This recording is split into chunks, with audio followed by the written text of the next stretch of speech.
who's playing today. I 42. mean, it could never Brittany be. Griner? It could never be. She's playing today? She's not playing today. Bro, Didn't they just have the I'm draft? playing today. Like Okay, yesterday? that's what's going on. She's Oh, I playing see. today. Yeah. I see. 42. No. Do you think she chose that because of Jackie Robinson? So, do you think you could post up on Brittany Griner? I didn't even know Jackie Robinson's number. I was like, Hey. what? It may be hubris, but I do think I would be a competitive matchup with Brittany Griner. I do. How about like do you think you could take Ronda Rousey in her prime That is like in an MMA hubris. fight? Hey, I think I could do it. Do you think you could take Ronda would Rousey take, in her prime in MMA? Who? Ronda Who? Rousey in her Black. prime Also black. No, in no, MMA? probably not. No. No, I don't think I could take the top trained fighter. I think I could take the girl who can barely dunk and just layups the ball. I think I could probably shoot threes better than her.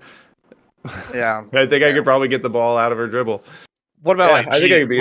what about like Gina Carano? She's This not is the like top people one. who watch Who what the is it, fuck is American Gina Ninja Carano? Warrior, and they're like, that looks easy. I don't even know why somebody has to train so fucking hard for that. That's what you sound like right now, Pinto. Just so you know. Hey, I'm just saying. When I Blackberry watched pie. the WNBA, my only thought the entire time watching it is Imperial I apple. could probably do that.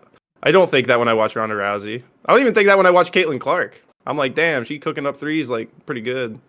She getting shots off. And then I watch Angel Reese, and I'm like, I could probably throw the ball up against the bottom of the backboard. I saw your spam. Which one chat. should I open first? This hat's on Purple. because of The you. right one. You know I read Purple, it. color of royalty.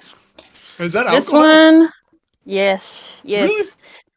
Yes. Oh yes, my yes, God. yes. I think this one's also from Washington, which is nice. Washington ciders. Got my little. Just Ooh, they put the state in the shape of the barcode. Sick. It's actually really cute. I like it a lot. Thank you for the Washington's kinda crazy about $2. cider. Why do you always want to give me a stroke? all right, well, we'll go ahead and I get don't know what started you're while we talking wait about, for this but last thank you so person. much. How's I everybody love doing you, today? man. Welcome to Or another girl, episode or of Give Me a Break. non-binary, We're going whatever to you are. debate the current events of the week. It's going to be good times today. Tyler, why don't you start off? Tell us who you are, what you do, all that good jazz. Average debate enjoyer, and all I do is win and say the correct thing. The only thing that matches my intellect is my empathy, and you're welcome for me presenting to you the correct opinion today. Very nice, very nice. How about you, Miss Griner? Why don't you tell us who you are, what you do? I'm Brittany Why the Griner. I best play in the WNBA? basketball. I am the best and the tallest and the fastest. Kind of hard to beat me. I was imprisoned in Russia for a period of time, but we're back. Okay, thank you, Merchant of Death. Yeah, I'm always right. Everybody who disagrees with me is wrong. All right, thank you so much, Pentuple. Hey, I'm the head of MAGA headquarters. I do a lot of politics here. I also play baseball on Twitch, and we're starting tomorrow night our first table of a poker league on Twitch. So we're starting a poker league. Tyler's going to be there. I think Admiral Gibbs may be there. I don't remember. Or you said you might be Tuesday, but we're starting the official Twitch poker league. So we do Twitch politics, baseball, and poker on my channel over here. For no money. Twitch for no money. Yeah, it's free, Nobody... but we're gonna have a regular season and I'm then a editing final it table today, tournament B. with bragging rights, and you get a championship. You know, I don't know. I'll probably buy a little custom thing on Amazon or something. Little trophy for the champion. But fantastic. It'll be fun if you play poker. You guys should join. All right, Shenandoah. My name's Chairman Shenandoah. I'm fucking getting over the flu. I'm an ex-terrorist, and this is my first Gibbs thing. Bad bitch. And I'm feeling okay. This is your first Gibbs thing? Where did I meet you before? Yeah. Wick. That was my second Wick. You wake up panel with me. Yeah. Yeah, I've not done many of these things. So I'm just surviving. Yes. Yeah. Shoot for the stars. Yes. Okay. Yeah. And then we got Soy Pill. Tell us who you are, where you're at, what you do. Yeah, I'm the Soy Pill. I make video essays on YouTube. Sometimes I do debates for Admiral Gibbs when he invites me 4 hours before, so thank you. And nice to meet you, Tyler. I guess there's someone else who looks like you and has the same Discord name, but they say a lot of dumb shit, so I guess that's not you. Damn. Well, in that case, why don't we go in and get into it? He's a current terrorist, okay? Shenandoah's no longer a terrorist. Soy's here. Terrorism. Yeah. Terrorizing poor Tyler and his terrible opinions. But anyway, yeah, let's get into this. Cory Booker just came out and said that he's going to try to lead a group of people down and to go take the man that's in the El Salvadorian prison out and try to get this negotiated. Is this leftist hypocrisy when we still have a terrorist group holding an American citizen, an actual citizen, and not just somebody here on the United States goodwill in their clutches? What are our thoughts on this? Let's go start off with Tyler. They deported him in the wrong way. They didn't check all the boxes, even if the end measure at the end of the day is he ends up in El Salvador again and in that prison again because El Salvador made that judgment. That's up to them, but we need to bring him back. We need to try him properly. We need to do it right. And on top of that, this deal we had with them only was for the Venezuelans. So if it does not apply to him for some reason, we need to be told that. But as under the auspices we are at right now, the deal can be altered or changed because it's offered by Trump to get this man back. He absolutely should come back. We should do it right. Why the fuck not? I retract my statement, Tyler. Or new Tyler, excuse me. The new Tyler. Buckaroo. I absolutely agree. He wasn't deported properly. I don't even think they had good reason to deport him in the first place. He was attending all of his immigration meetings. He had already applied for asylum. They sent him without due process, which is afforded to all people by the United States. I think there are just so many egregious not even miscalculations. You can't even call it a miscalculation because they just chose not to afford him one of his rights. So I think he should be released. Obviously, you can have issues with like other people in other prisons for other things, but that's not really the topic of conversation right now. All right.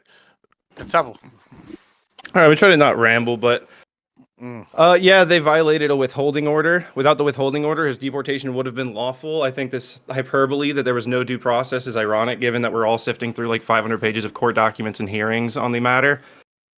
So we know he's illegally here. If this withholding order had been revoked, he would have been validly deported. I think it's ironic that these people are like, we have to cross every T and dot every I after going through 20 million people crossing in the last 5 years because of an absolute total ignoring the law, sanctuary cities.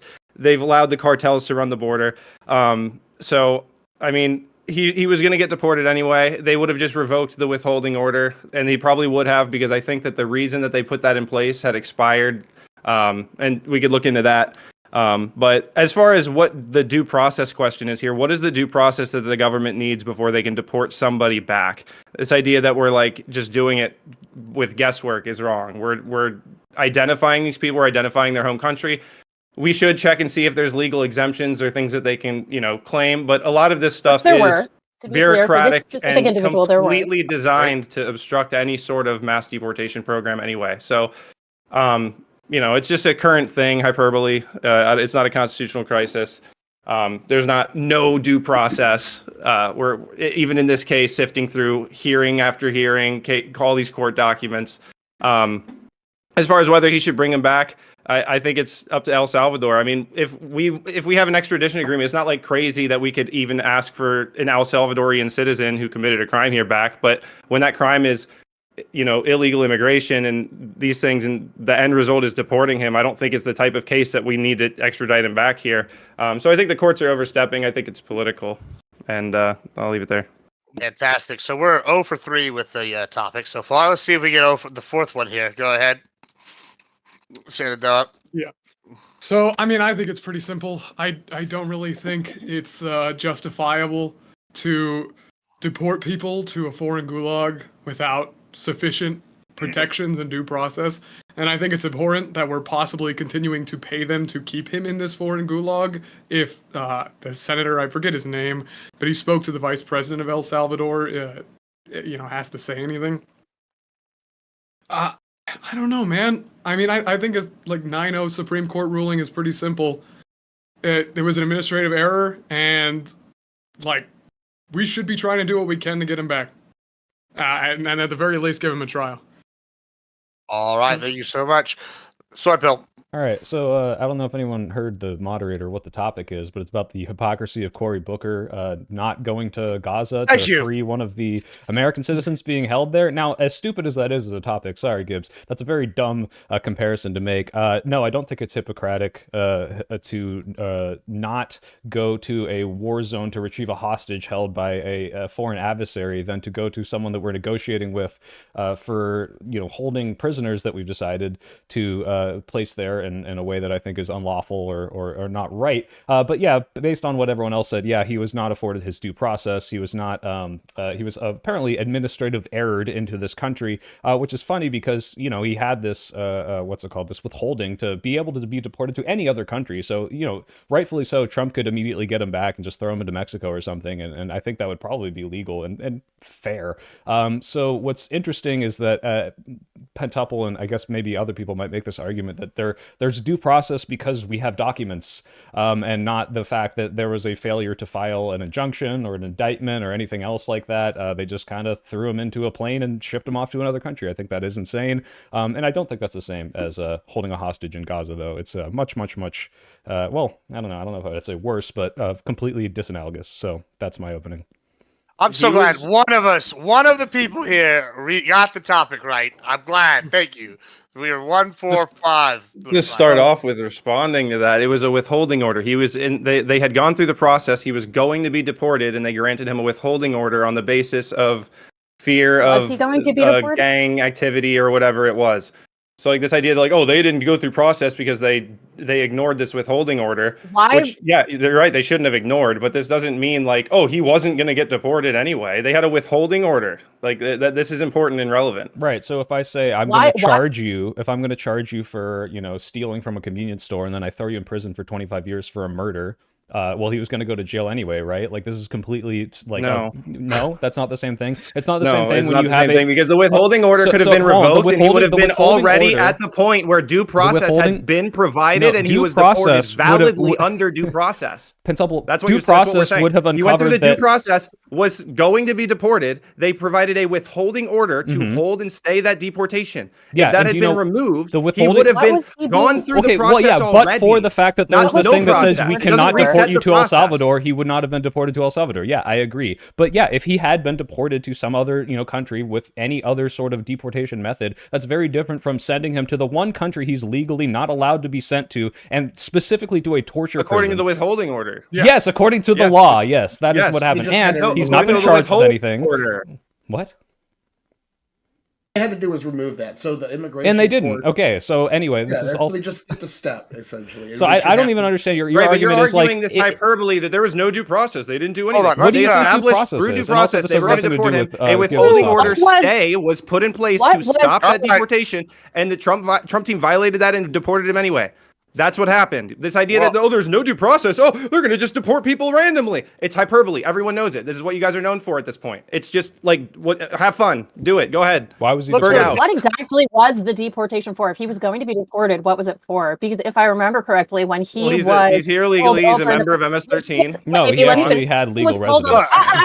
When he was pulled over originally, all they said was that his immigration changed. They just said something had changed and that he had to call his wife there to be there within 10 minutes to get their kid, or because he was going to be arrested. When it comes to why they withheld him, it was largely because of his hat, Chicago Bulls hat. Pretty sure that's not enough for any of us. Or that's why they thought he was a part of MS-13. That's probably why. That's why they thought he was a part of. So far, that's the only evidence we have. That's the only evidence they've provided. That's the only evidence they've provided. And you're making this argument. Well, he was here illegally. Little innocent baby beats his wife. He already applied for asylum. He already applied for asylum years ago, and he was granted asylum. He was here. Was he granted asylum? No, hold on. He granted asylum? No, he was denied asylum because he had a 1 year past the application. He was granted withholding, yes. He was granted, which is a higher standard than an asylum. Withholding from deportation. Yes, you're correct. He wasn't granted asylum. He was granted time to stay in America as long as he went through his immigration meetings, which he did regularly. He was consistent. He followed through with all of those meetings. He was caring for his wife and son, and then he got pulled over because he was beating his wife. Yeah, let's go to Tyler. Let's go to Tyler, and then we'll get shit We done. deport every person who we think No, is but you beating his can't wife. pull this like sympathetic, like, oh, like think about his wife. His wife is trying to get restraining orders against him. I'm just trying to point out that he was he had a job. He was. I just want to finish. Oh. I'm just trying to point out he had a job. He was offered. He was like supporting his family. I don't know anything about the relationship dynamics. I'm just saying he had a job. He was working. He was supporting his family with his income. That's what I mean when I say he's supporting his wife and child.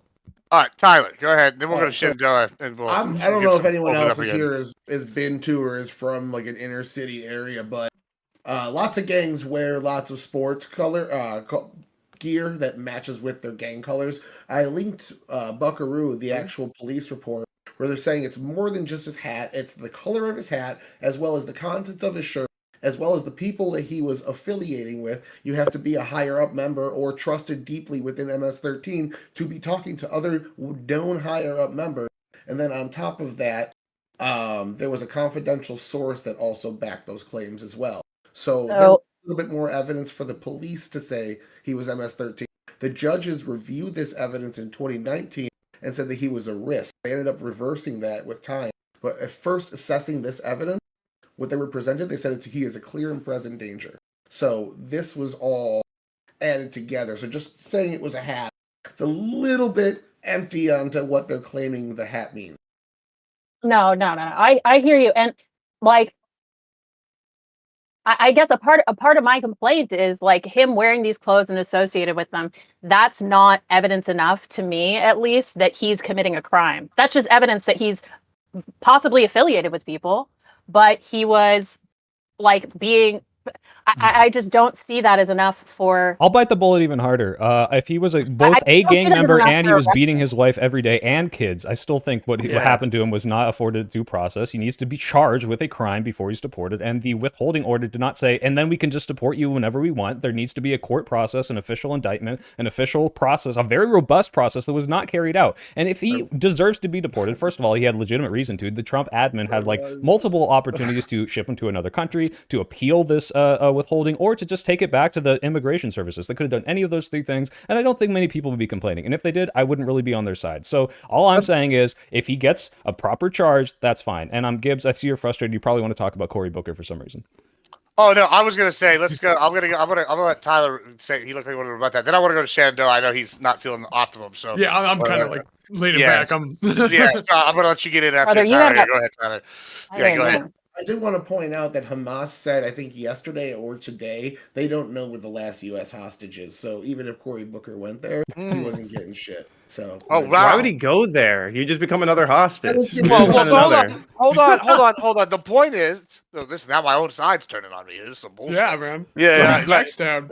Yeah, two quintuple. I thought he was. I don't hate the idea. I'm just saying he's supposed to be the most Republican representative here, like on the squad. But dude, Hamas could have my fucking mom, and I'd be like, fucking. I don't know if I should go there. Pull the knife out of my back, bro. Like this guy. Anyway, don't tell your mom that. Oh my god. I'm just saying, it's like what am I going to accomplish by going to the people that are like I'm not. That's what I'm saying is, no matter how badly I want, it could be myself if that was physically possible. The point I'm just saying is, like, no matter how badly I want it back, I don't know that I'm gonna. All I know, I don't know, man. I know. My mom, I'm getting out my handy dandy cookbook. Send the Green Berets or whatever. Like, send like those big strong guys that we don't know about. A second, real quick.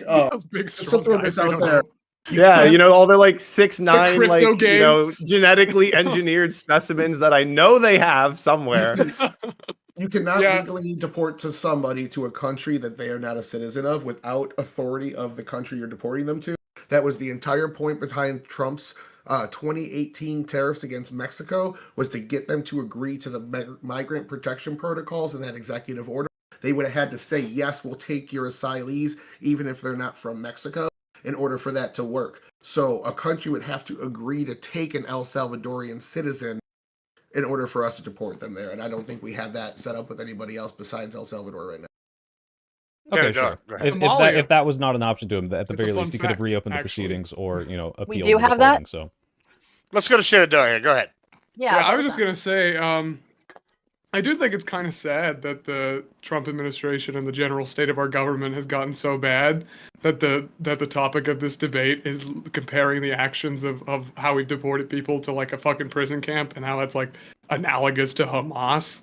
Like, we fucking have a hostage basically in like a foreign dictatorship which we've sent without due process, and I'm like, that fucking makes me lament for the state of the republic, brothers and sisters. Like, I'm fucking sad.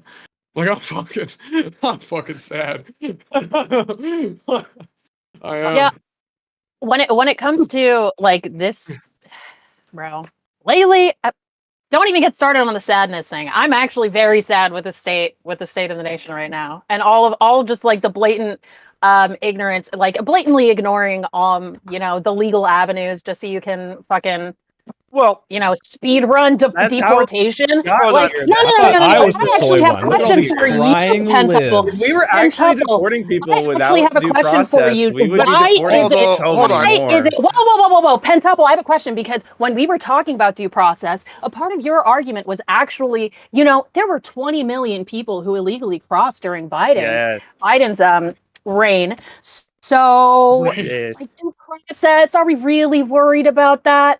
Like, it seems like you're using this influx of undocumented immigrants as support for, revoking the rights of other citizens who were not, or other people who were not a part of that, or may not have been a part of that. Saying that hyperbole of like, oh my God, we're not following the laws. Oh God, it's like you guys just went through like sanctuary cities for 4 years. Like, you guys remember those? Do you think you guys didn't want to enforce any immigration law at all? Didn't illegally immigrate. So I hear what you're saying, but say it to someone else, because I don't think anybody in here said that we like illegal immigration, that we illegally immigrated, that our besties illegally immigrated. Sanctuary cities existed, and they're much more tangible than your guys' opinions. I guess I'm just confused. This is true. What's the reason in bringing in 20 million people immigrating undocumented, other than to justify the revocation of rights I forgot. from people who are already afforded these rights? He did it. Like, what is that? That was him. Well, Shenandoah brings up something. I'll defer to Shenandoah because he's the one who... I'm not gonna lie, guys. I already have a headache. This is so annoying. You to America, to El Salvadorian prison, right? Well, here's the thing. Pentuple, I'm assuming, I don't know for sure. I can't prove this, but I'm assuming he's a full-blown American citizen. And who is?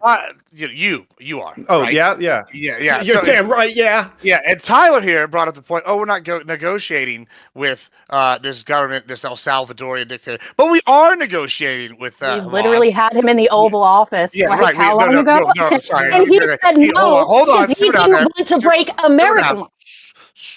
So, like, Trump would be like my homie when he said no. We all know what's up. Like, I think Soy was saying that. So Tyler brought up that we are negotiating with the El Salvadorian. I misspoke, but we're not be able to negotiate with Hamas. Yet we're somehow like talking through peace deal talks with them. I think that they are actually equivalent. Why this guy? One of them is, of the two people, one of them is an American citizen.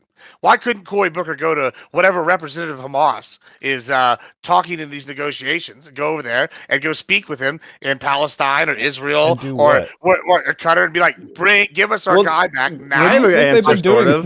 Doesn't this get like what? I don't give. But they're not doing that. He's not doing that. I don't see him crying about this. Why would Cory Booker going and doing the will of the, what the president and the entire administration has been trying for 2 years with varying degrees of success be and all analogous to Cory Booker going completely against what the current president is doing to El Salvador? It's obviously these two things are out of alignment, right? Well, hold on. Since Pentuple stabbed me in the back as the Republican. No, I was about to support you. I'm about to support you. Let's see. So what you're talking about with why doesn't Booker go there? It would probably be a violation of the Logan Act for him to try to interfere in foreign affairs, especially with a Trump as president. Now.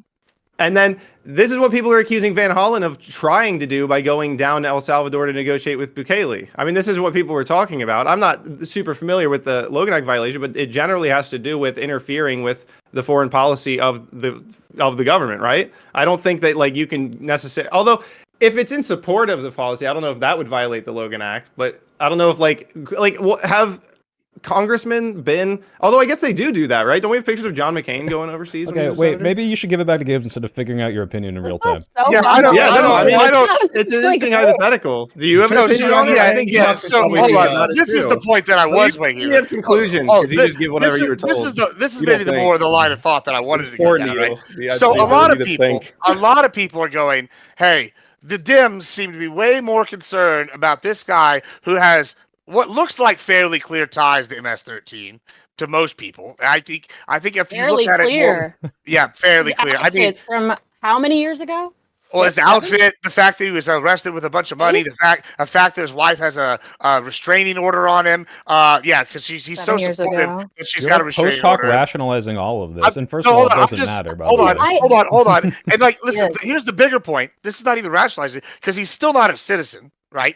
And we have an American citizen And yet somewhere he's else. still Hold on, and yet he's still afforded certain rights, even if you're sure, not a citizen. I don't care. Listen, let me finish. This is the point that I'm saying is that we got an American citizen in another country held by a terror group, and the Dems supposed to be these people that care and have empathy for everybody, and yet they're making a massive boo-ha-ha over, oh, this poor MS-13 gangster, and they don't give two fucks about this guy being held They over haven't in shut up about the Palestine. Israel conflict Yeah. for 2 years, Gibbs. What the fuck are Well, they supposed to exactly. do I don't think individually? the What are you average talking about? Democrat wants Y'all keep saying from hostages. from the Like, I river don't to the blame sea. Y'all are supporting the other terrorist Are you guy talking that about got Cory deported. Booker? Or are you talking about leftists at Columbia? Like, these are very different Both. things. Yeah, Both. like Well, these are both like, what? these are- Like, you're no, these because are you're talking about congressional Cory members. Booker. What do Cory you want Booker, Cory yeah. Booker to These are people who specifically don't do? want I want him to go to Sorry. Dubai or wherever they're having the negotiations and have a conversation with And the be like, boss hey, could you, Mr. Trump, can you try pretty please extra hard? Because I also want the hostages released. What the fuck is he gonna say?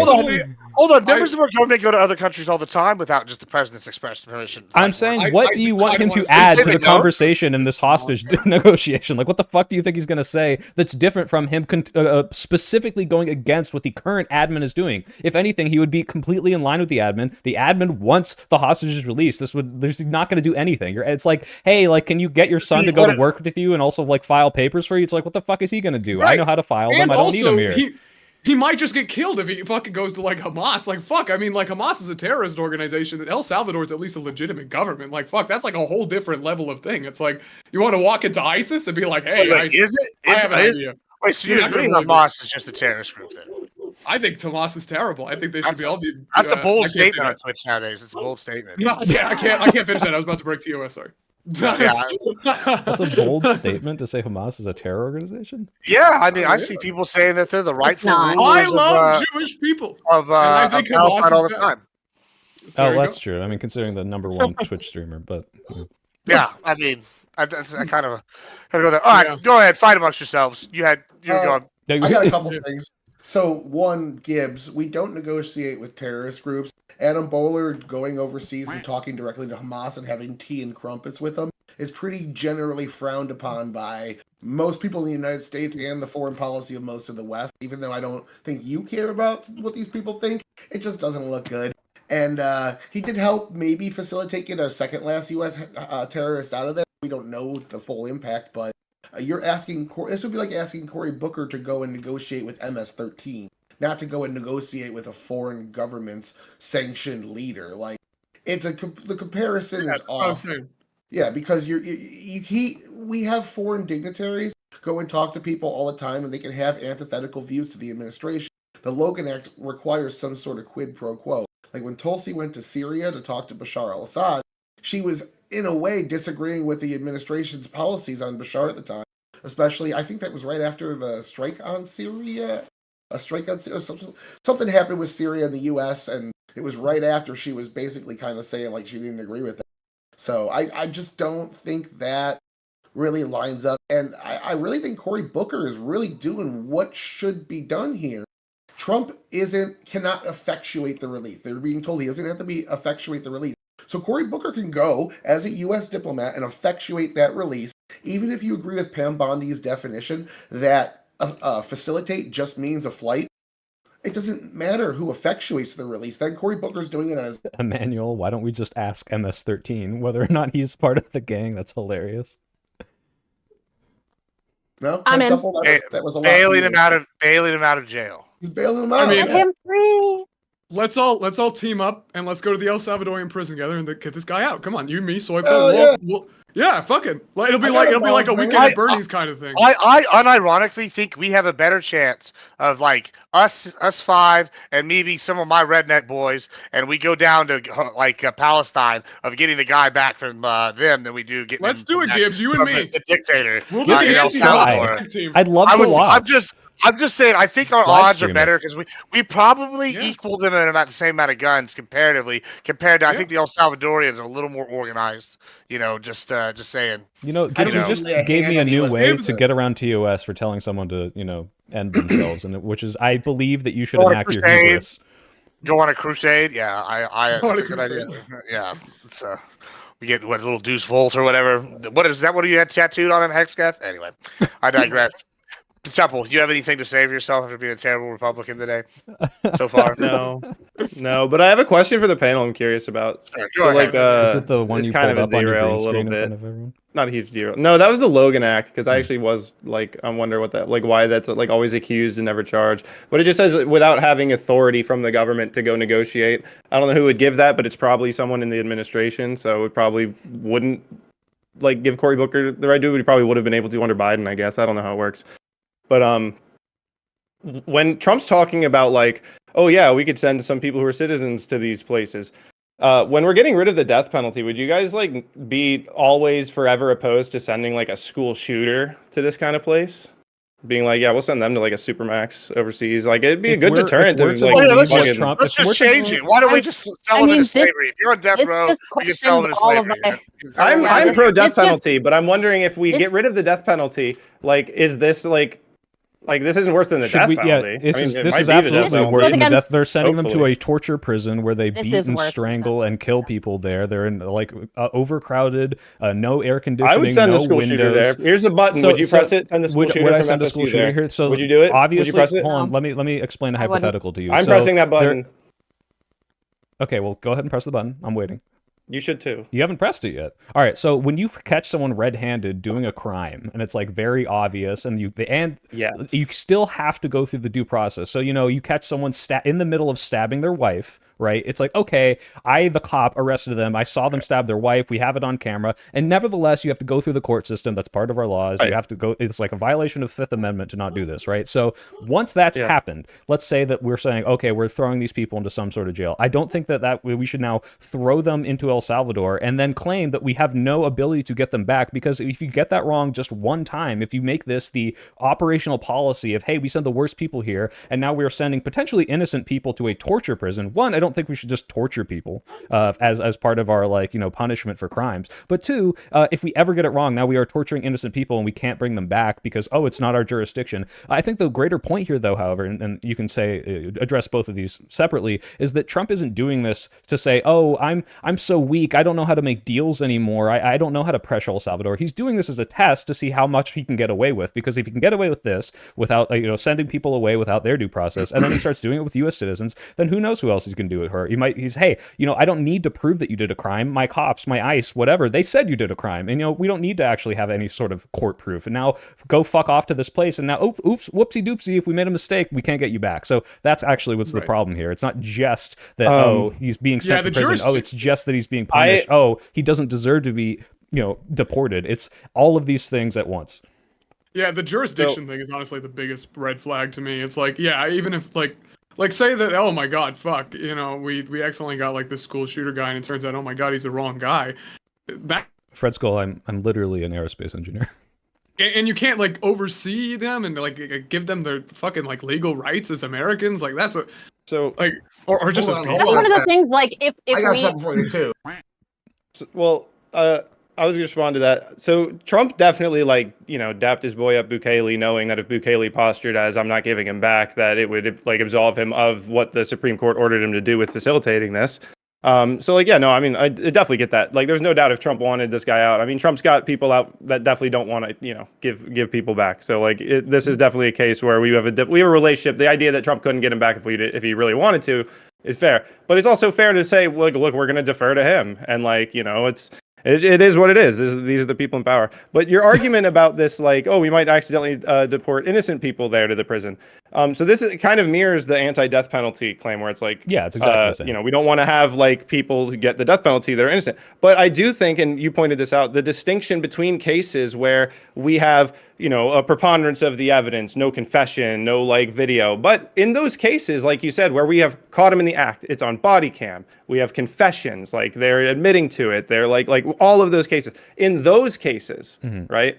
Like there isn't necessarily a risk. I don't even like disagree with you, accidentally Pentuple. putting someone innocent. So wait, okay. so well, let me say, I think, and I appreciate the concession on the Trump thing, although I don't just defer to Trump for everything, and I hope that you should question him when he does terrible, awful things. But I appreciate the concession, and I agree with you. Well, 100%. okay. There are cases where it's like, there's obviously this man is like irredeemable. He stabbed someone to death. He says, "I will do it again. The instant I have my hands on another human being, I'll strangle the life out of them." And there's probably in these like hypothetical scenarios, and this does happen, so it's not always hypothetical. There's probably like, yeah, maybe we should just like get rid of this person. The problem is when you have a blanket law that applies to the entire population, it cannot be applied the way that we ideally would want it to. So even though there are probably people that you and I would agree, yeah, we should probably just get rid of these guys, it's just not how it works in the legal system. And that's why we have due process. That's why we have the presumption of innocence, because no matter how good it would be to have this kind of vindictive justice system, if we get it wrong just once, that's not worth the 100 people we got it right for, because we just killed an innocent person. That's why I'm against it. Pentuple, aren't you cheering on the tariffs and the trade war? Yeah, what about them? So why the fuck are you going to sit here and advocate for offshoring our good-paying union prison jobs to some shithole country so we can save a little bit of goddamn tax money? They're stealing our slave labor, Pentuple. What the fuck? Retribution against these bad people. Holy shit. We'll get the pot dealers. You know? Interesting argument, actually. I feel like that might be worth examining a little bit. That made me giggle like a schoolgirl. What the fuck? Are you serious? No. Yeah, because now that he says that, I like, you know, I like prison industrial complex stocks are publicly traded. This is hurting Americans. Yeah, and license plates, they're going to be more expensive. School desks, all the things we make with our slave labor, that is now being outsourced to El Salvador so they can build whatever bullshit. That should be our slave labor, okay? I am not giving away our slaves. I'm not. America is not a country of handouts. Those are do you hate the American economy and all of the American people and all the students of America in the future? Who builds our weapons? Because it sounds like you do. What is happening? You turned into a leftist tonight. First you stabbed me in the back, and now you're trying to move American jobs out of the country, bro. No, to follow up, Gark. Holy shit. To follow up on my second point soy cuck over here wants to give away our work. He's gonna fucking dye his hair blue, become a homosexual. Oh, I can't wait. So this is if Cory Booker goes there and negotiates, maybe that's a violation of the Logan Act. But if he goes there and threatens and says we will pass a veto-proof majority sanction against your country to completely stop trade with you 100%, and there's not shit Trump can do about it. We already did it to Russia under his first term. You won't be able to stop us unless you send this guy back. He can get that guy fucking released. I guarantee it. They have the power to overrule Trump on sanctions, and they will do it. I guarantee it. That's what he's going to go threaten. So. Wait, you're saying that's what would happen if Cory Booker was able to get it back? That's what I think Cory Booker's going down there to do, is threaten to overrule Trump and use Congress to punish El Salvador. And if I was Rosario Dawson, I would ride him all night. Do y'all also agree with this assessment? Chanel, you look like you're making a face. I don't know. I just don't think that the Republicans have the guts in Congress to fucking play that game. They don't. Republicans have never had balls. They won't start now. I don't think they'd be able to do it. Last week, the Senate had 4 Republicans flip and say that there's no emergency on the border. Yeah, finally. Jesus fucking You love this shit, Tyler. Oh my God, it's like the 4th week in a row you've told me about this stupid fucking end of the thing and the tariff and the thing. We're still annexing Canada, Tyler. We will have Canada. Canada will be our 51st state, okay? No matter what you say about this stupid federal crisis on the border and the tariff, Greenland? We will have them. Okay, Mitch will rise again. Yeah. How did we get here? I don't understand. How we got to Canada? Yeah, I got a question. Canada. I'm just saying that the Senate rose up against Trump a few weeks ago. And so I can see him doing it again. Yeah, like Especially Thomas Massey. I mean, I mean, yeah, it's it's not all- impossible. I don't want to say like it's impossible, but it's like my bookie odds as a guy from Vegas. I'm gonna say like fucking 2%. Like, well, Yeah. the appeals You know what court, I at the mean? very least, the Fourth Circuit Appeals Court has said, hey, you know, a facilitate does not mean you can just, like, Supreme Court does not say that you just can't do anything, and facilitate only means, well, if somehow he were to make it to the border, then Facilitate we means have way to around. let him in. Like, they said, no, facilitate means doing something, or like at least your best efforts, as what's her name? Not Axis, Annan. What is her name? Xanin?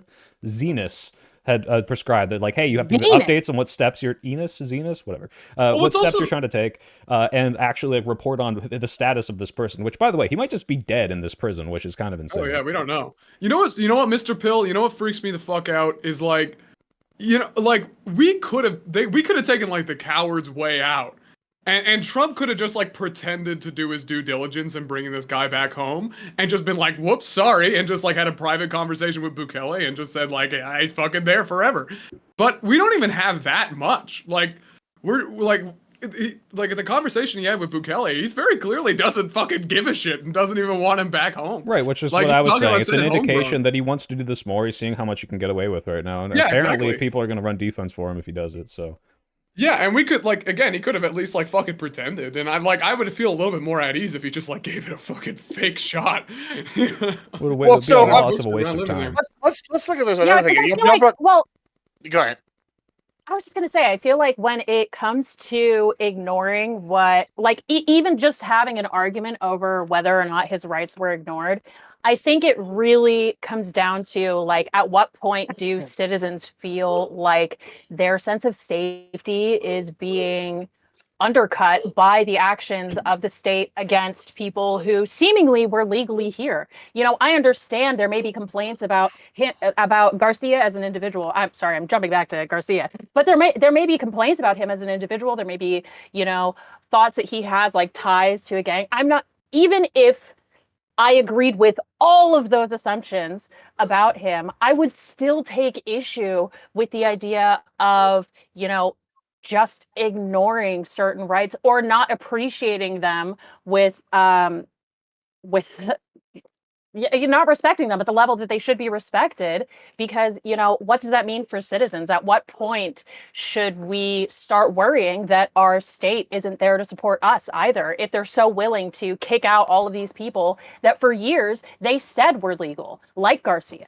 Well, actually, No, I hold agree. on. That's Yeah. interesting. Okay, I you want to go. examine that a little bit further. Yeah. So, okay, we've kind of talked about. It seems like we might actually be of two minds on this.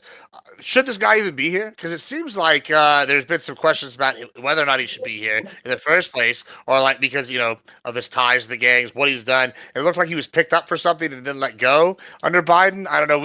Let's examine this. Like, do we all think this guy is someone we want in America in general? As he's not a citizen.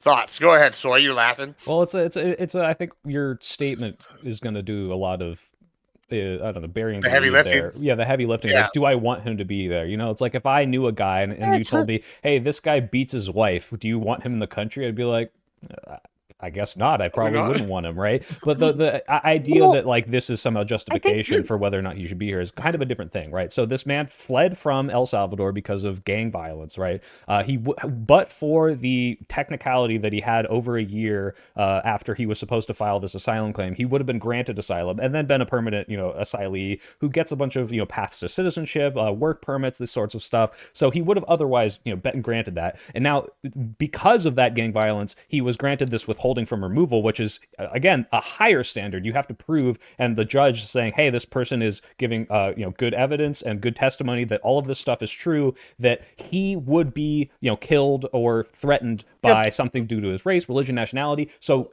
for now, we will not be deporting him to El Salvador. So given all of that, I would say it seems like he should be here based on the way that we conduct these things. Now, if you want to argue that like anyone who applies for asylum, anyone who come over the border let me ask you a illegally should question. just get the fuck out, that's a whole nother thing.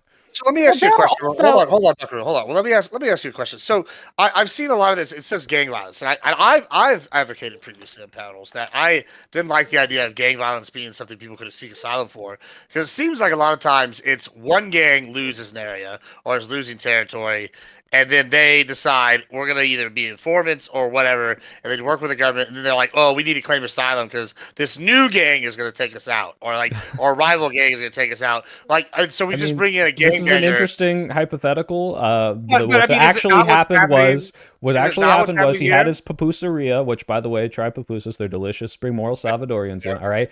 They were, holding his family essentially hostage, saying, "Hey, we're gonna like rape your family, kill your family if you don't give us this bribe money." They tried to move away from this in the country 3 times, so it wasn't like they're just like, "Oh, cool, let's just use this as a jumping off point to get to America." They tried to get away from this, and they even went to the police, and the police was infiltrated by this Barrio 18 gang. So after that, it's like, okay, well, let's try to claim asylum. And maybe, I mean, if you're contemplating this hypothetical scenario where there's some other gang member who's like, well, this other gang's going to kill me, and so therefore I have to go claim asylum. Yeah, and we should probably vet them and especially check if they've got some criminal history in that like country and then do something about that. But that's just not the case here. So maybe in that situation, there could be some other sort of process where we, vet them before they come in, but that's clearly not what's happened. I will note, like, at least from my understanding, they actually attempted asylum after he was in America. From my understanding, he was, they had all these issues.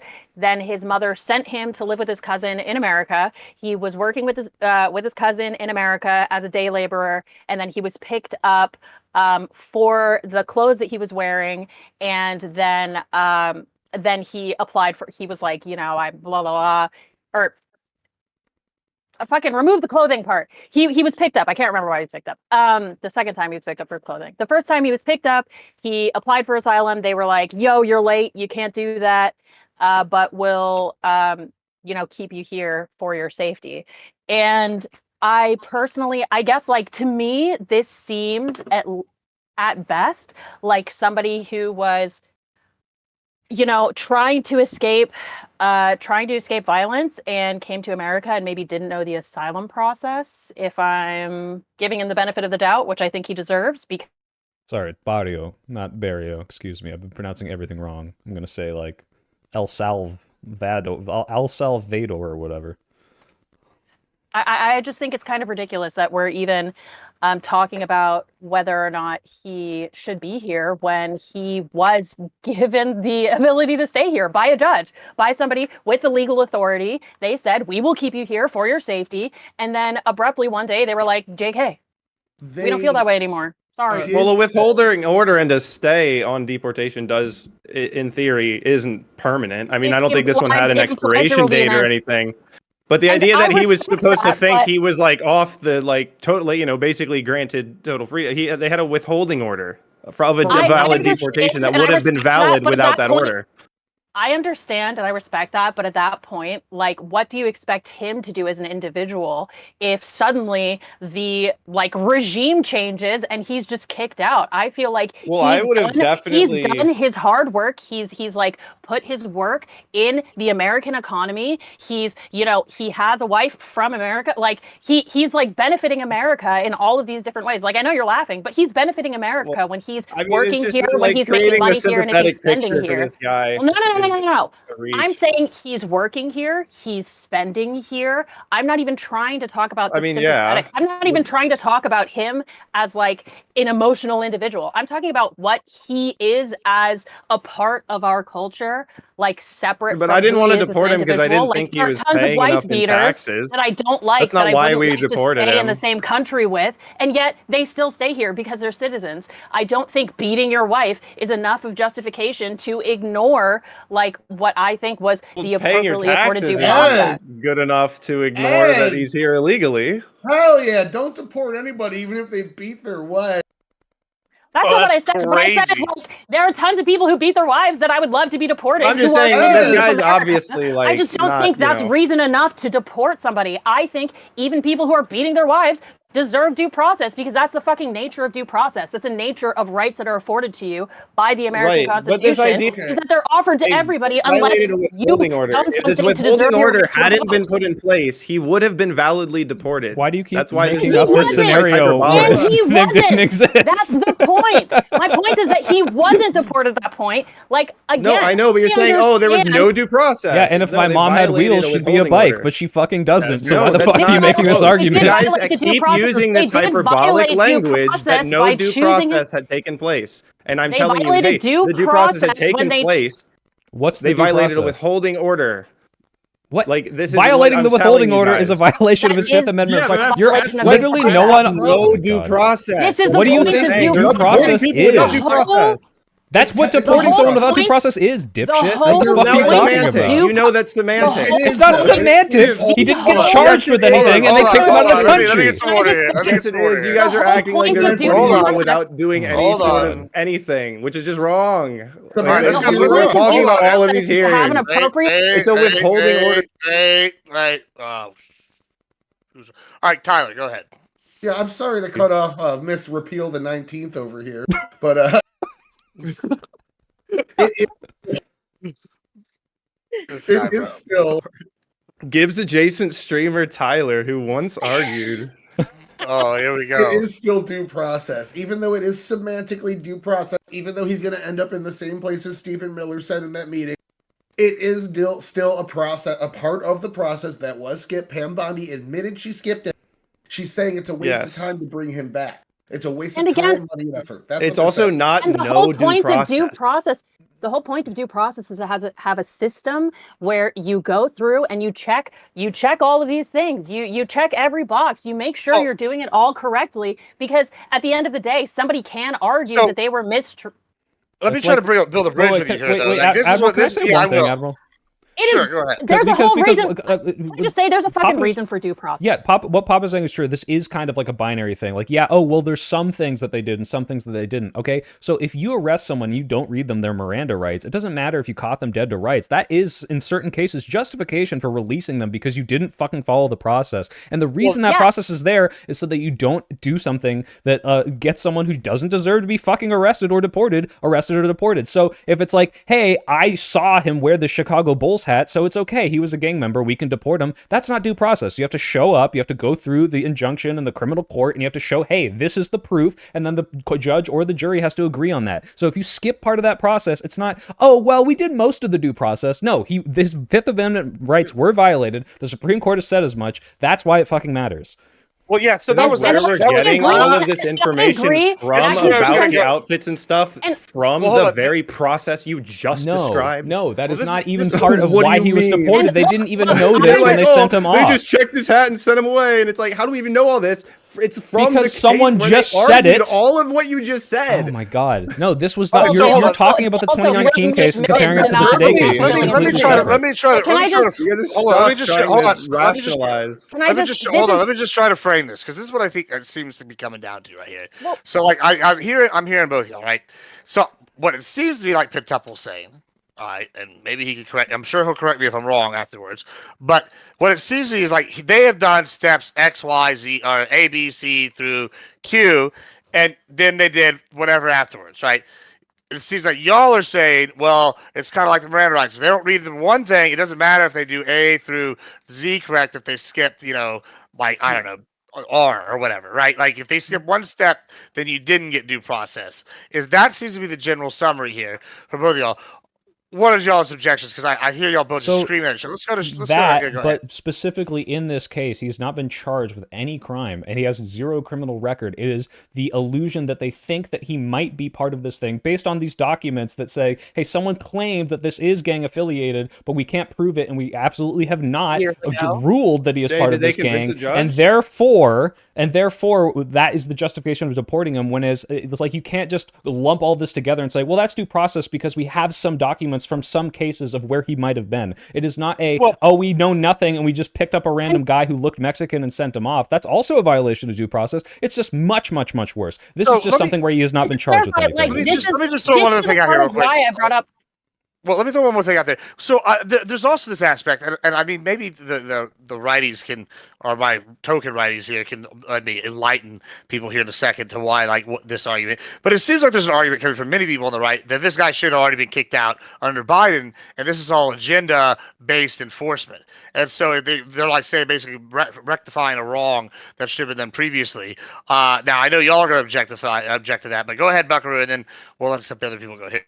I like the Freddy got fingered reference, Liam. This is a part of why I brought it back to, like, the average citizen and whether they would be worried. Like when we see due process that's being ignored for immigrants that are undocumented, like whatever was going on before that, when we feel like due process, and I think it is being ignored, it's just unsettling, because this is one of the pillars, I think, of of the American justice system specifically. And I think, it's kind of a slippery slope argument, but I think it's justifiable when it feels like it's only being supported because he's an immigrant and we have some stick up our ass about all of the immigrants right now. Like, that's really all it seems like. So it just First they came for the just puts a wife-beating bad gang taste members, in and our Pentuple mouth. said nothing Like, because he how are we didn't like supposed to trust wife-beating the gang state? members. No, and I cheered and I Well, it's cheered just, and how said, are we "Yeah, get supposed to him." trust a state Yeah, get that's him I'm thrown. going agreeing to with you, Papa, ignore? but I'm saying we should defend the wife-beating gang members, if that is what he is. Before Well, that's- it gets to the Clearly, no, point that where he is- says, that is "Oh, this what- guy criticized Israel. Get him the fuck out of here," you know? Well, Hey, I've exactly. never Like, said if we're that. looking at America, if we look at America and we look at Writing's the on the wall, laws buddy. and the system in America, if we truly believe in any of the system and laws in America, wouldn't we think that it'd be appropriate to apply these to the people in America, whether or not other countries are affording them, like freedom of speech, like freedom to bear arms? People come here because they don't like the fact that they can't own a gun in another country. Like, is that not the nature of America, that we respect our rights, that we afford our people first? So when it comes to somebody coming to America, like, I get it. You guys think he was here illegally. You don't like that he's doing X, Y, and Z. I'm Yeah, not I think even it's- justifying what he is or isn't doing. I'm just saying, like, this is the nature of having a constitution, of having rights that we've decided are afforded to citizens, and rights that are afforded to everybody by our country, because we believe our rights are better. So if you think Toby, thank you for $5. And yeah, I'm sorry. This is very infuriating. I will try to use that language. I guess if you really it's just hate the hyperbole. Constitution that It's much. hyperbole. I mean, like, you could come up with much better examples of like threats against due process where people were probably like held without getting their speedy and And just I trial. would Like, disagree the with idea- all Let of him talk, those let him threats. No, I know, but what I'm saying is, like, we have a person who was basically about to be deported. They had gone through the due process to be deported. Well, no, they had a he wasn't withholding about to be order. deported. Okay, Pentuple, I don't think He you're wasn't. lying. I think you genuinely just don't understand that he has to be seen by a judge. That's part of the proceeding. There has to be notice here, and there has to be something filed. There is a What was the process withholding that was order? not. The withholding order is just not say, hey, you can stay here. We can't deport you to El Salvador, and just at any moment we're just going to decide to throw you out without any. In the withholding order, anyone isn't can that just what pick you. said he couldn't be deported to Can El you- Salvador? Yeah, no, I'm saying it doesn't say that, oh, hey, by the way, we're at any time in the future without any notice, we're just going to pick you up and throw you into a random country. That's not what the withholding order says. No, but it doesn't say it's permanently in permanent It doesn't, effect but either. you know what happens? What do you think happens when they want to get rid of that withholding order or do something against it or deport Right. someone? What do you think happens? Paperwork. It should have been revoked, and then the process could have continued. Well, yeah, that's what I'm saying. Some sort of due process, Yeah. you're saying. should That's have literally happened. the point. Yes, though. that's what I'm saying. I'm literally not the saying it whole wasn't a fucking point. mistake. Okay, so he That's what didn't I'm have his saying. You due guys are going, process, like, and he was okay, deported. We violate the withholding order, and you guys are going, oh, there's no due process. They're just randomly deporting people. he It's obvious. violated hyperbole, and the due nobody's falling for it. process. It's His current Fifth thing, it'll be Amendment gone in rights 2 were months. violated. It is So a you violation agree of with due us, process, yes. and so you're No. so wait, hold on, Pentuple, tell me if I'm wrong, if I'm misunderstanding you. Your argument is not, and again, I think we kind of covered this, but I'm just going to try to restate it and tell me if I'm misquoting you. What you're saying is, well, he's gone through a lot of processes up until this point, and at this last violation is a technicality. He would have otherwise been deported, and therefore it's not a big deal, right? Sure. Okay, so the reason why we think it's a big deal is, yeah, sure, again, maybe if someone was going to go to jail anyway, it still matters that they go through that process, because if they don't, then that means they could just be doing this to anyone, right? Because how do we know that what they're saying is true? If they say, well, he deserves to be deported, he deserves to do this. So do you not see the hypocrisy in you guys avoiding this process when these people come here? We have tens of millions of people here illegally because you did not hold them to the process legally. I understand So, that like, argument. why is it now that you guys are throwing your hands up like the process? Because there's the a due big process. difference. You Because guys there's a big I've difference only between ever people applied being this whenever we try to sympathetic. actually There's a deport big people that difference are here between illegally. people. Because there's a big difference between people being sympathetic to the plights of illegal immigrants, which I agree. No, they it's a should political go through. Let me agenda, and finish. it's I opportunist, agree. and it's They should hyperbole. go through the actual process. By the way, most of the people under Biden were trying to go through the legal asylum process. But regardless, yeah, if people are being, because people do this, they do sanctuary cities. They're like, hey, we're not going to follow the law. We're not going to follow the process.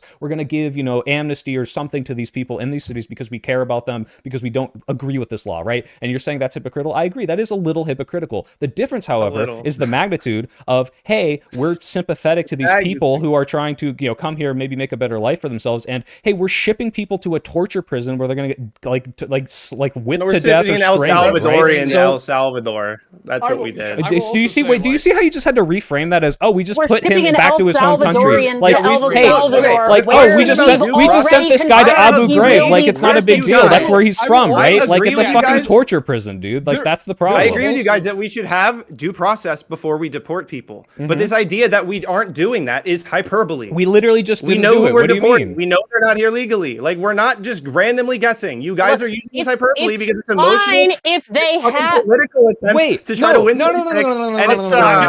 Oh, we know who. Wait. I need to address what Pentapoli just said because it's so fucking stupid. Wait.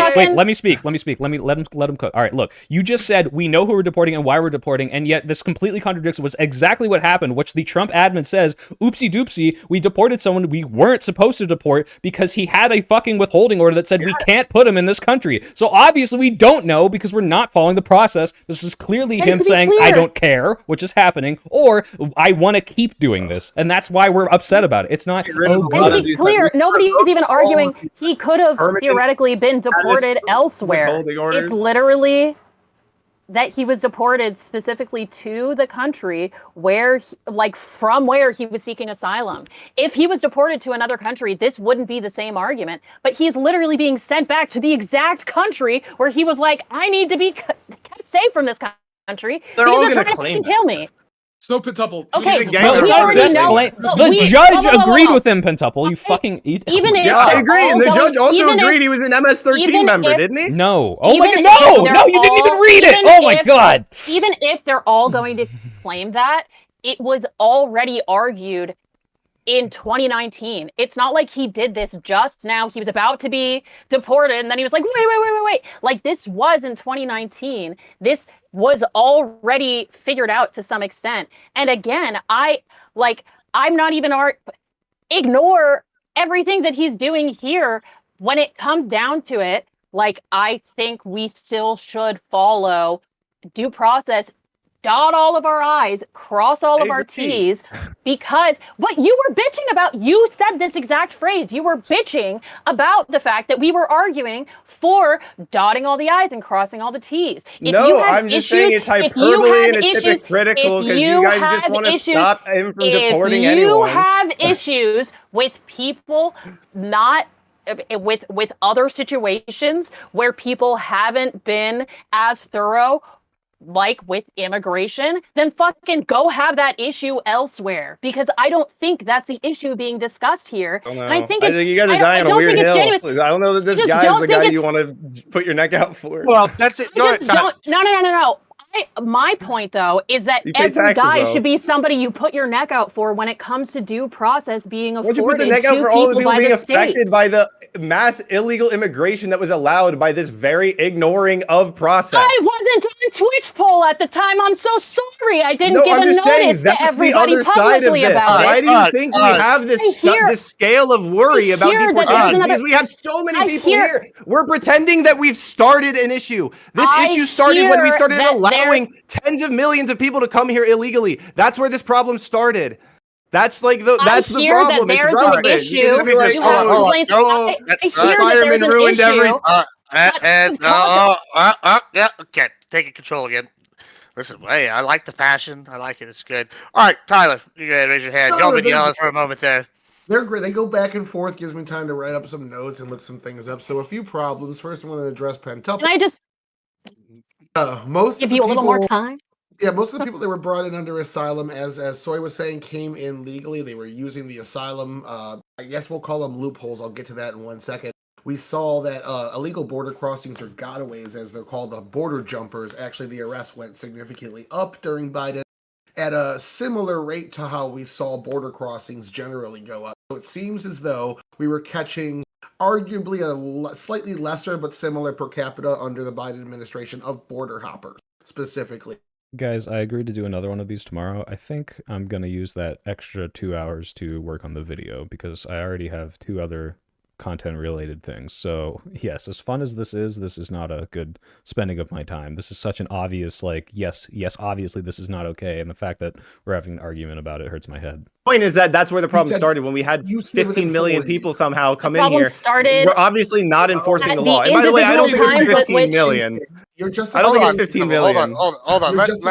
You think all of them came up? Wait. No, I'm saying we haven't been enforcing our. Okay, back to the mute. Okay, go ahead. Nope, calm down. Man, you're saying your justification is that illegal immigrants came in here illegally under Biden, so Trump is allowed to also bypass the law.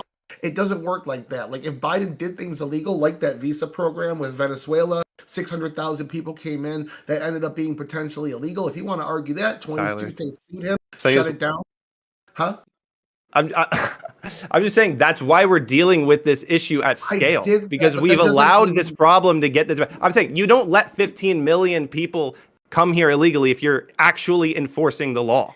It's not like they all came in on one enforcing the law day. and deporting people, like, instead of giving them court dates 10 years in the future and going through all of this due process that we afford them. The reason that we have this many, the real reason we have 20 million people is because we afford them such immense levels of due process that we basically can't deport anyone.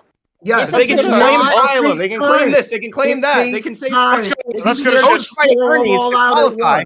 You're right. You're totally right, Daniel. And I'm going to take this time to let you know where I am in my video. I have completed 10 minutes of the introduction, which means if I grind it out on the weekend, I will have a wonderful, beautiful video to be reviewed Monday or Tuesday. It'll be out next week, right? And that's ideal. And the longer I do stuff like this, the less I get to focus on things that I think will actually maybe, change people's minds or at least entertain you guys. I hope you guys are having fun right now, but I have a headache. This is so stupid. And like half the people don't even know what the topic was about. Cory Booker going to Hamas, which is ridiculous. And now we're talking about this and people are talking past each other. Pentuple clearly hasn't read some of the stuff that I've read. And it's funny because again, I always come at this from an interesting fucking, angle, which is, hey, I read about this for a couple days. All right. And like, if you had any reading comprehension, you would know at least as much as I do. Oh, I was just gonna say I'm gonna go like way back to what you were saying earlier, Gibbs, about like would I deport this guy? Because Tyler, you were just bringing up that apparently they have some good evidence, and I'm just gonna take your word for it because like I don't fucking know what you're talking about, but I'll trust you. I have faith. And oh, and Wet Sausage, thank you for the donation. I appreciate it. To me, it's like, okay, either deport him to the country, a country which he isn't being withheld from, or just like keep him in a fucking American prison. And I'd feel a lot more comfortable if he was in an American prison because, again, like if there was any problems, like we at least have human rights in America. America is not like a foreign dictatorship. Like, okay, imagine this. Imagine if we were like, hey, China, brother. We want you to build like a little prison camp for us in like this fucking Spratly Islands, and we're gonna send like these fucking MS-13 gangbangers, and like they might all be MS-13 gangbangers, but I don't fucking trust the Chinese. I don't fucking want them to have the MS-13 gangbangers, right? Like that's fucking stupid and crazy. Like that's, and I definitely would not feel comfortable if, hey, it turns out we sent them over there and they didn't get their full legal rights. Like. If some big part of the process in which they were tried and all that good stuff was skipped, like I would not feel good, Like that's an important thing to maintain. That's an important institution to preserve. The Chinese would never. Wait, hold on. Are we saying that foreign nationals should get are like entitled to American legal rights? Thank you, I am Mr. Fox for the $10. Yes. I mean, according to the Supreme Court, the Constitution does apply to all residents in America. Like they do. Yeah, like all people in America do have like basic rights. Like you can't just like murder a foreign national, right? Because like that's bad, and the Constitution protects them, right? And similarly, you can't violate their freedom of speech, and you also can't violate like their right to due process. There are some basic things which all human beings have in America, which they should, which is good. And it You sounds know? like Because we like these Americans, because we like Hold these on. Americans. Let's stop point out here. Sorry, Billy, go ahead. No, I was just going to say, I mean, it sounds like Pentuple, you don't disagree that he should have gotten his due process. You say we're overblowing it because, yeah, you know, this is not good that he didn't get it, but in the long run, it's not a big deal because not ends justify the means. He's a stinky butt. Yeah, he's a stinky boy, all right? And what I would say to that is the reason we're so concerned, again, and maybe I'm just trying to appeal to maybe a different angle of this, would you be upset if this was happening to people as a punishment for a crime, and you knew that like 1 in 1,000 people it happened to was happening to unjustly? Like, would that bother you?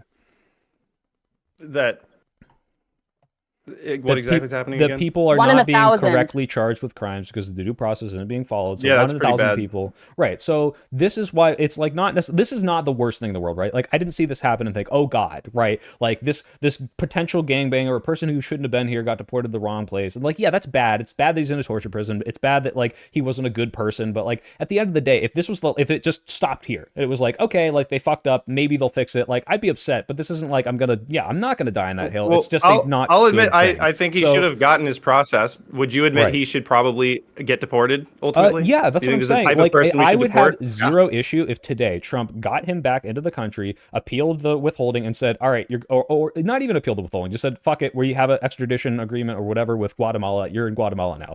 Okay, sure. That is the legal process. Nothing has been violated. But the problem is this looks like an indicator of how he's going to be treating other people. And especially when he's in the Oval Office with Bukalele or whatever the fuck his name is and saying, hey, we're not just going to stop here. We're also going to start doing this to American citizens. And he's like, yeah, he says it's the worst of the worst, which makes it easy to defend, right? It's like, well, hey, they're rapists and murderers. Like, you don't like those guys, right? But this is how it starts, right? And you keep going. So it's not just, hey, this one time they fucked up. It's an indicator of what's to come. And I think that you should at least be worried, if not like, you know, you don't have to die on the hill, but just look at this as an indicator of, hey, I really wouldn't like if this happened to me. I hope they only apply this to the people I don't like. And if you believe that's going to happen, cool. But I really think everyone should be having their due process just to make sure that they're only doing it to the people they say they're going to do. And then I can argue about whether or not we should be sending people to torture prisons. Okay. Based.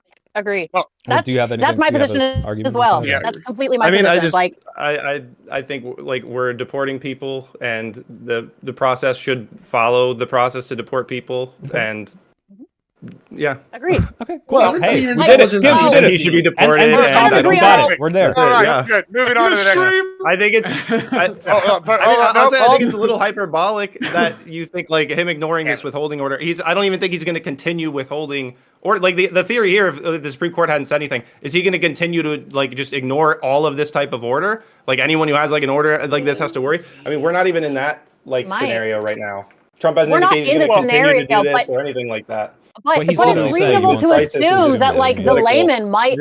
I feel like it's reasonable to assume like the uneducated layman might be worried. I mean, you can't expect if you read every single individual. Media, yeah, you're always going to be scared and freak out. Well, yeah, but also you just can't expect every ago. single individual to be researching all of these different topics while they're also working a 9 to 5. They also might have a family. Thank you, like they Tony, got shit again, going on. for coming Well, I'm saying for the average individual who may be working 30 to 40 hours a week. You can't just use someone's illegality to justify why they shouldn't get a court. Like I just don't expect every single person in the country to be completely educated on this individual topic enough so that they feel satiated in their fears. Like I think it's reasonable for people to be worried about their rights if they see other people's rights being violated. So are you worried about the death penalty? Hold on. This is a perfect segue into what we're going to talk about next, because I also want to talk about what is self-defense here. Because you stab someone because they put my hands on you. But hold on, because there's two aspects to this. She brought up the layman, like not understanding the law, and there's lately been quite a bit of debate with Kyle Rittenhouse, and then with Daniel Penny, and now with Carmela Anthony talking about what is self-defense and what is going on and what's fair. I mean, even today.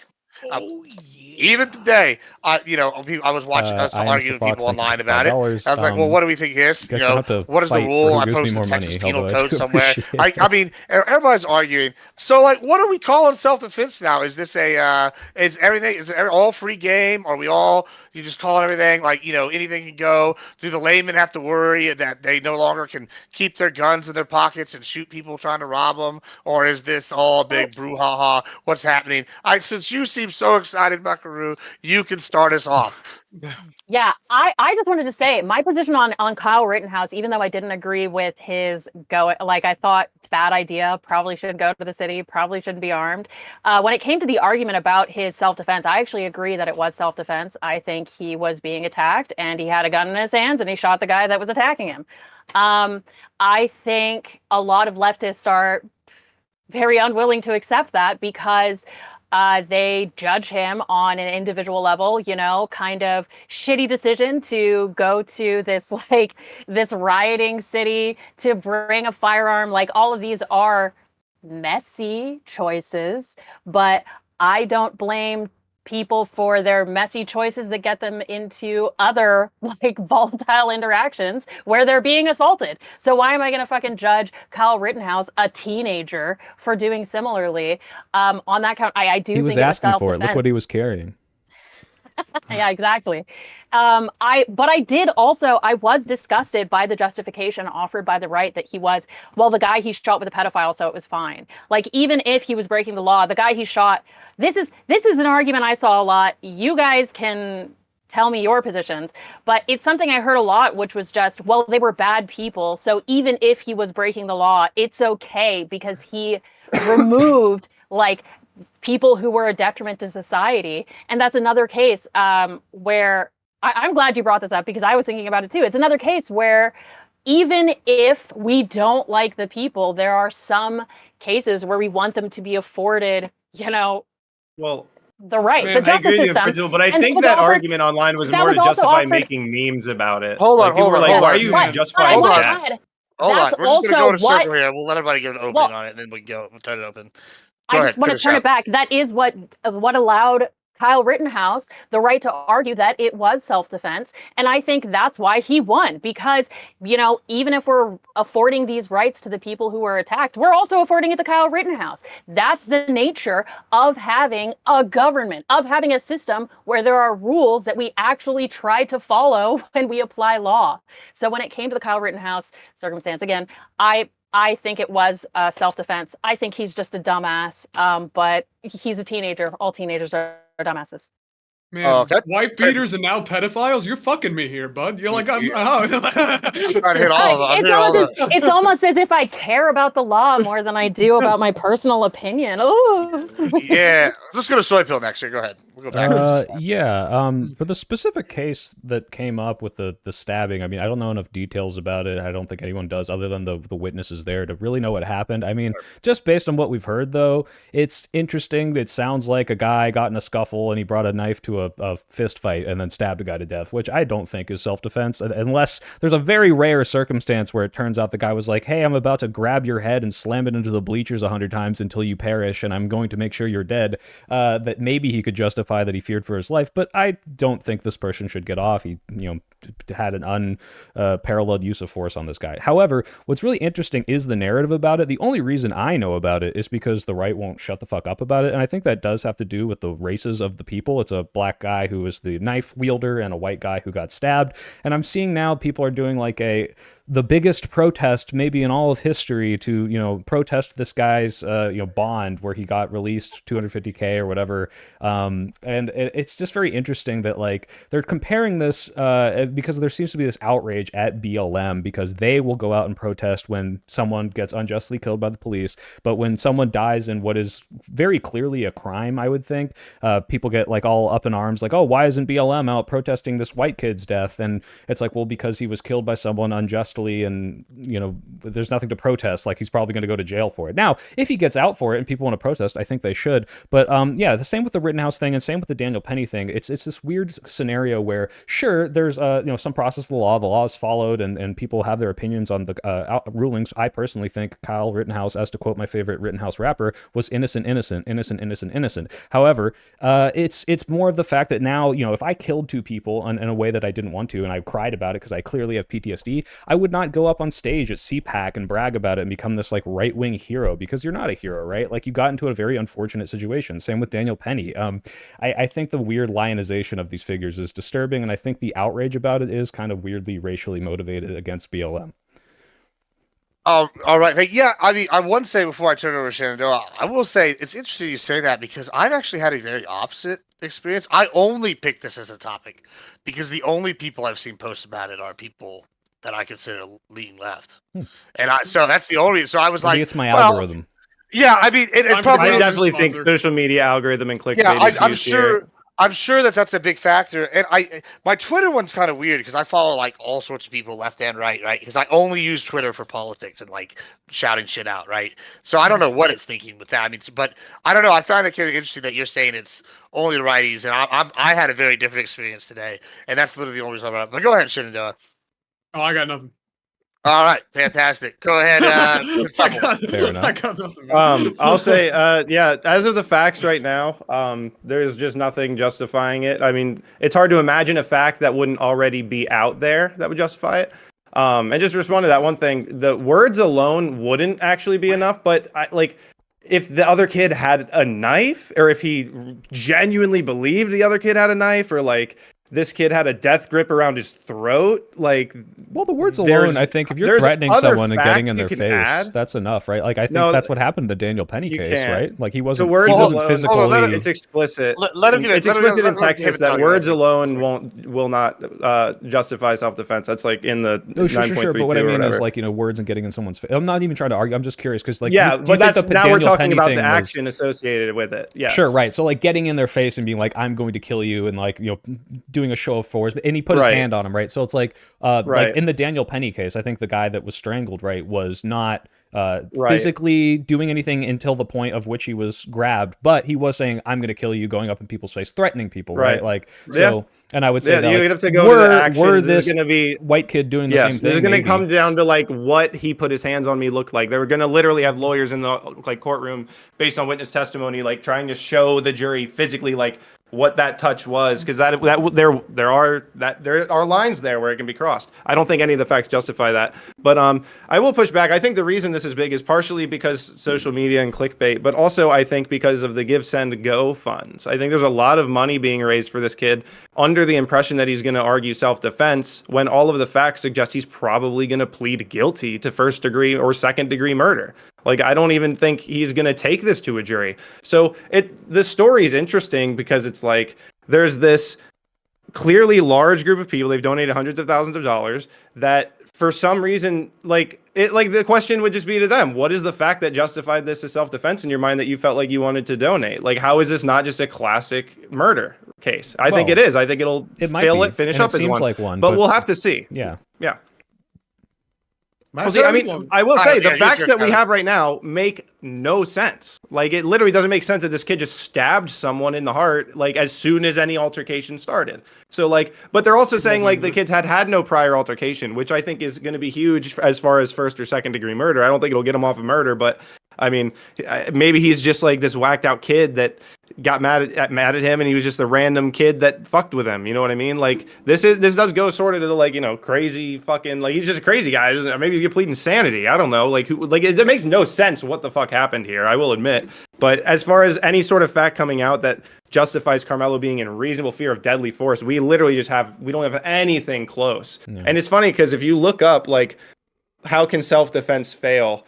Like, especially through law school, like, the classic example has always been like, oh, well, like, if he comes up and, like, grabs me, can I stab him? And it's like, well, no, like, you can't just, like, there is a proportionate, like, force that you can use. You have to be in reasonable fear of deadly force. And we don't have that just because he put his hands on me, which is, like, basically the only fact we have from the police report. We're going to have to see what the witnesses say. But I feel like if with this many witnesses, there would have been something out there that got out that was like, yeah, Austin also had a knife. Like, Austin had, like, even if he didn't, like, flip out the knife, just, like, holding like anything that was like, maybe he like picked up a big fucking Even if it rock. looked Maybe he had like like a a big knife, fucking yeah. sharp rock. Maybe he picked up a piece of like a broken metal bench and he had that in his hand. Like, we need a fact like that. And until there is, I think that people are going to look at this confused because it's like, this just looks like a murder case. And like, why are people sympathizing and rushing to the defendant? And then, you know, the clickbait and racial stuff gets in. But I don't think that this was started by like some anti-BLM thing. I think it's started by Facebook algorithms and the Give, Send, Go funds.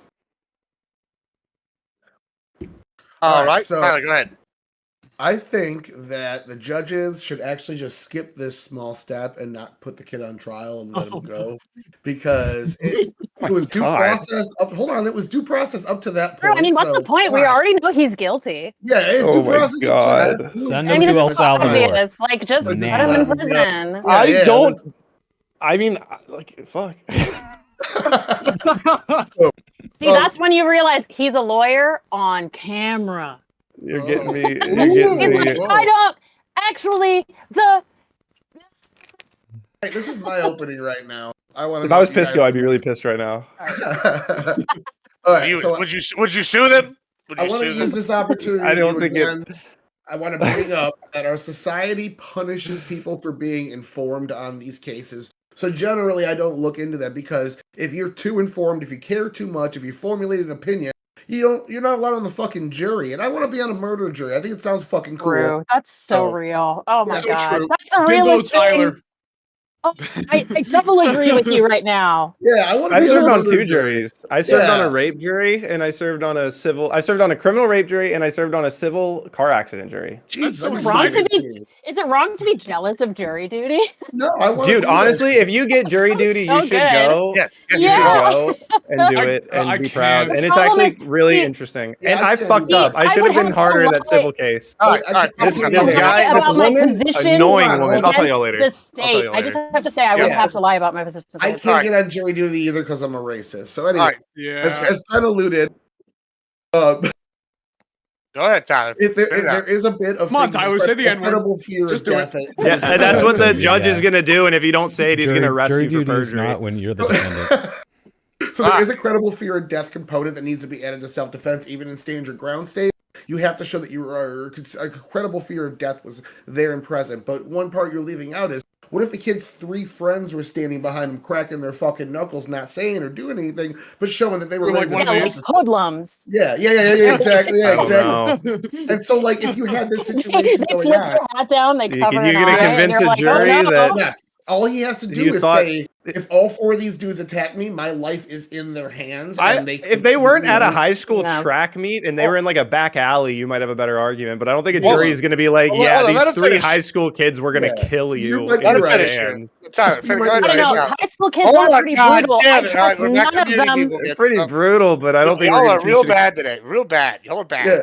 So Bad. I think You've we been good. don't It's know always the been full good, but extent of the you- fact. I very heard your bad today. statement. I heard your statement. I heard your statement. All you guys made a lot of maybe statements, and that tells me we don't have enough facts of the case and things that the court would allow in to make a reasonable determination either way on this. We don't know if he pounced like T'Challa or he pounced like T'Challa that was defending himself. So I'd say we just kind of hold it up and wait until we see what the judge allows into the courtroom.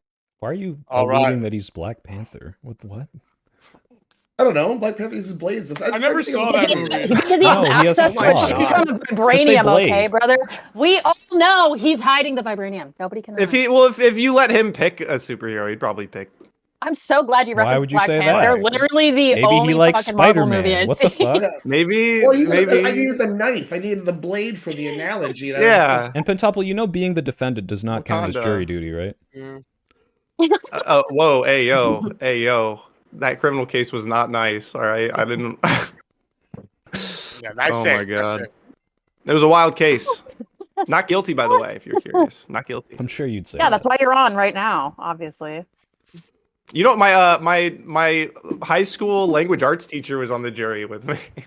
Oh man, That's I thought actually you were sick gonna as say something fuck. so much worse. Yeah, I was seeing I did that going too. into I did too. I was on the jury. What is? All right, I apologize. As much as you hate it, I appreciate that at least I'm getting paid to be here. I know you guys aren't. Yes, you lied. Let's get back to the topic here. All right. All We're right. having too much She was fun. We have hot, to get back so to it our would Too have much been- fun. I Yeah, would too have much been fun. probably Like, testifying. So okay, yeah. So Tyler brought up if there's 3 people standing beside him, and you seem to have objections to that, Pitsuple. Go ahead. What were your objections what? to Tyler's scenario where there's 3 people giving him the old snaps behind him? Well, So Oh, yeah. Kentucky That's would just only be not, scared if they were like- stacked on top of each other in a giant trench coat. I mean, like, this is, I like, yeah, if you had, like, we could introduce, like, any scenario, and we could find, like, yeah, you can cross What the if line they to threaten to make me reasonable gay? Can I fear. kill him then? If what? What if they threaten to make me gay? Can I kill him then? Yeah. How's it Thank you. work? again Well, for that's the thoughts. self-preservation kicking in. I'm just That gonna you're black paying. out. Whatever It is happens, free happens. technically, but you Just are because when going the Pentemple extra sees step. 4 I guys really do standing appreciate behind It was him, gay and he defense. assumes he's gonna have a good night, doesn't mean it's I'm reasonable. homophobic. I'd probably run and black out, and who You're knows always where He's I'd go. literally homophobic. You're Oh, only yeah. homophobic because you're Yeah. scared of yourself, Pentuple. Once you Yeah. accept No, yourself, stop. you won't feel this Stop. way You're triggering anymore. me. You're Anyway. triggering me. anyway, I was born this You way. make a good twink. Focus up. You focus were up. born this way, and I respect that. Oh my God! All right, focus Sorry. up, boys. All right, All right. you're dead.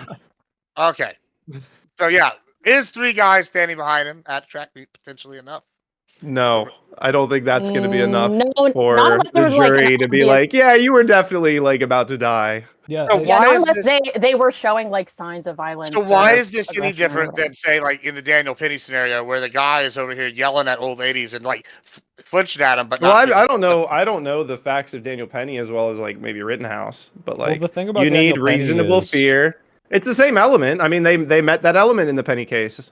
Like the jury yeah, obviously the jury did. decided that, which So- I actually disagree with that one. I think Daniel Penny probably should be charged for manslaughter because I think he was doing the right thing, which is stopping someone from, causing altercations and threatening people, but he took it a little too far and held him longer than he needed to, and that caused his death. And, that's sad. I don't think he should be like, he's not some evil person. He was doing what he thought was right, and probably something I might have done in that scenario, but he kind of took it a little too far, and I think that's one of those unfortunate accidents. And the difference being that, Rittenhouse actually had people, like, trying to, I mean, he had a potentially gun to kill his him. head at one Yeah, point. Yeah, people he had a gun to his attacking him. head. You Yeah, had people reasonable fear of chasing- deadly force. And he was Yeah, running and away, literally right? So these are chasing very different after him. scenarios. Yeah. You should have just Hold let him up. get shot, obviously. That was the 3rd guy, and he didn't actually get the gun to his head. He was raising it up. Yeah, No, because they had Rittenhouse the- is they the had quickest kid in the skateboard. They were West. threatening him with the skateboard too, and then Oh, you just have bingo. to assume if there are multiple people chasing after him, threatening him with Yeah. violence, one of them already has like a weapon that they're threatening to bludgeon you with. I think at that Well- point, like obviously it's Well, self-defense. well, You're that's what being I- attacked. You're being chased If- by people like Well, that's why I If compared you're it more to in- the Daniel Penny case than the Rittenhouse case. Like I think the Rittenhouse case is a little further along, like where it's like clear Yeah. there's like violence happening. It's like even in like an Like- area where a riot arguably has been happening. Like yeah. I feel like that's At different best, versus like the Daniel Penny one, which seems like it's very similar almost. Where it's like this guy threatened him and then he like flipped through like a fist at some old lady. I and just was don't know if saying I crazy things. But I mean, now I guess we don't know what these guys have told this kid. But if one is that fine, why is the other one not fine? And what are our well thoughts? on here?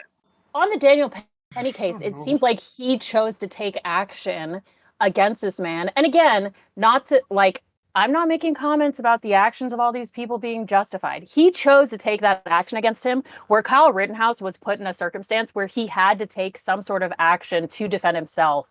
And I agree, that doesn't sound like a lot of difference, but it is. Like if somebody shoves you versus somebody just comes up and says, I'm going to shove you, like those are 2 different circumstances, one of which where you may feel like you need to defend yourself, and the other one where you may feel like you just walk away or say, don't push me. So with the circumstance of Kyle Rittenhouse, he was being chased. Like there were people actively pursuing him and attempting to do something. They're gonna strip him what of is his he going to gun. do? Yeah, like what is he going to do when it comes to Rittenhouse? Like what is that's why I his moved it past choice? Rittenhouse. That's why I Well, moved it I past agree. Rittenhouse. Well, I'm Yeah, trying I to was waiting compare it for to Penny. Yeah. I'm just trying to compare it to Penny. Well, Penny, Penny so was yeah. like defensive of Go ahead. others, arguably, He's because pushed to like defend himself. Well, I agree. Like, I understand and I agree he was defending other people, but he chose to pursue that interaction versus Rittenhouse being pursued and having to respond to pursuance, which is where the other I variable think there's too a difference.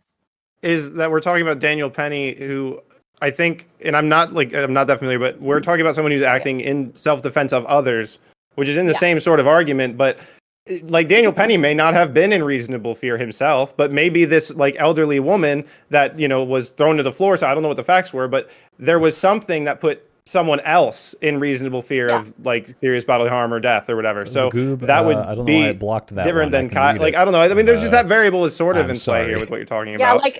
Yeah, it's just a little different. Like there's different application of all of these perspectives. Like it's not self-defense, but it is defense of someone, of the self of someone. I agree there are like similarities, but I just don't think it's a one-to-one because Daniel Penny chose to pursue the interaction, even if he was doing it with like moral justification, with what a lot of us agree is moral justification. Whereas Kyle Rittenhouse, that wasn't a choice. He couldn't choose to interact. He was forced to interact with those people and he had to respond in some way. And there are only like a select amount of responses that you could have to that circumstance. And especially if you're being chased down by multiple people, they're they're clearly upset with you. They might be yelling threats at you. Like that is going to be a circumstance where, at least personally, I'd be scared for my life at that point. If like multiple people are chasing me down, trying to get my weapon so that I can't defend myself, even if they have other reasonings, that's just like, that's scary shit.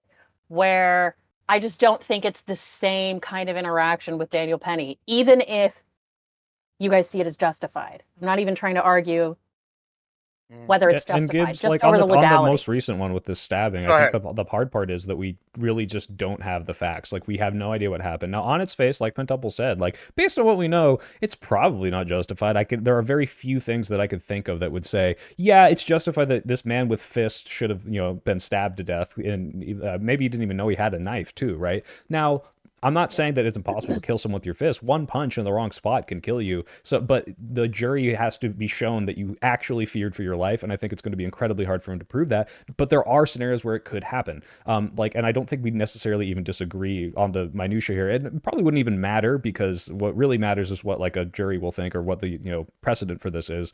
But yeah, if they're like, hey, we're going to kill you and like that sort of thing.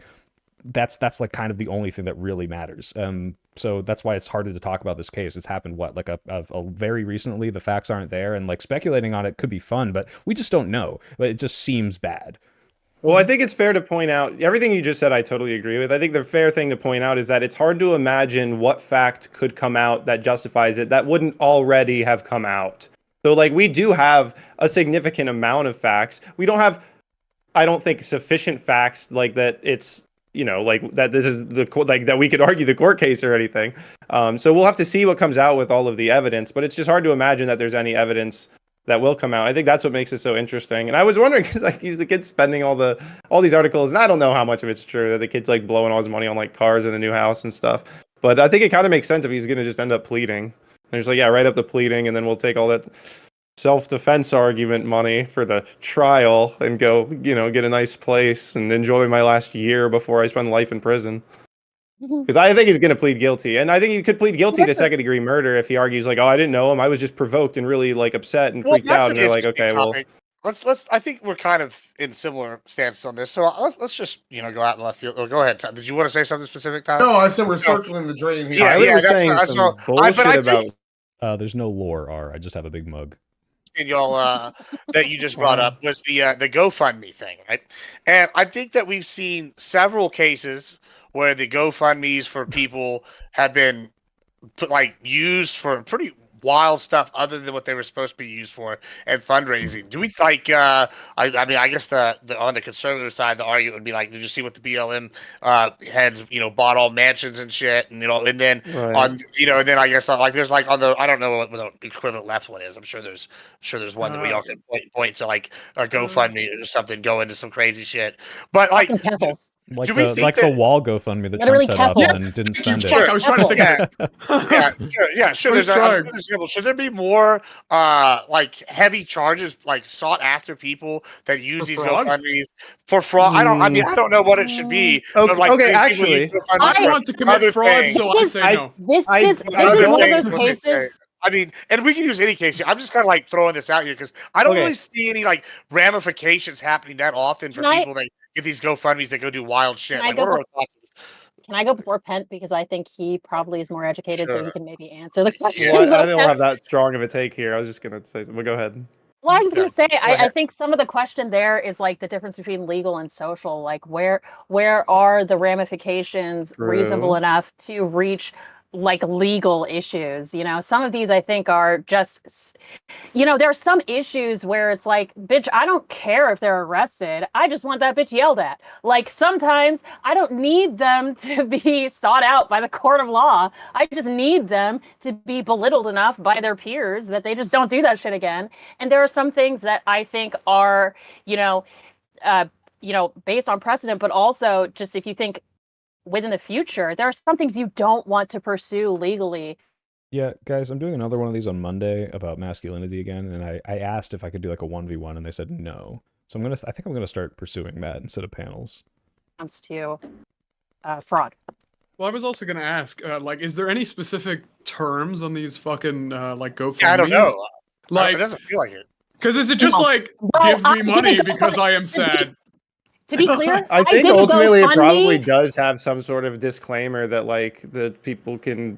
I mean, I don't know what it says, but I do think I that the did a point is GoFundMe for my ex's fucking birthday. I thought you were Okay, gonna say it was funeral. just give me money Like- for my ex to get him a present. That was the Well, GoFundMe. that's not exactly what I'm talking about, though. And I think you should be sent to an El Salvadorian mega I'm prison. saying like GoFundMe at Please. least as a site, like it doesn't seem to have all of these really harsh stipulations. but hold on, It there's a seems like the difference times that they between- have shut down petitions or fundraisers, it's been because people have argued and been like, "What the fuck are you doing, GoFundMe?" And the GoFundMe shuts it down. It doesn't seem like, at least in my experience, from what I've witnessed, it doesn't seem like GoFundMe is shutting down all of these petitions left and right without Well, some GoFundMe sort of did shut public this one down. outcry. It's on Hold Gibbs Then Go, I think, that they're running it. But I do think that Gibbs has a point in saying, is it, and because people are talking about like, oh, they're buying cars and like moving and stuff, which I think they can justify by saying like, you know, we needed to get to a new place. We don't want people just showing up at our like little townhouse or, you know, wherever they live. I don't know.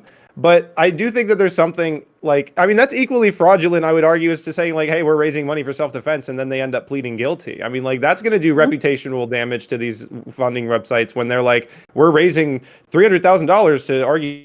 Guys, the debate topic has completely changed. Gibbs had 2 topics today, so now we're talking about self-defense, and I don't know why these are lumped together because they're very, very, very unrelated. I mean, you're donating to his legal fund. I mean, his lawyers aren't bound by GoFundMe donos. Like that's not how it works. So like, it's weird for these platforms, I think, in these scenarios because it really can bite you. But at the same time, it's like you don't want to be in the business of trying to guess how these are gonna how these outcomes are gonna come. So like, I wouldn't want to be in GoFundMe's position here anyway, because it's like I don't know that you want to say no, you can't raise funds for this because like we know how it's gonna result. Even if you do know how it's gonna result, it's just like. That's a tough. But okay, Wait, so Gibbs, can I make But this you're debate more just spicy, making Gibbs? too much of judging. Hold on. Let me. Can I just drop some say- hot I just- sauce in this debate, Gibbs? Do you guys think Sure. that the bond was reduced to $250,000 because he's black? No. I think it was reduced because he's probably got no prior criminal history. He's a minor. He's not really like they just don't think he's a threat to others. I don't think actually it was anything to be surprised by. That's actually. I don't think he's. I think it's like From- it's whatever. Yeah. Yeah, I tried. At least from what I've seen, like about bond state, like when judges Wouldn't be have made legal to do statements it about 'cause you're black. bond, Hold on, so at least it seems like when judges have made Better have a good statements about reason. it, it's been related to their likelihood of reduced recommitting, because of the fellow. still harming other people. Like in my experience, at least, that's what bond's been directly related to, is their chances of like harming other individuals in the period of time between arrest and sentencing and all. So when I'm saying like let's just expand it from GoFundMe. Let's talk like maybe like fundraising specifically for something like in general, right? Like because I feel like I see this all the time where people will say we're fundraising for a new home, right? It's one thing to use a GoFundMe and like, hey, I'm gonna go to my birthday, and if you give me $50,000, I'm gonna go spend it on blow and hookers. You know, that's one thing, right? But if you're gonna like, hey, You're gonna give me if I need a new car and you give me $50,000 and in my GoFundMe and then I go spend it on blowing hookers. That's like a problem to me because it's like you said you were gonna use this for one thing and we use it but it doesn't seem like these are like drastically enforced except for at a social level where like did you see this guy rip off his funding thing? He was getting a funding for grandma's funeral and he bought a Porsche. Then they're just like poo poo on that guy, but it doesn't ever seem like they've suffered any legal ramifications. Should we start like putting legal ramifications on this kind of thing, or what are my thoughts there? I don't know. I mean, like, if it's fraud, fuck it. Why not? Why are you trying to bring the law into more shit? Just ruin their social lives, brother. I don't know why you need to. Look, personally, I think it's actually I'm paid really by important. big law. I don't know. Like, what do you want? If I'm gonna let people buy like meme coins, we've got to let them donate to fucking obvious murder cases. Yeah. I don't know. Like, you can buy Trump coin. You can buy Trump coin. You can fucking donate to Carmelo Anthony. Like if there's a fraud case, do a civil case. Okay. Yeah, I mean, if they're knowingly raising money, I think you probably could charge them with fraud. Like Shenandoah was saying, if they are knowingly, like we already spoke with our legal team, we're pleading second-degree murder, but we're gonna go over to GoFundMe, keep typing up all this stuff about self-defense, and keep meeting with like public media and saying self-defense, like that. I mean, that does feel like that should already just be a fraud, and like you're doing that. If it's fraud, it's fraud. Okay. We don't do anything new. Wait, Sophie, what do you think? I'm so checked out. I just like don't give a shit about this at all. It's just a guy stabbed a guy, and it's like, hey, you know what? Like, there's people being deported unjustly right now, and we were talking about it. I was really invested, and now my wiener is flaccid. I'm sorry, I'm not erect right now. Get a harder wiener. Simple as. Tyler, go ahead. I definitely think that Harvard is fighting right now. I agree with you guys, Chad. I'm fucking checked out. This is just like, why are we talking about this? I want to talk about things that matter. This doesn't matter. Some fucking kid stabbed a kid. This is just drummed up right-wing bullshit. It's already on the books. Like, you can fucking already bring up fraud. But personally, I guess I think it's important for every leftist. I'm personally still going through this process of deciding what actually is and isn't reasonable to bring legal matters into. Like, there are some circumstances where it's like, bro, just fucking talk shit. Like, just talk about how you think that guy's a fucking asshole. He does all this stupid shit and you don't trust him. Don't give him your money. Like, you can just tell that to your friends. So I think there are some circumstances when it comes to cases like people asking for money on GoFundMe. Like, I don't know if that's something that I would say we need legal matters brought into this in a way that they haven't been before, as opposed to just saying we need to fucking have backbones when it comes to being in social communities. Like, people act up, fucking they can find out from you. Okay, you don't need to bring all of these legal matters into it, especially if fraud is already on the table as an opportunity. Yes, like, my elbows are showing. What new legislation is going to save us from GoFundMe versus the legislation that's already on the books? Hey, Buckaroo, welcome to the Republican Party. Anyway, so so let's still leftist. To be clear, I'm still leftist. Can I ask a contentious question? I'm just a leftist that doesn't lick the boot of the state. After Soypil asks his question. After Soypil asks his question. Yeah, like we're gonna do some closing. I don't know if this is like a Gibbs or a pentuple question, but like I mean, this might be even a whole new thing. But why do you think like the right wing kind of lionizes these Rittenhouse characters or these Daniel Penny characters? Because my big issue with that is that they did things that I may not have been illegal and I think are tragic, but the fact that they're like turned into these like pundits, and like the fact that Kyle Rittenhouse has like a platform now to speak, and it's not about this like persecution thing. It's like, actually, you're a hero. Daniel Penny, you're a hero. Like, what do you think about that? I think that is largely. I think the reason for the answer to your question is that that's just Kyle's personality and what Kyle chose to do with his opportunity that he was given. I think a lot of these people choose probably to just become recluse and drift back out. Kyle Rittenhouse saw an opportunity, and he probably had an interest in being politically active. I think that's what happened. He saw his opportunity after having a national news story, and he took it. It's like, the same reason that like the Hawk Tuah girl is famous, arguably. Like, you had an opportunity, you got national fame, and that's the personality that likes to do that. I think like there's plenty of people who probably could have been in Kyle's exact position that don't have that personality. Like Daniel Penny does. I don't know that he's like very outgoing or active. He probably could be. If Daniel Penny wanted to start a podcast, they started inviting him to stuff. They're like, hey, come meet Daniel Penny. He's like so good. So But I'm saying like Daniel Penny, if he wanted to, could probably start a podcast and get a huge head start. But I don't think he's doing that because it's probably just not his interest. That's probably what it comes down to for a lot of these cases. As to what you're saying, though, I think that it's just the nature of like humanity, because I feel like I see it on the left too, where they pick somebody and they lift them up. But I think that's just in general. I think people do that, and these guys have like name recognition, and I think name recognition is very important. And if you can conduct yourself with a modicum of like speaking ability, then I think that then you have an opportunity that other people aren't going to have, and like kind of like Pit Temple will take it. Like if you remember Zimmerman, right? He was like everybody was talking about him. He was controversial, but he hasn't really gotten. Like I don't think he did tours and he was going around signing stuff. Yeah, like, that's what I'm talking about. Where it's like if I accidentally killed someone in a tragic accident, I'd fucking disappear forever because I'd never be able to forgive myself for having even justifiably taken 2 lives, and yet these people are going paraded around. What's the banner at the CPAC that says "We're all domestic terrorists" or whatever? It's like it's kind of gross to me. I just don't like the way they do it. Well, is he supposed to like reject opportunities? Like, say he had an interest in being a radio host, is he supposed to be like, "Oh, I can't be a radio host now"? Because if he had like a modicum, there's no way to avoid it if he wants to do that. He would do that, but he doesn't. I guess. I mean, I don't know. I'd probably take a check. If like someone was like, "I'm going to give you $50K to come give a speaking thing about your whatever happened," then I might be like, okay. Like, I mean, okay, I'll give you an example. Monica Lewinsky is now famous for giving Bill Clinton head. Right? No, like, she's famous because the court case got blown up and it turned into an impeachment trial. Regardless.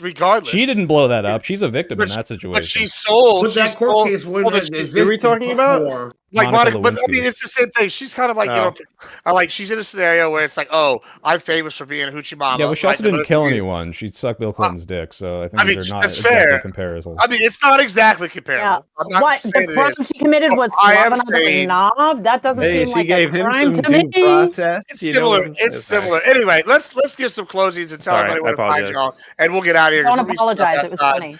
We'll start with Tyler. Go ahead, Tyler. Tell us what you do, where you find you, all that good jazz. I'm Tyler, average debate enjoyer. I'm watching these fucking 2 idiot leftists go back and forth in my chat here, talking about how like Jews being persecuted on campus is fine because I love you guys. Stay strong. Believe in yourself. Did you hear what he said? No! Did you hear what he said at the end of that sentence? Yeah, I got some questions, bro. We got.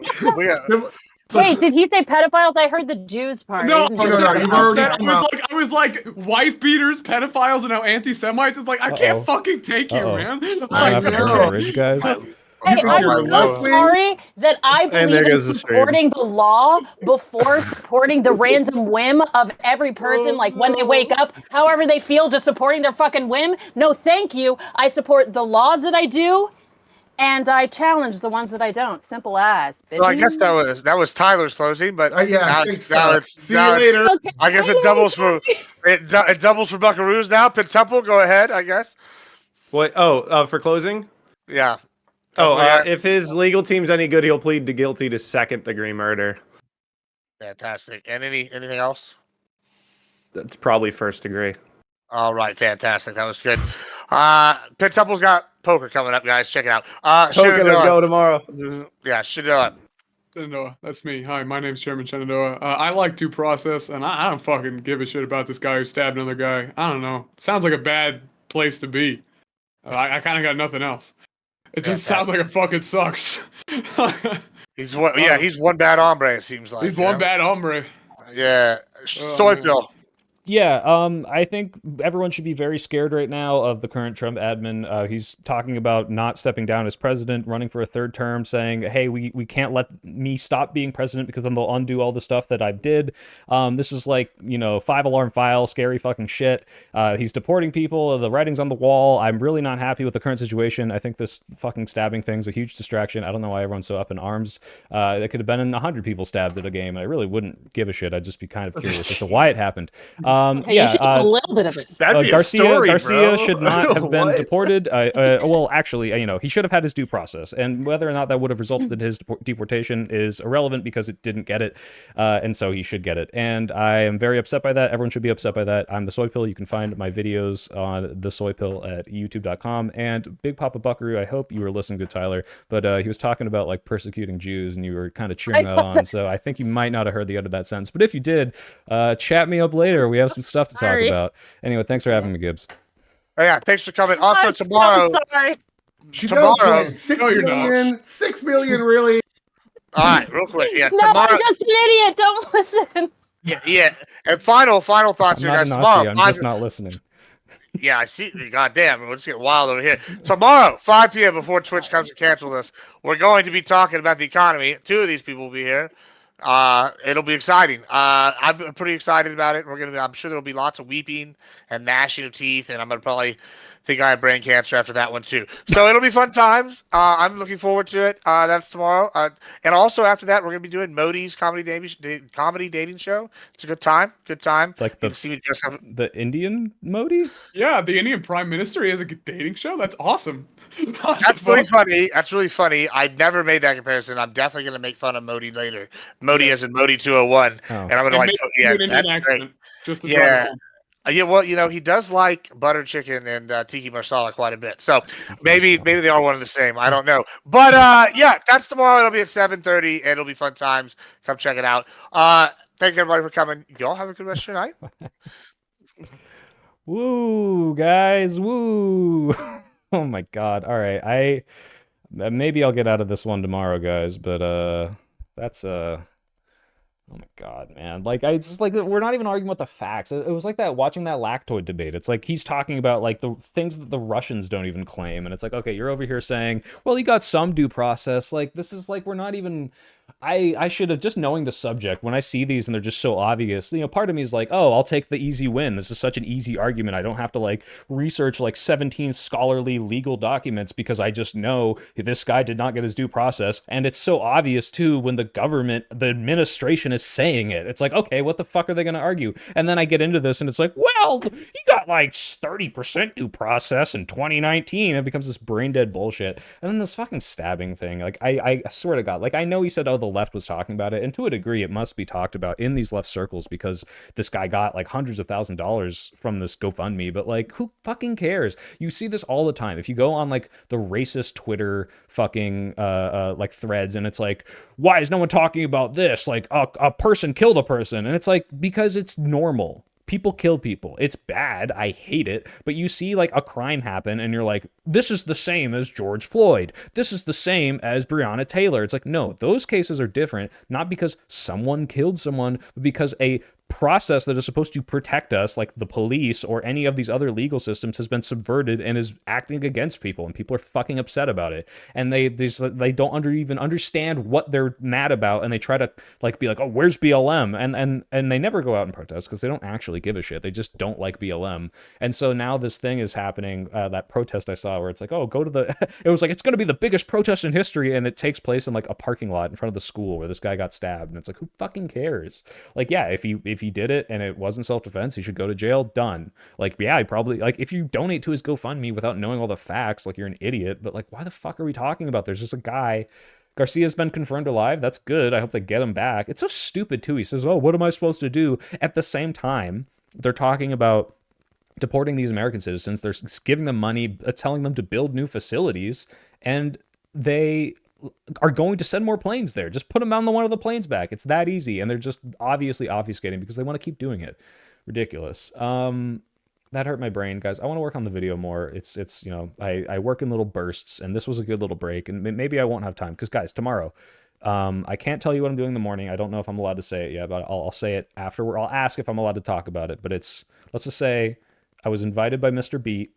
It's not live, so you won't see it, but it's, hopefully very important. After that, I've agreed to do a movie podcast, which also won't be live, but will go up sometime later, and then I will upload that. And we're talking about The Monkey, which was an entertaining movie, and Terror on the Prairie, which was like this like Daily Wire bullshit western that really sucked. So I'm gonna rant about those. Hopefully that'll be entertaining. Mr. Beat, yeah, not Beast.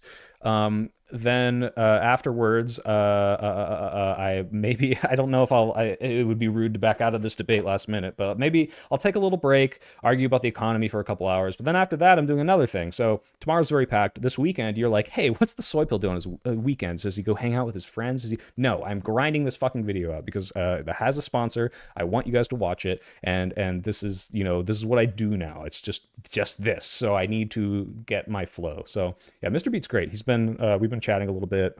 He's been talking to me about how to not get demonetized. He's been helping with that. He's very nice, and he showed me some thumbnails ideas, or I presented some ideas, and yeah, he's just a really cool guy. But yeah, I hope I get to collab with him more. And it's like the best part of the job is when I get to like fly out and do any of this stuff. So I'm very, very interesting people to meet and talk to, and super excited for VidCon. Mr. Beat Goob, you should definitely check out. He, if you know JJ McCullough from maybe from watching me, the bigger streamer, no, JJ who does like these kind of like a little more culture stuff and then sometimes politics. Mr. Beat is like strictly like history. He was like a history professor, and he does these really cool videos of, hey, like top 5 Supreme Court cases, like top 10 presidents, like and they're like these educational, well put together, and he's got a good sense of humor, so I'd definitely check them out. Don't do the YouTuber wacky face thumbnails. Toby, are you a lawyer, by the way? Thank you for the donations. I appreciated you stepping in. Guys, like, I do read chat when I'm debating. I can't always, like, say out loud. Sometimes I'll mute if I think it's, like, whatever, people are just rambling. But I do appreciate your suggestions and all that. So he did a great Why You Don't Follow Joe Rogan Experience video recently. Mr. Beat did that? Why You Don't Follow Joe Rogan Experience. Yeah, Joe Rogan Experience is... I had a family member tell me I don't need college. I watched Joe Rogan, and it made my brain want to explode. Yeah, no, Mr. Beat does dabble in politics. Like, he's not apolitical, but what I'm saying is, like, he's mainly historic.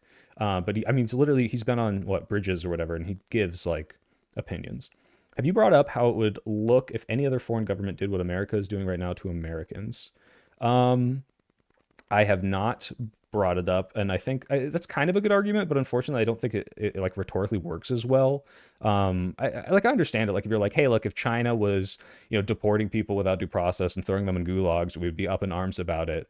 But like people like will always find a way to like rationalize around it. They're like, well, he did bad things, and I think the reason, if anything, they're able to attack China for it is more of like a xenophobia? I don't know how to pronounce it. Just like an anti-Chinese like rhetoric. Whereas if you put these same people in China, they would be defending it. They'd be like, oh well, actually the Uyghur camps make sense because they're a higher risk population, and they like need to be re-educated. So like it's harder to make that point to them because I think their brains are just like hardwired against immigrants, period. Like you saw that happen where Pentuple's like, well, and he kept deviating to this, well, all these people are here and that's actually why this problem started. And it's like, okay, but like that doesn't justify things illegally happening, doesn't justify getting rid of the courts. Or what did Toby say? It's like, yeah, if you do illegal things and that means you don't have to go through the court, then you're essentially saying, well, we don't need courts. We just say, hey, we saw you do an illegal thing. No, believe me, we don't have to do any process. Off to jail, off to El Salvador. Like, it's ridiculous. And that's why maybe I shouldn't have even agreed to this. Now, Friday, it would have been better if I had a box cutter or a gun, yeah. Friday or tomorrow, I guess I'm doing this economy debate. And I'm not an economic expert, but I mean, like, I'm interested to hear people defend these tariffs because which of the like 7 conflicting arguments are they going to fucking bring up? And like, I think the most telling thing is that we had like this like inverted yield curve or whatever, where it showed like, hey, like you can make more money on a 5-year bond than a 30-year bond with the government because people trust the government stability so little because of these tariffs. And then that was like the day that he like paused them and repealed them. And it's like, yeah, it was very clearly, I think, a reaction to that, but we'll see. We'll see if we Jake Lacey, is that who's Jake Lacey? Shenandoah looks like. It kind of looks like Jake Lacey. I see it. Y'all ignores all the laws letting them in. Yes, okay. My friend here, YouTube hates free speech. I do know him. Dude, yes. First of all, no, not all the laws were ignored. You could say, hey, these were loopholes, or hey, these were like very stringent and they gave them, but a lot of these people, it was for asylum cases. Now, if you want to make this argument that like, hey, people who are advocating for asylum or sanctuary cities are like being hypocritical, I think there's a valid argument there. I don't necessarily agree. I think the degrees are different, but deporting someone without due process to a torture prison, I think is a little different from shielding people from ICE, but it's still, both of those are violations of the law. And I think there's a valid argument here, but no, that doesn't justify any and all law breaking just because people were okay with them being let in. So, xenophobia. Yes, excuse me. Fear of China. Have you seen the satellite images from the... Yes, I have seen the satellite images from CCOT. And there's reports of, the torture, and like I think there's very credible like independent investigations of these places. But I also don't know like to what degree they do it to people, who they do it to, if it's just to everyone. But I know the conditions are awful, and even for like the worst of worst criminals, I don't think that's how prisons should be. I'm not saying they get necessarily the Finnish treatment where it's like, oh, here's your apartment and your video game system and all that, but like maybe we shouldn't lock them in these overcrowded cages with no air conditioning in the tropical like environment of El Salvador. Like it seems pretty fucked up. Definitely a violation of the Eighth Amendment. But I guess if we say, hey, well, actually they're all Salvadorian prisoners now, it doesn't matter. And the fact that we're gonna do it to our own citizens is fucking scary. And like I don't give a shit if they're serial rapists, violent murderers. That's just not how we do things in this country. And I'm very scared for who they're going to start just rounding up and throwing them into these places. Like there's all those jokes, I don't know if you've seen, like, oh, off to Brazil with you, but now they're literally doing this. Like, oh, off to El Salvador, we can just do whatever the fuck we want. So people should be scared. He's from El Salvador. We send him back, not legally, because he had a withhold order to say that they can't send him to El Salvador, and they didn't follow it. And we do have say in what they do with their own citizens, because we're literally making a deal with them to build prisons there to fucking like... Should I have you on? YouTube, do you want to come in? Can I call you on Discord right now? I don't want to argue with you through chat. Do you want to argue in front of a couple hundred people? Because you're the person I was going to make a whole show about, and then tens of thousands of people would read it. That would be more interesting. It'd be 1v1. We could just have a little chat. Just don't say anyone's name. Like, say my name. I won't say your name. Or where you live. Or how many people in your family are. Or your address. Or where your mom lives. Or that you have a mom. Your silence is deafening. If you want to, get the fuck in here. Okay, guys, I'm calling YouTube hates free speech. This little shit. Now we're gonna have the real debate. Where is you? Where are you? You have too many different monikers. I can't find you in the list. Oh my god. Where the fuck? Oh, there you are.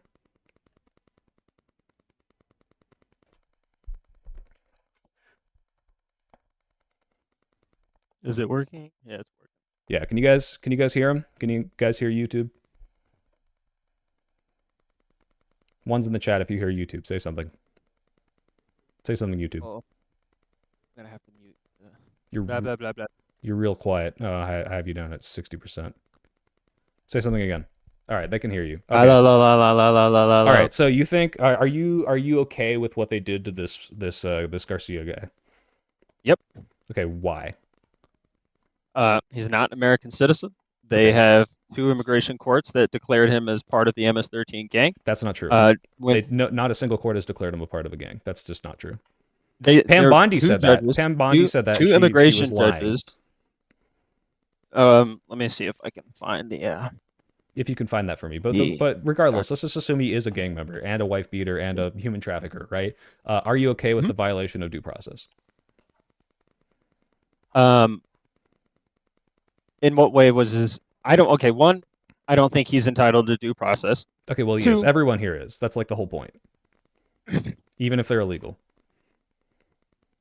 Okay. By the way, I'm still in debate mode, so I'm being a little short with you. For the record stream, this guy is my friend. So if I call him an asshole, it's because I love him, but I'm trying to, Anyway. No, it's fine. Take as hard as shots as you want.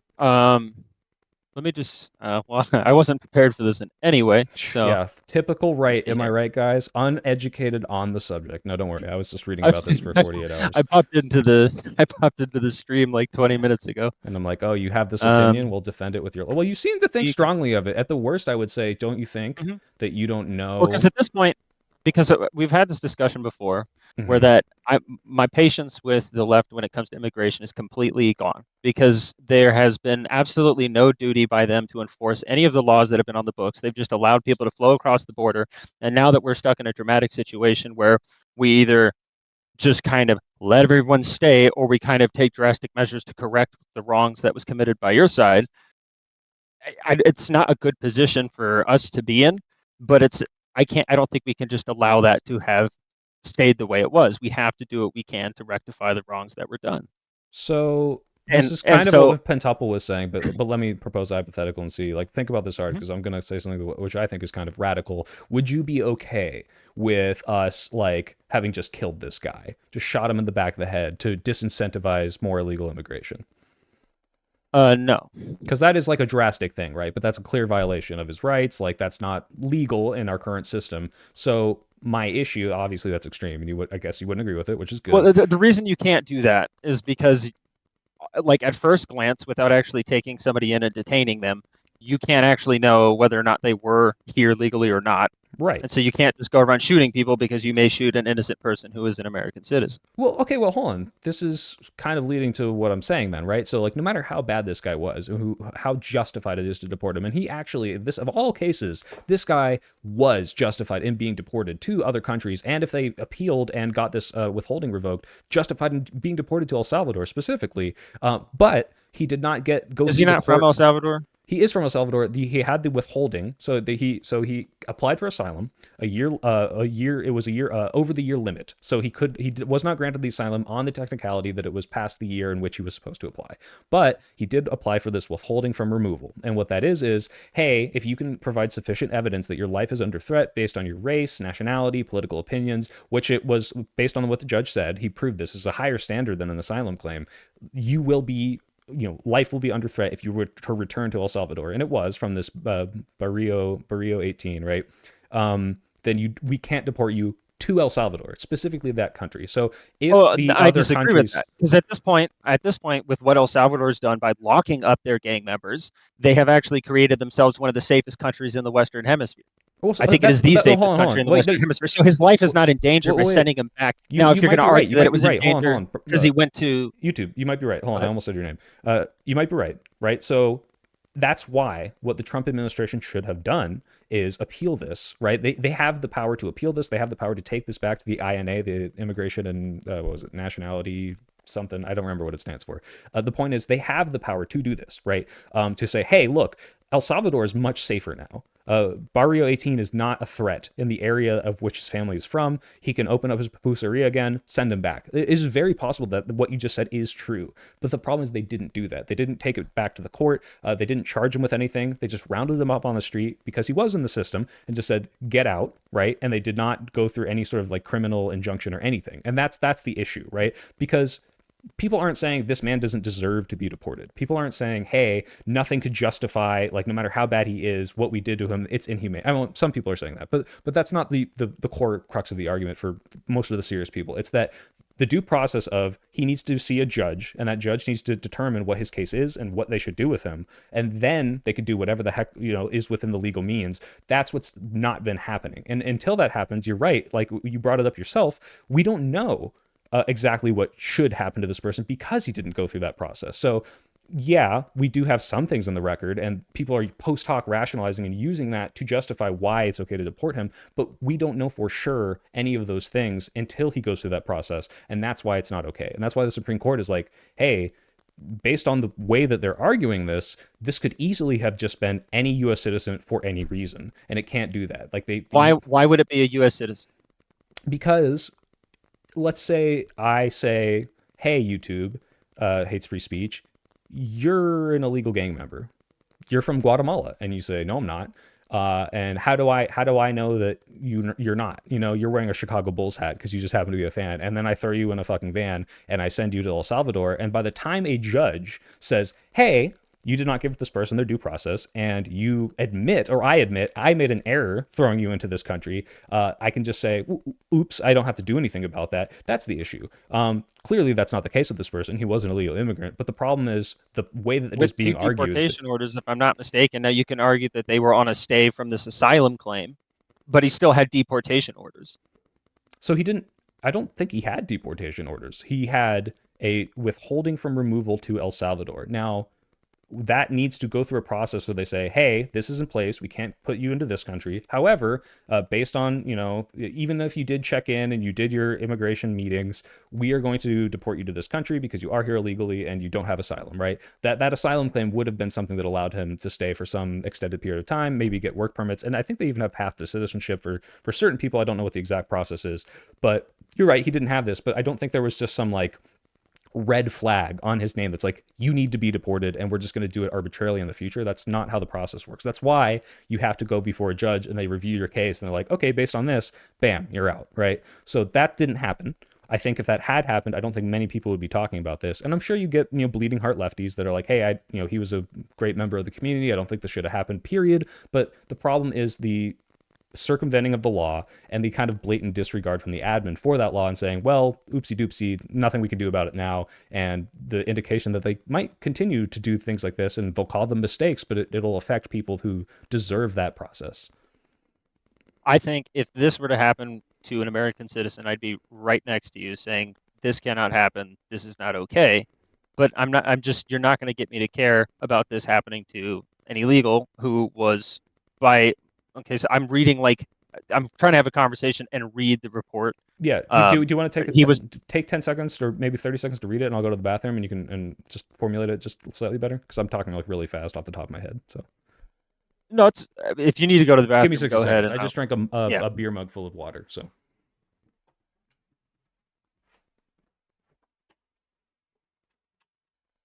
Hello, a bunch of people that hate me.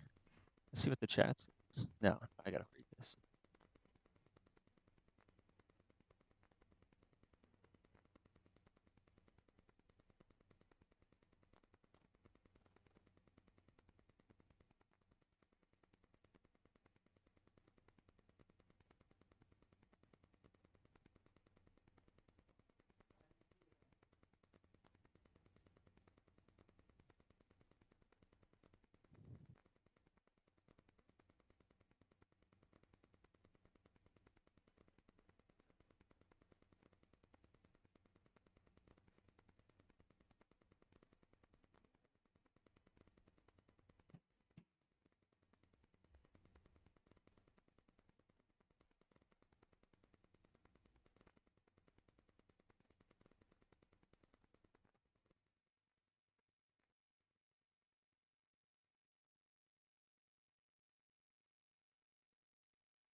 All right, chat, were you nice to my friend YouTube hates free speech?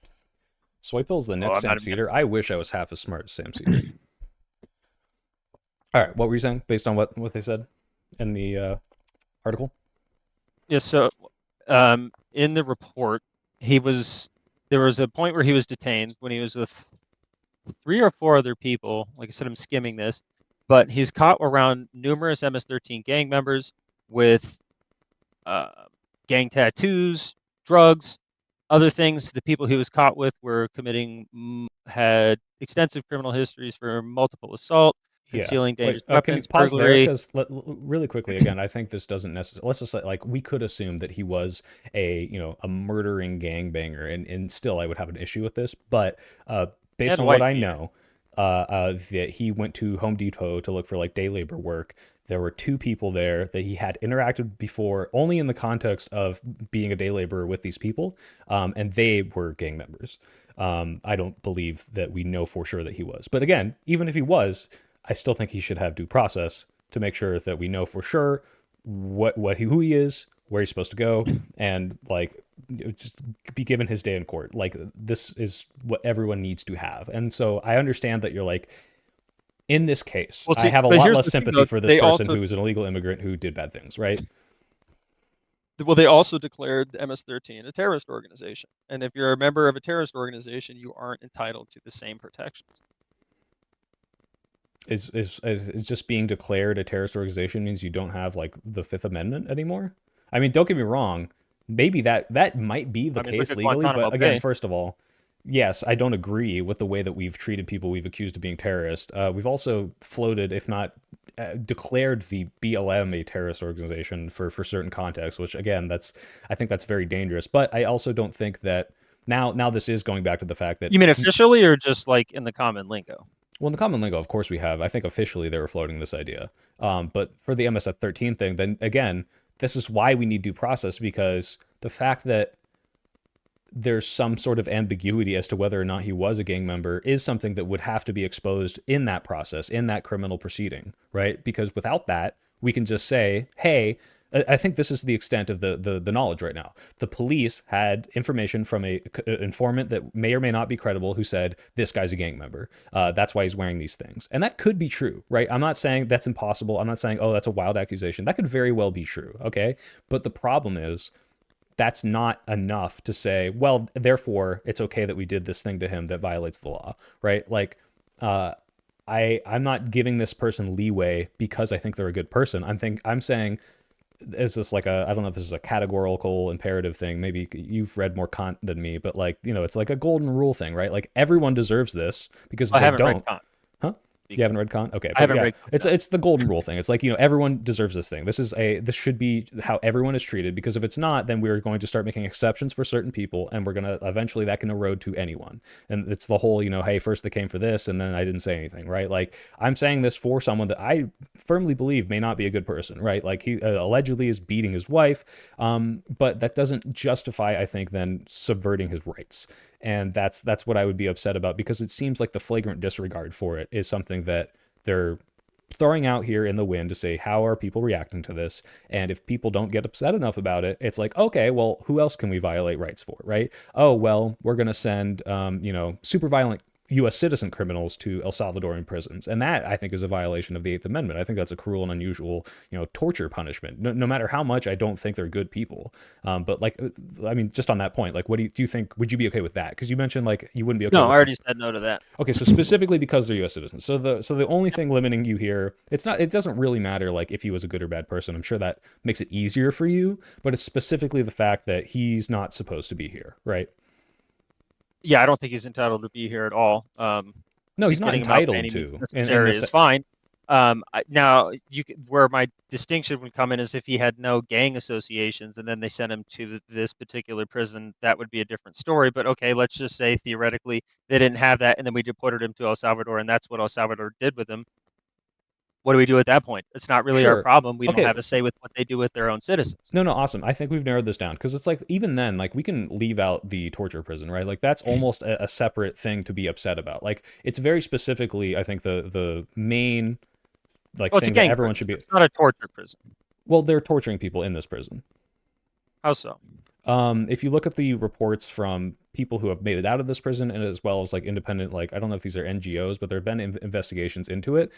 They like beat people, they electrocute people, they strangle people. There's like there are people, I think it was like 150 people died like in 1 year in this prison. And it's not just because like you might say, oh, it's because it's like a violent prison where they're like stabbing each other, but it's not. It was like specifically these were inflicted by guards. And like, yeah, I think they're like specifically treating these people poorly on purpose as sort of a punishment, which you might agree with, but I don't think that's how we should treat prisoners. And one more thing, generally, it's what's it called? They're putting them in these like, overcrowded, no air conditioning, no windows, cell rooms in like the tropical El Salvadorian environment. So it's like, heat baking them all day, like they used to do to slaves, where they put them in the hot box, right? Like this is a torture prison. Like it's known for that, and the Trump administration does know that.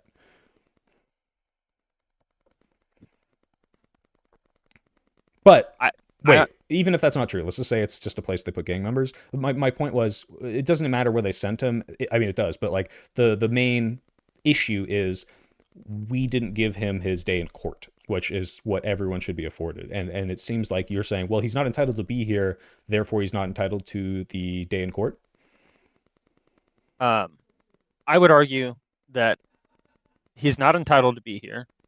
So he's not entitled to the same level of due process that we are. Maybe I shouldn't say no due process, but he's not entitled to the same due process that we are, from my point of view. Well, he's not entitled to the same exact rights, right? Like, I'm pretty sure if you look at like what an illegal immigrant is entitled to, or even like a visitor in this country, there are not exactly the exact same Bill of Rights. Like certain parts, like I don't think maybe chat can correct me. I don't think illegal immigrants are like allowed to buy guns, like as per the Second Amendment, right? Like, I think so. I'm not 100% certain on this, but I think there actually was a ruling that said they could. Maybe, but the point is, like, it wasn't at the highest levels though. It was like a district court, right? And like that's definitely something I think could be argued in courts and go through the circuit, right? Versus Free speech, I think, is one, like no matter what. Fifth Amendment, like due process, that is one no matter what. And it's like no matter what, if you're here, if you don't have that due process, then what's to stop people from just saying, hey, this person's illegal and I'm going to do whatever I want with them, right? I can send them wherever I want. Like they need to have that criminal filing. They need to have that sort of process to go through, because if you don't, then that's how you get to the point where we can just say, well, whatever, we don't need this, right? Like we can do whatever we want to them.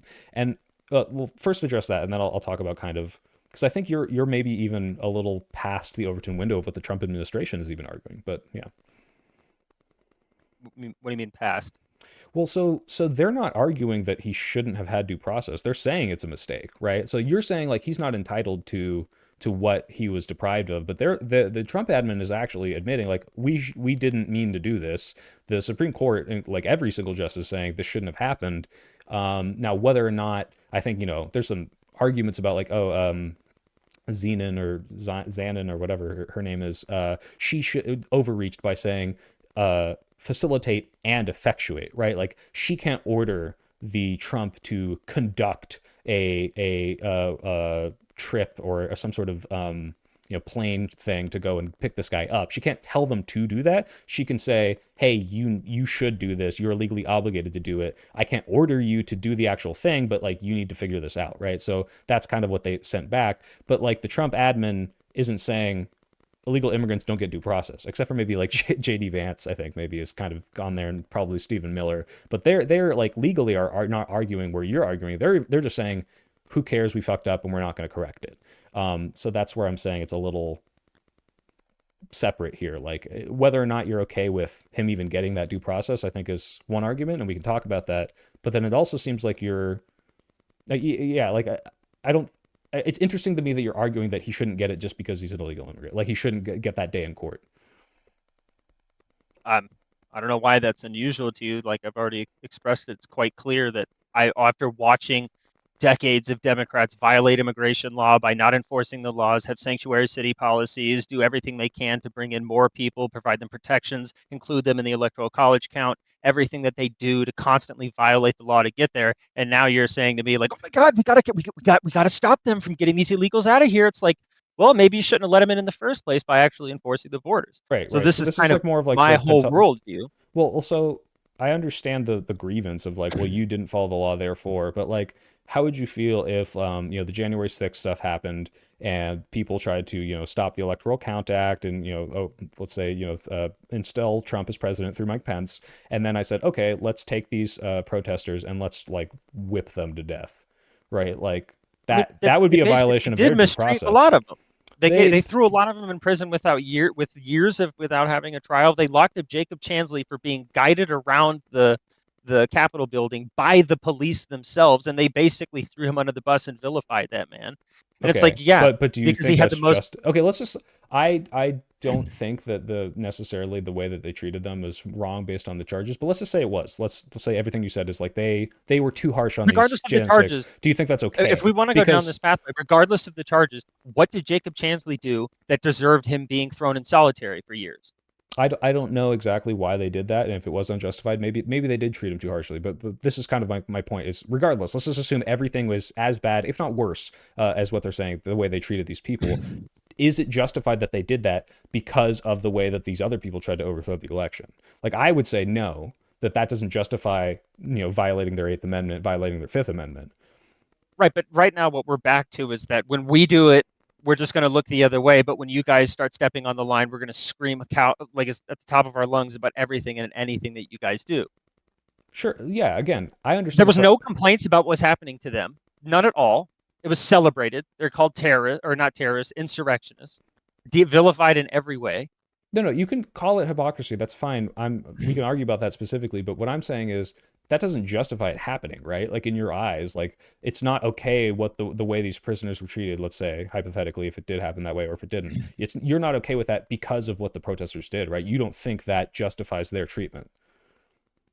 No, I don't. Right. So that's all I'm saying is that, sure, you can talk about sanctuary cities. You can talk about Joe Biden's immigration policy and how it, caused all these problems with immigration. There are people committing crimes that are here because of that immigration policy. I'm not going to say that's not ever happening. What I'm saying is do you think that justifies then not following the law later? Like, because it seems to me like this would just be this downward doom spiral, crabs in a bucket thing where, well, because no one's doing exactly the law following in the way that I want them to, we can now violate the law in any way we want to because they're not going to do it, so I'm not going to do it, so they're not going to do it, and then it just becomes this kind of... Do you deny that that's the cycle that we're in? Because that's very much the cycle that I see us currently in. Whether or not I'm happy that's the direction that things are going, I don't really think...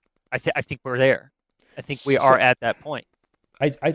I don't think we are. And the reason I don't think so is because even the Trump admin isn't using this justification, right? Like some of these people are saying things like what you're saying, but they're not coming out. There's no legal, argument that they're coming out and saying, hey, it's okay that we didn't give him his due process because of the sanctuary cities, right? Like they're pushing the boundaries of it for sure. And there's maybe even legal arguments for why sanctuary cities are okay. Like, because I don't really understand them. I haven't looked into this, but the fact that a state can declare it this way is interesting. Like, I don't know how they do that without... it's not just like, I declare sanctuary, right? Like there is some sort of legal precedent that is breaking a federal law, but the point is the Trump admin isn't even here, right? The Trump admin is at, oh, it was an accident and we're going to hope you forget about this. So I just don't think that of anything wrong happening in the past somehow justifies things bad happening in the future. And if anything, like the only way we're going to get back on track is if we start following the law. Like, yeah, you can view it as hypocritical and maybe it is, but that doesn't mean we should just, all right, let's just get to the point where anyone can do whatever they want and hope that my side wins. Right? I think that's going to just end up poorly for everyone.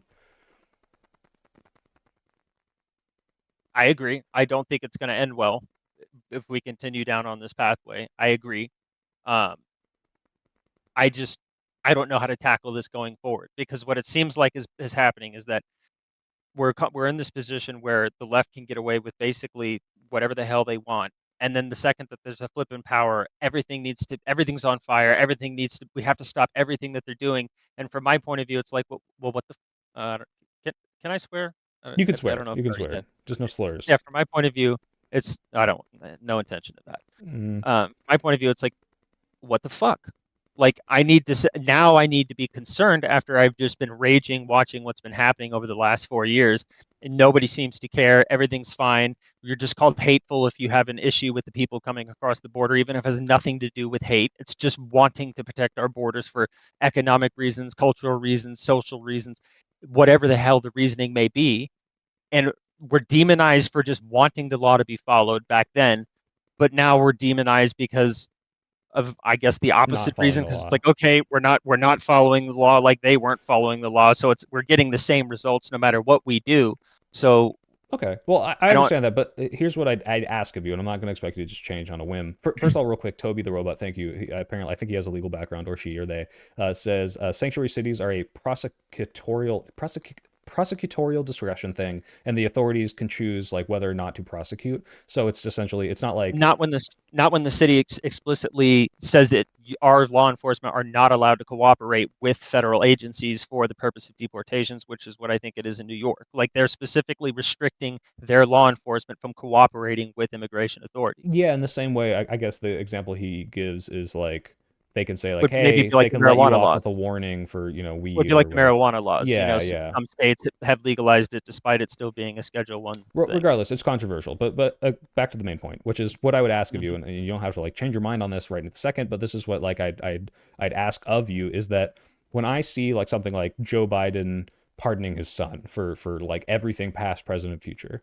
I look at that and I'm like, look, this is a team sports, like politics era, right? But I don't like that, and I'm going to call it out. And I have said to you that I am less likely to call it the left in the recent, because I think what's happening on the right is very dangerous and egregious, and I don't want to waste my breath. And I think that's kind of where you're coming from here. But I still think that, if anything, I would respect you more if you saw this due process thing and you're like, hey, like that seems like it's not how it should work. I think they should follow that law. And even then, like, they would still be able to deport them. I don't even think you have to say that in a way that puts you on the side of someone who's like, he has to stay, right? Because there are very legal ways for them to have gotten rid of him, gotten him out of the country. So I would just say, like, when the right does something that I think comes out and is like, hey, like, yes, this is on my side, but it seems like it shouldn't be happening that way, just calling that out as like one thing of the many grievances you have with the left, you have like one thing with the right, I think that strengthens your character a lot. I'd ask you to do the same, because I try to do that. I try to call out when the left does some bullshit. But I guess that's kind of more. Have I not done that? No, you absolutely haven't. I we just won't think agree this is on one this of those individual. examples. We won't. Yeah, we won't agree on this individual's case because, from my perspective, I can't find page 3 of the document where it talks about the interview with him, which is pissing me off. The interview with Garcia. Because I can read what they said about the other individuals that he was caught with, and then literally the last thing on the page is officers then interviewed Kilmar, Armando, Abrego, Garcia. During the interview, officers, and that is page 2 of 3 from there. I can't find the third fucking page. But what were you trying to find in the interview? I want to see what they specifically said about him in that portion of it. Because when on his document, it is marked that he is checked off as affiliate gang. Right. I've seen that, right, and that I think my understanding is that comes from the confidential informant in the arrest when they arrested him at the Home Depot, saying, "Hey, he's a gang member," right? And that could be true, but that's going off of this potentially not reliable source. I know there's some question as to whether or not they're a reliable source who has like a history of having some sketchy takes, or it was something about some weird sexual abuse thing, but it doesn't matter. The point is, it's vague at best, right? It's not enough. But regardless, so they have evidence, at least some court documents suggesting that he is an MS-13 gang member. When Trump declared MS-13 a terrorist organization, like it or not, the terrorists don't get as many rights. That's why presidents can just fucking drone strike them wherever they are, kill them, deport them to Guantanamo Bay, and right? They can't drone strike them on American soil, right? Not on American soil, at least not yet, because that wouldn't surprise me if they escalated. Right, and that's what I'm saying is like there are different rules for people in this country, and I think let's see.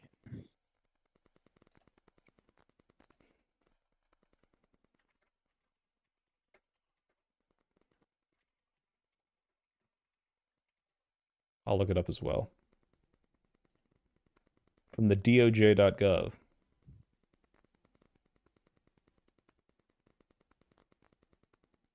Maybe I shouldn't have looked it up on here. This is like justifying the Patriot Act. Never mind.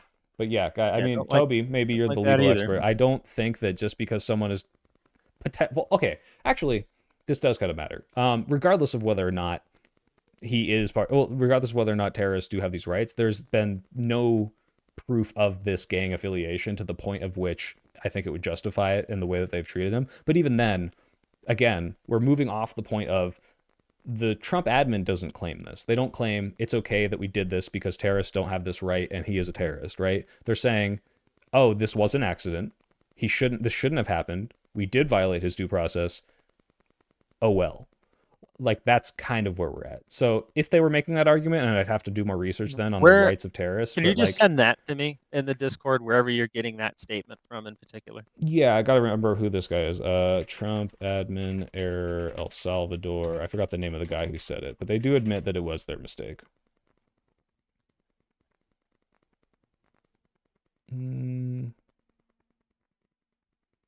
Oh, this is all the new stuff. Admin error statement. Because apparently he is still alive. And did someone say in chat, was it IRC, so that he might have been released already?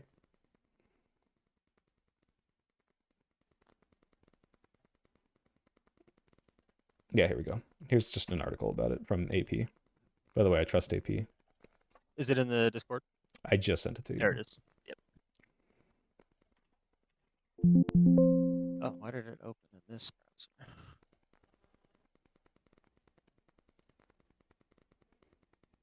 Yeah, they admitted in a court filing on Monday to an administrative error in deporting him. The government's acknowledgement sparked immediate uproar from the immigration advocates.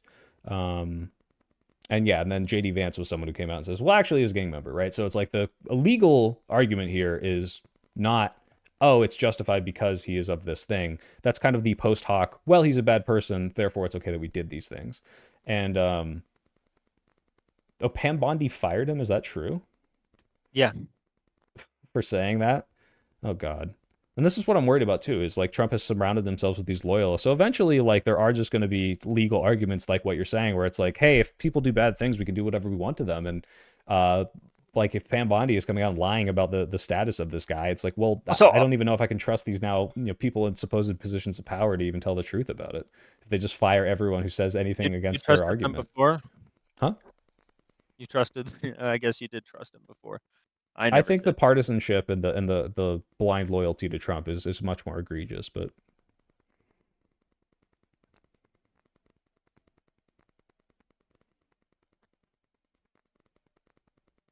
are you just skimming through it? Yeah. Okay. Because my point is well, just I wish there was a link to the actual filing, because it's saying has acknowledged mistakenly deporting with protective blah blah blah. Well, could you just assume Well, that the it Trump doesn't admin actually admitted error? No, I know they did admit the error in the first place, but I'd never actually seen the statement itself. And then on top of that, I was aware that they fired the guy, probably because that was not the argument that they wanted to make, would be my guess. You don't have my stream on, right? I just got to respond to my chat. If I mute, I don't want you to like double hear me.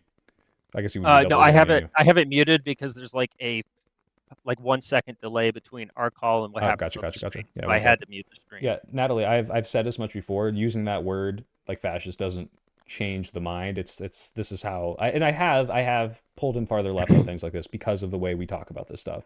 And like you'll notice, I am being very nice to him, and that's not because I'm like, oh, you deserve the niceness. I mean, first of all, we're friends, right? Like we've known each other for way more than that. Oh my God. 15 years. Okay. So there's a history behind this. This isn't just like some guy with crazy fascist beliefs that I met on the street. We have a history together. This is relatively new in the past 5 years. And that's why I'm trying to ease these topics, because it does not behoove me to just yell at my friend right now. It just isn't going to do anything. Like at worst, if I thought he was doing something like really, really bad, I could boycott our friendship or something. And maybe I could try to shame him into it, but it's just not worth it. But I understand the frustration. Okay. Sorry, I was just talking to someone in chat. Oh, that's okay. I'm loving these comments. Fascist. Yeah, well, that's the thing is like they're telling me to call you a fascist, and it's like, yeah, I think some of the views that you have expressed to me are fascist. Now, whether or not you're a fascist or would align with a fascist is a different thing, but like it doesn't. I just got done to explain this to the chat, but it's like using that word doesn't help, especially with the connotation, especially with your like World War II like Hearts of Iron knowledge. Like you're just going to immediately defer to like the whole Nazi thing, and you're obviously not that. You're not a white supremacist, so it's like okay, it's just not a helpful word to describe what we're talking about. But the whole point that I was trying to bring this back to, which was maybe something. Well, hold on. Yeah. Just out of curiosity, he was illegal. Correct? Yeah, so 100%. It's without a doubt he was an immigrant.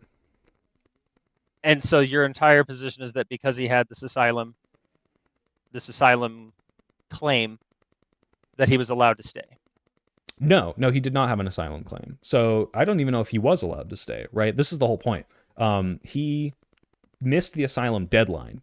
So even though he would have gotten that asylum, he missed the deadline. The judge said, hey, on this technicality, it's been past a year. We're not going to grant you this. However, he met the stronger threshold of withholding from removal, which is, hey, specifically, if you can show us that you would be at threat if we deported you back to this specific country, then you don't have to get deported to that specific country, or we won't deport you to that specific country. And so they didn't do that.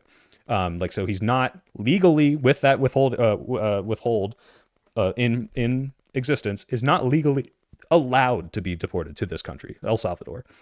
So Trump admin, if they wanted to get rid of this person and they had the legal jurisdiction too, would have to appeal that withholding, or just go to the court, renegotiate, like without even appealing that, or deport him to a different country if they had some sort of way to do that, some agreement with Mexico, Guatemala, whatever, right? So there were 3 ways to get rid of this guy that I know of that they did not follow. And had they done any of those 3, people might be upset about getting rid of this guy. Oh, you tore apart a family. Oh, that's inhumane. That's a whole nother argument. The point is they didn't do any of those 3 legal things. And they did not go through the court process to figure out, hey, how, what are we allowed to do and what should we do? They just said, take you off the street, throw you in this fucking plane, go to El Salvador. That's what people are upset about. So that's what I'm upset about. It's not that he definitely had the right to stay. Oh, how dare they do this? It's specifically the way that they did not follow the legal process. Okay, hold on. Let me just go grab a beverage. Okay, I'll talk to you in chat. I'll defend you as a human being to my chat. I'm already back. No, you don't have to defend you already got it? Okay. I don't care what people on the internet think. At the I end care of what the they day, think of my friend. No matter how messed up I think your beliefs are, you're still my friend. All right. um, well, we've had many arguments, and this isn't the worst of them all. So, What even was the worst one? at COVID times, I got really fucking heated. Yeah, probably. Let's not get into it. Uninformed. Hey, what's up, dude? I am talking to a friend of mine who was arguing with me in chat, and I was like, why don't we do this over voice? So this is someone I know in real life. We're having a conversation, and also chats keep getting censored. I don't know. Let's see. This guy says, I mean, conservatives want to pretend asylum doesn't exist. I think their arguments makes more sense when you look at it in that way. He sounds like But asylum conversations I've had applies with to my the friend. first safe nation. You go to the next closest nation to Well, you. You don't I get to think travel there are all the some way cases through with the that. continent in order to reach us. Well, my understanding is that this person was under prosecution by Barrio 18. He tried to move 3 times. They followed him around, and so that's when they ended up going to America, right? And theoretically, El Salvador, there's one whole Mexico in between, here and there, right? So maybe he could have potentially found safe haven there, but maybe he couldn't, right? And the point is, the judge would have looked at the claims that he made and the evidence that he has and said, hey, but for this 1-year expiration that you did not meet, you would have had this asylum claim. So it would have been a legitimate asylum claim. But technicality, he didn't get it, but he did get the withholding. The point is, he didn't get his due process, and I'm not okay with that. And like, look, literally, and I've said this in the debate, if today, if an hour from now, a plane flew down to El Salvador, picked this guy up, put him in a court, and they're like, cool, you're going to Mexico, and tomorrow morning he's in Mexico deported, I would be okay with that having been followed the legal process. Like, that's apparently what legally could have happened. I think that should have like something like that should have happened, right? And they're not doing that.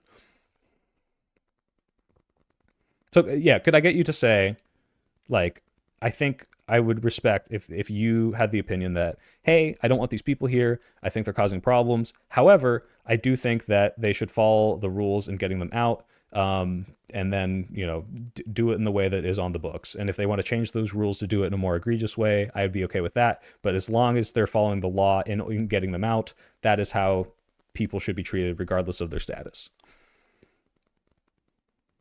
Fair enough. I can empathize with that position. Okay, and just to add, and you don't have to agree with this, I don't expect you to be out on the streets screaming your lungs off at this case, right? Because I understand that you have grievances far more than I do with illegal immigrants and the severity of the problem. So, like, if you're not out there protesting in front of the White House tomorrow, I'm not going to be like, wow, you have no morals, wow, you're so inconsistent. I understand where it's like, okay, like, I think they should follow the law. However, this is not like the hill I'm going to die on. This is not where I'm going to put all my energy into. And like, as soon as it became a U.S. citizen, that would be your threshold.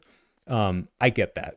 And that, like, that's where you're kind of holding it at. So even if I've now said, like, I guess we agree, they should follow the law and they can change the law if they need to do the deportations that you want. I understand you not being like, oh, I'm going to fucking full force, the world will know my rage, when this happens because of your different position on this. But I do appreciate that you're at least seeing where I'm coming from. It's like the violation of the legal process is the concerning part, not they didn't give this illegal immigrant a baby bottle and swaddle him and sing him a lullaby. It's, hey, this is not how it's done. And I think it's concerning that they don't care about that. Okay, just I shouldn't be looking at the chat, but just because I am. Oh, what did they say? Toby's thing. As a general matter, we should be uncomfortable allowing the government to decide when it has to follow legal procedures, because legal procedure is the only defense we have against arbitrary punishment. Yeah. That's kind of the entire point that I made prior to that. It's that the Democrats just simply chose, we're not going to enforce any of these laws. And so this is exactly my point, is that we're making the same arguments going the opposite direction. Right. And it just seems... So this is and this is where I guess I could find a middle ground here, which is, I think very well said, Toby. And then if you were to say, hey, I think that you should call out sanctuary cities, and I would say something like, hey, like, I'm a little uncomfortable with applying the law here when it means like ripping these families apart. I think there should be some negotiations happening. Like that would be something I would say. And it's like, it's a little, like, there's an argument to be had there about like, hey, like, a sanctuary city might be a violation of federal mandates or federal jurisdiction. However, the way that they're applying these, I think they should find a way around this, even though I agree with the end goal of not ripping these families apart, not just mass deporting them. Like, would that be an acceptable answer to you? Where I'm like, yeah, like they need to find a better way to do this, even if I agree with how it's happening or that it is happening. Yeah, because I would prefer that we not have to get bogged down in. Basically, it just seems like the long way around deportations, that he's here illegally, he's gonna go no matter what, and maybe they didn't go through the right they didn't go through the right process according to what you're saying. So like, let's concede that. And it just seems like we're going the long way around. But at the end of the day, it's from my biggest fear is that when there is another transition Toby, to the next administration, what we end up seeing is just we're going to go right back to business as usual. We're going to choose which laws we want to enforce. We're going to go back to committing what I would consider a massive crime against the American people by just pouring people into the country. And it's like, it's a lot easier to bring people in because they're coming willingly than it is getting them out. Yeah. It's more difficult than getting them out. And so while getting people out, you're always going to have some types of problems, bumps in the road. I understand that. If we get to a point where it's like, oh, yes, they really are just picking American citizens up off the street and we're sending them out of the country, I'll be right in that same bus with you. Okay. So then at least can you empathize with the idea that, like, right now, I don't think this has yet happened to an American natural-born citizen. I think at worst, this has happened now to a green card holder in ways that we are not the specific El Salvadorian prison, but the like snatch it up off the street, potential rights violation. Like, that's what the left is screaming about right now. And would you at least acknowledge, like, yes, there maybe is some legal argument there. I don't think there is, but let's just say there was, for whether or not this could happen to these people. We're not screaming about it just because it's happening to these people. It's because this is an indication that it will continue happening to more and more people, and then eventually U.S. citizens. Like, if you're super confident that they're just going to stop here and maybe there's some ambiguity there, like, I hope that's the case. I don't like what they're doing now, but like, I'd be happy if there was a dead stop, right? I'm sorry, there was a drop in the sound for me. So I guess what I'm saying is, like, do you understand, like, even though I know your threshold is U.S. citizens specifically, and we are not, we're like, on the left, we're a little more concerned about more like a higher threshold than that, which is the green card holders or even illegal immigrants, right? The reason we're raising the alarm now is, like, we see this as an indication that he's going to continue doing this, and that it's going to become, hey, this college U.S. citizen said something that they were, questioning Israel's policy in Gaza, and we view that as a pro-Hamas statement, which we view as a terrorist organization, which we view means we can justify doing what we want to you. Like, that's why we're concerned about it, not just because of who it's happening to now, which I think is bad. Yeah. Well, we can actually agree on that, because I don't like these. What did they say? Like, they're going to be searching people's phones for, quote, anti-Semitic comments in order to determine whether or not. Yeah, and this is already happening, right? I know that. I don't like at all, because that's such a nebulous. It's such a nebulous framing for what they're going to do, because to me, it's like the same stupid argument that Ben Shapiro made, where he's like, oh, well, if you don't support Israel, then you hate America because you don't support America's allies. It's like, no, you can have legitimate grievances with the foreign government, not have it without being anti-Semitic, right? Well, okay, so you're not okay with the Trump policy then of, like, hey, we want to do U.S. citizen prisoners and deport them to El Salvador, right? No, absolutely not. Okay, see, and this is why, like, everyone's like, oh, why are you friends with this crazy guy? It's like, look, no matter how much I'm going to disagree with you, I still think you're not insane, because I think that's insane, and that's your threshold, and you're, like, being consistent and saying that threshold, when that is met, like, you're going to have a problem with it. Now, he said it, though, right? He said he wants to do this, and, like, they look like they are already drafting plans to build more El Salvadoran prisons in this area and send U.S. prisoners here. So let's say that, assume he's not just bloviating. He does plan to do this. What then would your actions be? My actions? Yeah, like, I guess you'll speak out about it. Like, if I invited you to a protest, would you come protest against the deportation of American citizens?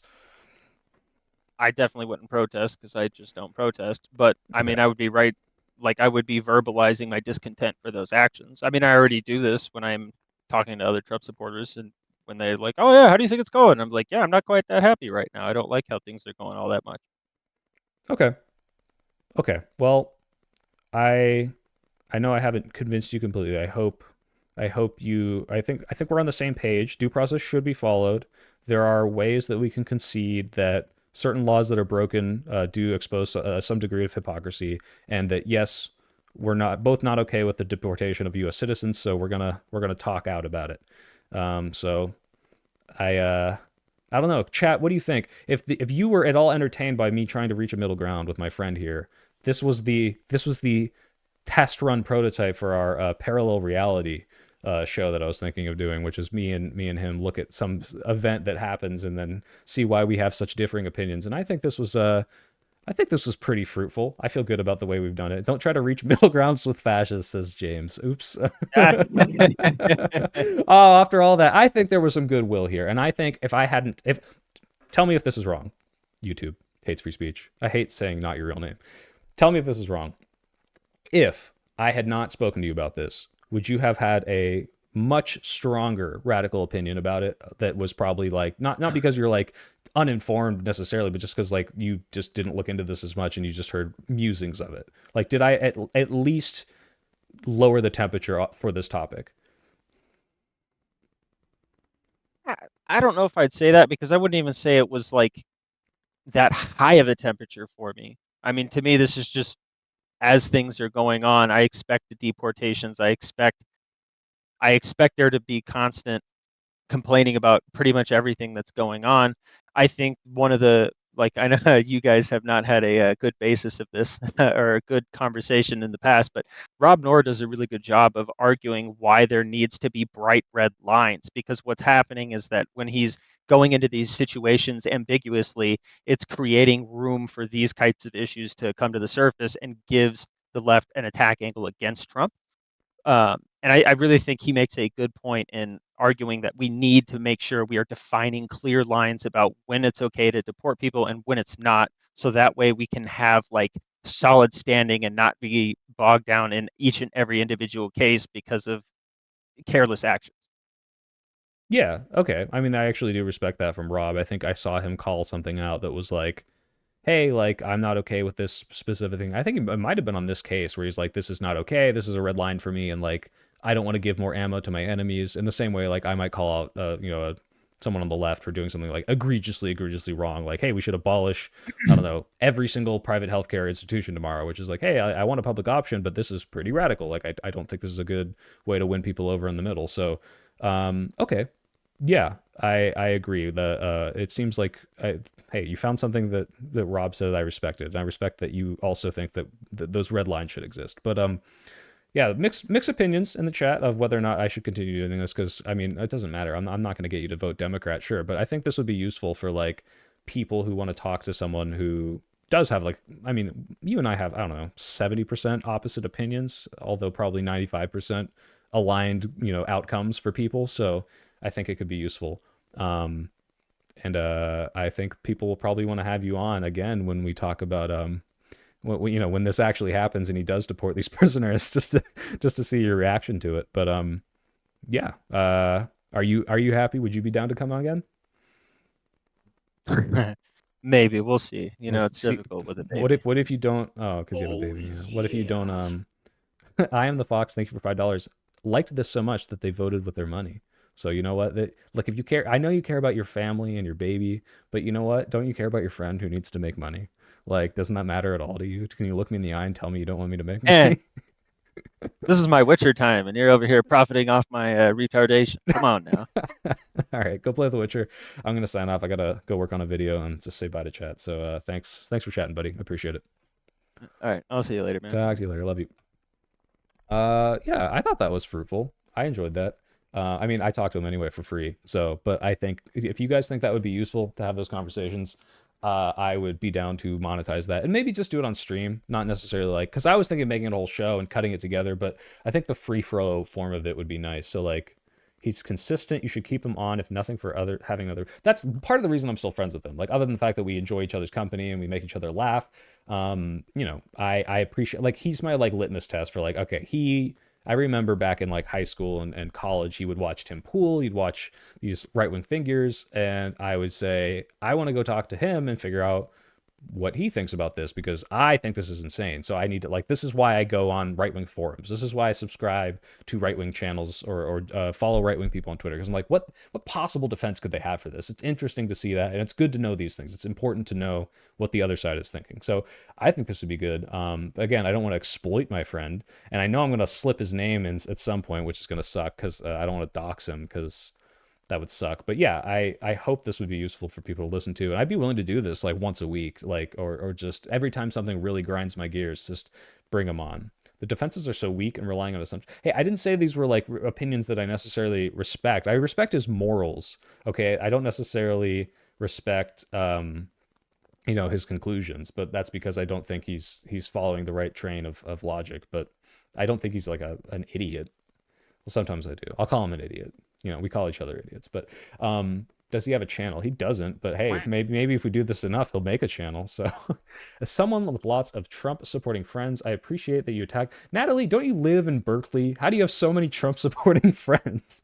What the hell? And why would you tell us where you live and use your full name as your username? People are going to find you. I could find you on stream right now and dox you. You're insane, Natalie. Other Natalie is smart. She just has Natalie.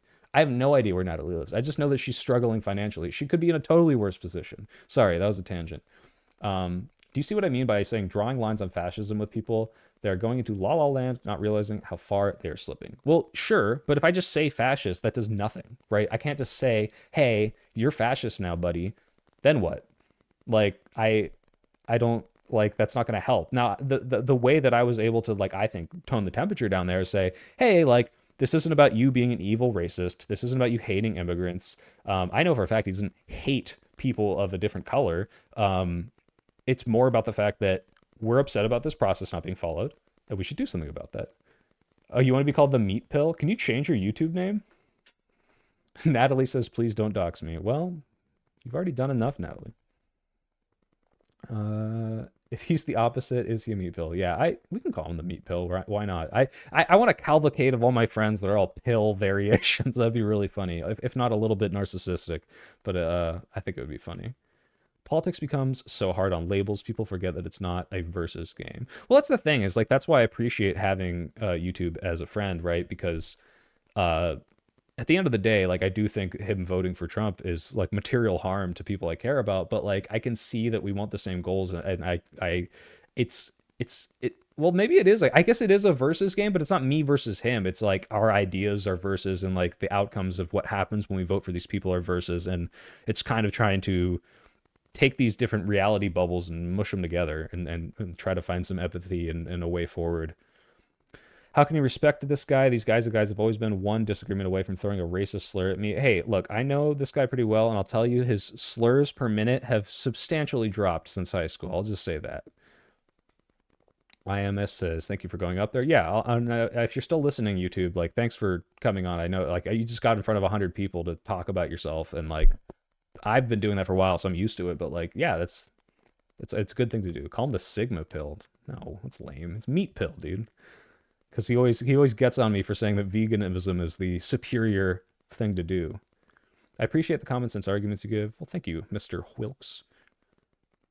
Okay, I didn't know if I was allowed to disclose, but he has now disclosed, yes, he's in an interracial marriage. Like, I know he's not. I mean, you can be a racist in an interracial marriage, but I know he's not racist in that way, and it's not just because of that.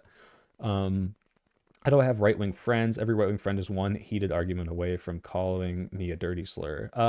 Yeah, if it's that bad, like, that's the thing, is like, at the end of the day, the kind of right-wing that YouTube or the meat pill is not like I'm one step away from like murdering my friend to death. And I've had that kind of right-wing friend, and I have since cut them off because it was like, whoa, buddy, you're quoting Mein Kampf to me. This is very concerning, and I don't think I can talk you out of this. So, yeah. Not engaging with the opposite side, even though you may abhor their political opinions, is very dumb. Sergeant N7, I agree to the fact, but I say this in my How to Talk to Trump Supporters video, which, by the way, YouTube hates free speech was the subject of that COVID debate. Yeah, for some people, if you can handle it, it's good to talk to other people. Some people, it's like, yo, are we seriously having a conversation about like my existence, like trans people? They're like, I don't want to have this fucking debate about whether or not I exist. This is like stressing the fuck out. So I understand that not everyone can or wants to do this. So that's why we need the white privilege warriors like myself to go out and do it for them. Stand back, black people. I've got this one. I like the way that you debate. It sort of mirrors the approach I take. I'm usually really spotty with specific info, so normally I choose to argue based on principles, beliefs, logic, and basic stuff. If you're saying that you argue smart and you say it's me, then good. That guy's one... The meat pill is one divorce away from calling me a dirty slur. Oh, no. No, I don't think... I can't actually... Unironically, I cannot remember the last time I've heard you say a slur, meat pill. I think it's like literally been high school. And it wasn't even because you were being like real racist. It was like joke racism. Although some of the other people in our high school were definitely not joking. My MAGA dad is hard to talk politics with. Yeah, it's a harder when it's your family too, because your family, especially your dad, there's this power dynamic. And I have this problem with my dad, where if I get him on something, and we agree on most things, but if I expose his hypocrisy or call him out, he will shut down and just like not at all concede anything. He gets really upset. I think veganism is superior. I think there's literally no moral argument to not be a vegan. Like, I can't think of one. There's just none. The only one is like, I'm starving to death and the only food I have is meat or some, animal products. It's just like, if you can not harm animals and survive and thrive, then why not be a vegan? It's just reducing the amount of harm in the world. So yeah, next time we could do this, guys, I'll bring you Meat Pill on next week, maybe after I finish the vid, because I really want to focus on that, and we'll prepare something and we'll talk about it. I used to have a right-wing friend that was stationed in Israel. Okay. Oh, creamed crop. I forgot about you remember now. Thank you again, but that's I love your name, because I've got the shirt on right now. The cream of the crop. Oh yeah, the cream always rises to the top. Yeah. W white privilege. I love the soy bowl. Thank you, Dazon. I have a friend who does not have any serious conversations, and I cannot figure out his beliefs. Most of the time I do not care because he's my friend, but do you have any advice on how to handle that? Well, if he doesn't have serious conversations, I mean, if you never have a serious conversation, you can't, what are you going to do, right? I don't know, find out his Reddit username and stalk him. I can agree with the right-wing anger of the lack of enforcement over immigration law. I'm just deeply against it because enforced by the declaration of one man. Well, it's the whole party, right? Most Republicans, most Senate, House Republicans would say, hey, sanctuary cities they're probably not okay with them. Watching this for debate tournament motivation. See, I hate formal debate, right? Because they're like, I said 17 points and you didn't address number 3, so you lose the round. It's just like, fuck God. I did it once and I just hated that. What about bugs? I think bugs are a little different, uninformed leftist. I think I like, the less sentient it is, the less of a problem I have with eating it. I think I'd eat bugs and not really feel bad about it. But technically just like to avoid it, because I'm sure they can feel pain too.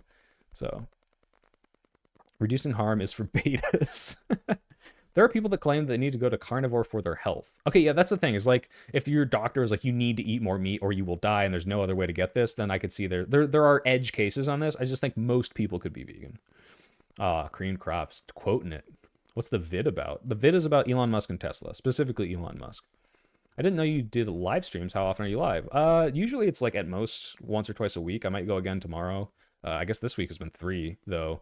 But yeah, once or twice a week. I might start doing it more often, but if it detracts from my video making, then I don't want to do it as much. Because guys, I love you guys and I love doing this. This does not make me as much money as the videos. The videos are like, the ad revenue from the videos makes me the money. This helps, and the super chats are super helpful, but it's like, 10%. Like, so until like I have like a huge live stream audience too, like I'm doing this for the love of the game. I'm not doing this because like this is how I pay the bills, right? So my girlfriend is pescatarian. I was thinking about it. What do you think? I mean, that's sort of like the bug thing, right? I think fish have a much lower threshold of intelligence. So I'd feel a lot, like it is a binary. I think if you can do no harm to a sentient being, you should. However, I would think you should not eat a human, but would probably have a lot less qualms about eating a bug. Fish are more on the bug side of the spectrum. They're not very intelligent. I think bugs are very cool. Right-wingers catch well-meaning people that do it the right way on immigration. They say that, but they make it harder to legally do it. Well, yeah, I mean, I don't think that's inconsistent, though, Like, if you say, hey, you should come in the legal way, and it's very difficult, and you can't make it tough shit, like, that's just their view on it, so. Jake Kelsey says he loves me. Yes, if you're part of chat, I love you. You guys are all great for being here. Bugs Bunny? Oh, Bugs. I see what you're saying. Michael Blake says, more context about my unserious friend. I meant he often makes jokes that are harmful. Oh, like how do I tell if he's being like sincerely? If you, I mean, the only way you can really tell his actions, like I've known YouTube hates free speech, the meat pill, for a long time. And if he said some like racist joke to me, I'd be 99% sure that he was joking. However, I have had scenarios where I'll meet someone and within like 2 hours of us hanging out, they make like a Holocaust denial joke. And I've done that before on accident to people I didn't know as well. I'm like, ooh, whoopsie daisy. Like I forgot I'm not with my close friends. But that should be a red flag to you of like, wait a minute. First of all, why do you feel so comfortable? Are you testing the waters? Second of all, how do I know you're not being actually a terrible person?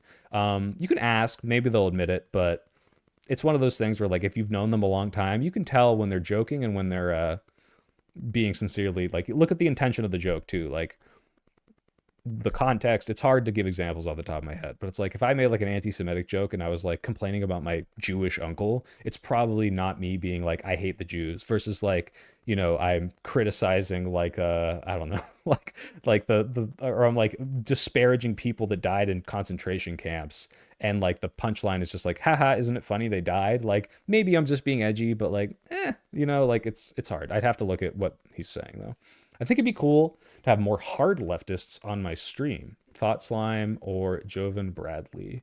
I don't know Jovan Bradley. I used to watch Thought Slime, but I have not been a fan of them as much for the past few years. Just didn't like the way they were making arguments. Although Peter Coffin, I think, is more far left, and he reached out, so we might talk soon. So I don't mean to claim your friend is racist. In my experience, I'm really leery of right-wing people. Right. Yeah, no, the racism can show up out of nowhere. I understand.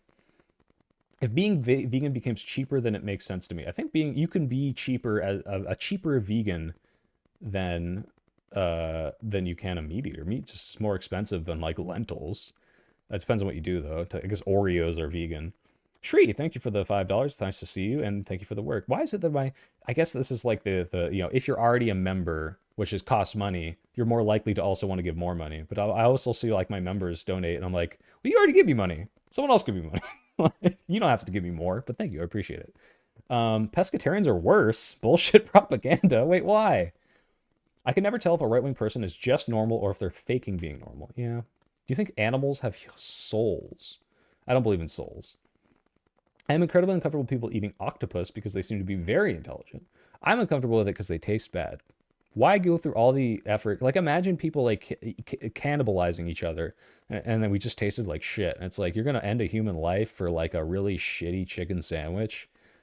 Chicken's delicious, and chickens are dumb, right? But again, veganism is the moral superior thing. I'm working my way towards it. It's very difficult. Yes, hunger, especially being a gym goer. It's harder. Like, you have to eat so much more, and like I have to, like, I'm praying I meet like a vegan YouTuber who like moves into my house and teaches me like all the easiest fucking vegan recipes, and suddenly it's just not a big deal to me anymore. And as soon as that happens, they come out with FDA approved lab grown meat, and I don't have to give up any of my luxuries. Oh, that's the dream. I get all of the, I mean, my kids will be like, "Hey, Dad, did you participate in the animal genocide from, you know, the start of human history to 2047?" And I'll be like, "Yeah." And it's like, "Well, why did you stop?" It's like, "Well, the very day they ended it legally, they also came out with lab-grown meat, so I stopped because I felt like it." You know, like, oh, great, Dad, thanks. Being sincere with each other in a friendship is one of the most important things. Hell yeah. My IRL friend keeps making anti-trans jokes for no reason.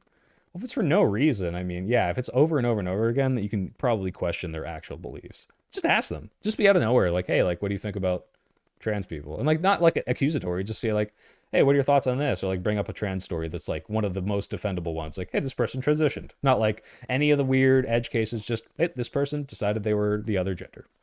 What did they say? Edgy humor is only okay if it's funny. Agreed. And that's why like I can still watch Sam Hyde despite thinking that he's probably actually Nazi. Because he's really funny. If it was a 2v2 discussion, it would be interesting. I understand the echo chamber aspect, but infighting is a meme. True. I wish I enjoyed a bean. Well, try 2 beans, Avocado Loco. What's the point of making a joke that doesn't amuse? Well, they think it's funny, but the problem is they'll think the punchline is funny when it's like, oh boy, I love disparaging people. Like, and that's the joke. And it's like, well, that's not, I don't know, it's not that funny. I've been pescatarian for a decade. It's pretty nice. And you're a cat. Cats that are pescatarian, I'm sure it's easier. Don't we taste like pork? I think that might be true. We might taste like pork. Which, by the way, there's like one good kind of pork, and it's pork belly. Like ham is meh, and like all the other stuff is meh. Bacon and like pork belly stuff is like the only really good stuff. Like cubed pork is like whatever. I'd give that up in an instant. $5. Thank you, Ricochet. Oh yeah, there we go. I hope you have a good weekend. Oh, was Here We Go were you figuring out how to donate? I wonder how much super chats I miss out on because people don't know how to donate. That'd be sad. The Meat Pill says, just a point to make for all the people calling me a fascist. I don't care. I hope you keep calling people who disagree with this term because I watch this tactic drive normal people to the right. See? It doesn't work, guys. He said it himself. What a fascist lie. I hear jackfruit is the key to something. Oh, yeah, I don't know. I've tried jackfruit replacements. It's not good. The Holocaust jokes among a group of neo-Nazis isn't edgy. Yeah. And it's also not that funny because the punchline is usually just like, haha, don't you also hate Jews? QASE says, I appreciate the way you debate these people. I think steel manning is an underrated strategy for good faith, and I wish it were used more. See, I'm willing to steelman my friend, though. When I'm on these fucking panels, I want to scream at them. Soy said Trump supporters don't have souls. Technically, I did say that, Aaron. You're right. I don't think any Trump supporters have souls because they are included in the subset of everyone who I also don't think has a soul. The Cars for Ukraine thing is cool. Oh, guys, yes. Oh my God. Fundraiser. I should have shouted that out in the Gibbs panel. There's a fundraiser, Cars for Ukraine. If you're interested, once I am stable enough that I'm making money and I'm comfortable and I'm like, okay, I'm saving. And if I were to have a random child with all the honeys that I'm knocking up, I would be able to pay for that child. I will start doing just like once a week stream fundraisers where it's just like, I'm not going to take any of this money, all the ad revenue, every single super chat and the fundraiser itself, all going to the fundraiser. Because that's like my dream is to like take all of my, like, that's the socialist, I'm living out the motto. As soon as I get past the threshold, no, true, it's going to be some weird arbitrary threshold where what's enough money. But once I get past that moment, all that money is going to charity. I'm going to feel so fucking virtuous. It's going to be great. I can't wait. So I said, oh, what's this? Oh, but yes. Oh, on the Cars for Ukraine thing. Oh my God, guys. People were giving a shit ton of money. People were doing like $100 donation. I saw $500 ones. Thank you guys so much. That makes me feel great that like I have in some way facilitated money going to things that really, really matter and are helping people make a significant difference. That's amazing. And I've donated myself like 4 times. So, and one of them isn't even on my donation. They stole my donation before they made my page. How dare they? But yeah, thank you guys so much for donating to that. I really appreciate it. I'm not sure I trust the FDA these days. I'm scared they're gonna do like cuts to the FDA and I won't be able to trust my food. And I think there's been several like here's a way to become vegan in a practical sense. There's been several like meat plant recalls for I think it was like the boar's head and all these things where like oops we accidentally found worms in this, and it's because of some of the rollbacks and regulations from the first Trump admin. So that I think is going to get worse if they really cut the FDA. Sam Hyde is a conundrum. He's reprehensible, but too funny not to watch. Yeah, his whole like self-defense video is hilarious. You cracked Rob's brain like an egg when he revealed her tooth was fake. Yeah, it was pretty funny. Oop, missed that. Please elaborate why pescatarians are worse. Yeah, you can argue about that in the chat. Marinated cold tofu is really good. Calling everyone a fascist is really dumb if you actually want to change their opinions. Sure. But there's some people, like, if I thought that my friend was too far gone because he was a fascist, I would just call him a fascist. But I don't think he's, like, there. Even if I think he is aligning with certain fascist opinions. Like, what does this do, right? Like, I want to talk about the substance. Let's see if we can talk about this. Like, it's not a useful tactic. Being a pescatarian is fine. It's not a position of moral superiority to any other kind of meat eater. There's got to be some spectrum of morality there. Syndigo. Because look, fishing. Oh, okay. If you want to talk about the fishing industry, sure. Because the way they dragnet and they kill dolphins and all octopi and all these other things. Yeah, okay. I understand that. But I just think like morally, I think there's a better justification for killing a fish than there is killing like a pig based on intelligence. But both I think are inherently worse than just not killing any animals. Dream blunt rotation, soy pill, Wendigoon, moist critical. I'd smoke a blunt with those guys. Bye Turbo's pasta. Yeah, I said it would be done, and then this always happens. You guys always keep me entertained, and I'm like, oh, I could talk to you guys for hours. And technically, I'm making money off of this. Like, why would I not keep going? And the answer is because I want to work on my video and go to sleep, and also you guys should touch grass. But if you go touch grass, you're not talking to me. Trump is like actually being fascistic. Nobody believes you because you keep saying fascist, fascist, fascist. Yeah, that's kind of the problem. I think even though everyone was right to say writings on the wall, they really pulled the word out too fast in 2016. I was one of the people who was like, I think this is a little extreme. There's literally a video of me being like, I don't think Ben Shapiro is a fascist, like at some protest, a Ben Shapiro protest. So should I link you guys that? I think I've already linked you guys that before. I'll probably put it on a video at one point. Days on. I've never missed that hard in my life. I don't think so. It wasn't a big miss. Wendy Goon said the building we're in is haunted and then freaked everyone else. Oh, yeah, no, he would ruin everyone's trip. Jake Kelsey says, once I'm rich, I'll be one of the good ones. No, I'm serious though. Like, why would I not donate a shit ton of this money? Like, I think I should just be doing constant fundraisers if I had enough to, like, if I was like Hassan level, like every other stream would be a fundraiser. I think it's fair to call Trump a fascist at this point, but being a Trump supporter doesn't automatically make you a fascist. Yeah, exactly. Like, I think there's plenty of reasons people support Trump that don't necessarily mean they align with the fascist stuff. So. Oh yeah. They already did some FDA cuts, but it depends on the degree and what they're doing, essentially. So. I'll have to, I'll get reports about this 4 years into figuring out that all the food I eat is killing me.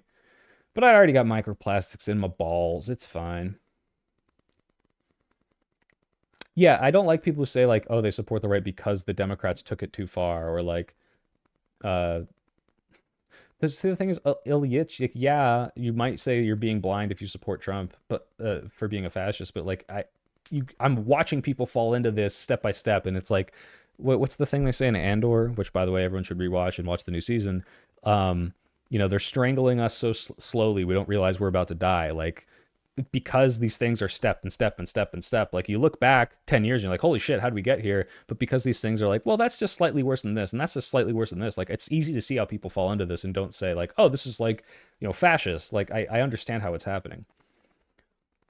I get that the fishing industry is really bad. I don't think eating fish is wrong. Yeah, okay, that's what I was saying to Sendigo. It's like, yeah, like if I went outside, shot a fish in the head, and then ate it, I think that's a lot less morally bad than shooting a human in the head, or a pig in the head, or a dog in the head, or a cat in the head.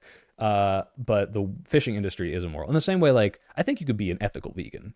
An ethical vegetarian. I don't think vegetarian is necessarily less superior morally to veganism if all of the animal products are completely ethically sourced. I don't think you're stealing from bees, right? I don't think you're stealing from cows. However, the milk industry or the animal byproduct industry can be really bad. The way that they treat these animals, the way that they, have to like keep impregnating cows against their will over and over and over again to keep the milk flowing. Like, there are bad ways that it is unethically sourced animal products. What is my favorite? Ooh, missed one. What's your favorite video game? Mine is Kid Icarus Uprising. Probably TF2. If not Outer Wilds, Beyond Good and Evil 2, Super Mario Sunshine. For the wokes who cried fascist. Also, I like your name, Duck Astley. That's funny, Duck Astley. Is that a combination of the original meme Duck Rolled? Because before Rick Rolling, the reason it's called Rick Rolling is because there was like a duck on wheels, and it would be like, haha, I said this was one link, but it was actually a duck roll, a rolling duck, and then that became Rick Roll. What do you mean touch grass? It's midnight. Grass isn't going anywhere. The right seems to be capable of making up their own facts. Debating on the reality is impossible. That's the whole point. That's why I wanted to have this parallel reality show, because like sometimes me and my friend will have like very different understandings of the reality of the situation. So Days On says, got to keep talking. Oh, thank you for the $5, Days On. Are you saying I have to keep talking? I mean, if you give me $5, I'll keep talking. Is that what you did? Oh my God, did you send me $5 so I wouldn't shut up? Hey, here you go. I guess every super chat extends my energy, and my battery, my finite energy will eventually run out and I'll die on stream, just collapse from all the super chats. So don't send me too much money. My captain, the cognitive dissonance is mind-boggling. Yeah, but Trump is sort of unique because a lot of people just paint whatever they believe onto him. Yeah, he is Schrodinger's politician. He's just whatever he needs to be. People are like, well, he believes. That's like the whole tariff situation was perfect for that. It's like, okay, this is a perfect negotiation tactic that he's using to get these people to capitulate. No, actually, he's using this to make money. It's actually going to replace the income tax. Well, actually, he wanted this to scare them off, and it's like, how he can't have been doing all of these things. He had a goal, and he either did or did not achieve it. And pick one. It's ridiculous. Twitter's gross. What do you think about the congrats mark? What is this? Congrats mark. Is that a Is that an Invincible thing where he's like, congrats, Mark, because he got his powers or whatever? Yeah, choking us so slow we don't even notice. That was the claim. God, I'm so fucking hyped for season 2. It's so good. All I'm saying is demonizing people with disagreements while we still have the decency to not blow up at them and call them names. We get to have conversations to change their minds. So Meat Pill, yes. It's easier to have these conversations also when you're not having your family deported or people aren't taking away your health care, right? Like there's a reason people are so mad about it. It's not just because, oh, we're little snowflakes, although there are snowflakes on our side. It's because, hey, holy shit, you're like destroying my life and you want to have a calm little civil conversation about the fact. Like a perfect example of this is how mad Ukrainian Anna got watching Lactoid and Wick debate about whether or not Russia's committing war crimes in her city, right? Like it's not easy to have a civil conversation when it's like, oh, by the way, no, those people that are stealing your children and blowing up your family and killed your dad and your mom and your sister and it's like, that didn't happen. It's like, well, fuck you. Like, how the fuck are we going to have a civil conversation? So you gotta understand, Meat Pill, these things are having material effect on people that are really bad. And you could say, you blew up about the vaccine mandate, right? Like, you understand that getting heated in these situations totally makes sense for some of these people. Oh, Natalie's doing well. Good to hear. Finished pharmacy tech and sending my money and paperwork for a pharmacy tech license. Natalie's not completely broke, guys. She's going to fulfill the prophecy. I'm expecting $100 super chats every 10 seconds from that pharmacy money. We're good. It's going to fuel my entire future. You guys have inspired me. Oh, I have inspired me to bring these hard topics up to one of my Trump supporter friends, Sentient Snowman. That's good to hear. By the way, guys, not destroying your snowmen is morally superior to being vegan if they're sentient. So, but I'm happy to hear that. Those are the comments that really make me like, I can get all the comments like, oh, you're so funny, and oh, like, great job, oh, soy pill, choke me, daddy, and those like, those make me feel good. Don't get me wrong, don't stop. But when I see like, hey, you've materially helped me like improve relations with my family, I'm like, oh, that's great. Like that really makes me feel like I did something in the same way like doing a fundraiser does. So, all positivity is good, but I really do appreciate when I find out that I've helped you guys in some way like that. I have to keep scrolling up in chat. Sorry. The milk must flow. Yes, he knows about the milk. You are stealing from the bees. Make your own honey. Fuck the bees. If they want my honey, they can take it back from them. Actually, that was the whole plot of Bee Movie. They sued or whatever. How many hours do you have in TF2? Probably like 2,000, 3,000, like a ridiculous amount. And by make your own, I mean expel your fluids into a jar. You haven't played TF2 in a hot minute? Well, Creamed Crop, the way it's going to work next time I do a TF2 stream is, I guess it's going to be members only, so. You're the first one to ever get it. It's Rick Astley plus Duck Rolling. Duck Astley, the only thing that you've exposed is that you're probably like 35 or 40. That's all I know. Because the duck roll is old. The only reason I know about that is because I looked up the lore of Rick rolling. I wasn't there for duck rolling. I just know about it. What's the lore behind the Pickle Rick? I just think I hate Pickle Rick. That was like the first episode of Rick and Morty that I was like, this sucks. I fucking hate this. And I hate how hilarious everyone thinks Pickle Rick is. And now, like, ironically, I won a Pickle Rick from Dave and Buster's. So I just think it's funny. Because it's become so stupid that I enjoy it now. The fishing industry is bad, but not worse than most red meat industries. Yeah, then the pollution's really bad too, because the cows produce an absurd amount of greenhouse gas. Yeah, in fact, my mom worked on this project where they were giving these like biological supplements or some sort of like algae they chew on so their farts wouldn't be as bad. Trump supporters live on cope a little bit. I mean, they're pretty happy now. Okay, now people are quoting Invincible. Stand ready for my arrival, worm. I take back what I said. When he said that, I wasn't as happy about it, but I really liked the Jeffrey Dean Morgan performance. That was a great episode. I was referring to the pre-election context. Sorry, I don't know what the context that you're providing. Bacon, egg, and cheese, says Days On. I'm fine with discussing economic policy or the implications. I'm not going to sit here and discuss the existence and civil rights of entire groups of people. I mean, sometimes you have to, unfortunately. Like, I'm going to defend trans people in a debate if it comes up. But I can understand trans people not wanting to do it. They're like, what the fuck should I have to debate this? Like, I know it's more relevant to them, but it's like kind of harder to have that conversation. Like, I'm not going to Like, what's the Merchant of Venice where the Jewish guy has to go up and be like, do I not bleed when you cut me? Like, it's kind of a hard conversation. Humans are emotional creatures. Both sides get very emotional. At the end of the day, we still have to protect people. And if getting emotional is what it takes, then fine. Yeah, and sometimes it works. Oh, I see. So the Meat Pill says, even when I was losing my mind during the previous admin, I didn't insult people voting for Biden. I'm sure you did. No way you never insulted them. I'm sure you said some shit about dumb Biden voters. No way. Freaky Pill. I think it's perfectly fine to insult people for voting for Trump if they haven't realized their mistake. Yeah, that's the thing. Is like, if you tell me right now that knowing, and I'll say this to you, Mute Pill, if you're still listening, if you knowing that Trump wants to abolish the 22nd Amendment and run for a third term, I think that's like just blatant power grab bullshit. Anyone should disagree with that. And if you'd still vote for him for a third term after that, I think you said you wouldn't, then good, because that should be your red line at the very least, if nothing else. And also, I'm happy that your red line is also deporting American citizens, regardless of whether or not they committed the crime.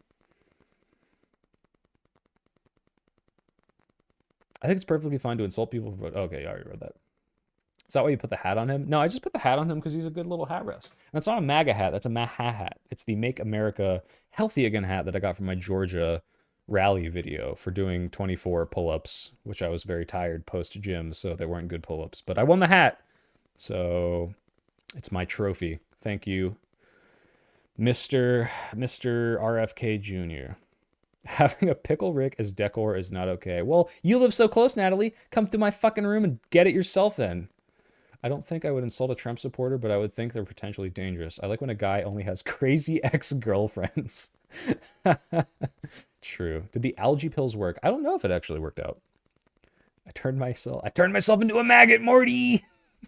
I'm Maggot Rick. I learned today that the civil literacy test is able to be waived away for years since its implementation. I go to a Florida school and I wonder if it's just a Florida thing. Civil literacy test? Is that for voting? Because yeah, I don't support that. Will I ever do a gaming stream? Wet sausage. I've done gaming streams. I won't do one tomorrow because I don't have time. I hope if I finish this video, and I think I can, but we'll see, by like next Wednesday or Thursday, I'll do a gaming stream Thursday or Friday. Maybe I'll do Meat Pill Thursday, gaming Friday, but I won't promise that because I got to see how long it takes. It might be the following week, which is the 29th that I release it. We'll see. Merchant of Venice mentioned win. For seniors, yeah, I mentioned the book I read in high school. For seniors to pass, I would say for context. Oh, the civil literacy? Yeah, scary civil literacy test. I don't know why they would implement that. Sergeant N7 says, as someone who isn't from America, I still watch and engage with Americans, even though I believe they are all right-wing. Oh, right-wing, even the Democrats. All right. Have I ever played Disco Elysium, says Captain. Thank you for the $2. Or 2 Australian. That's not real money. What's an A? Australian dollars?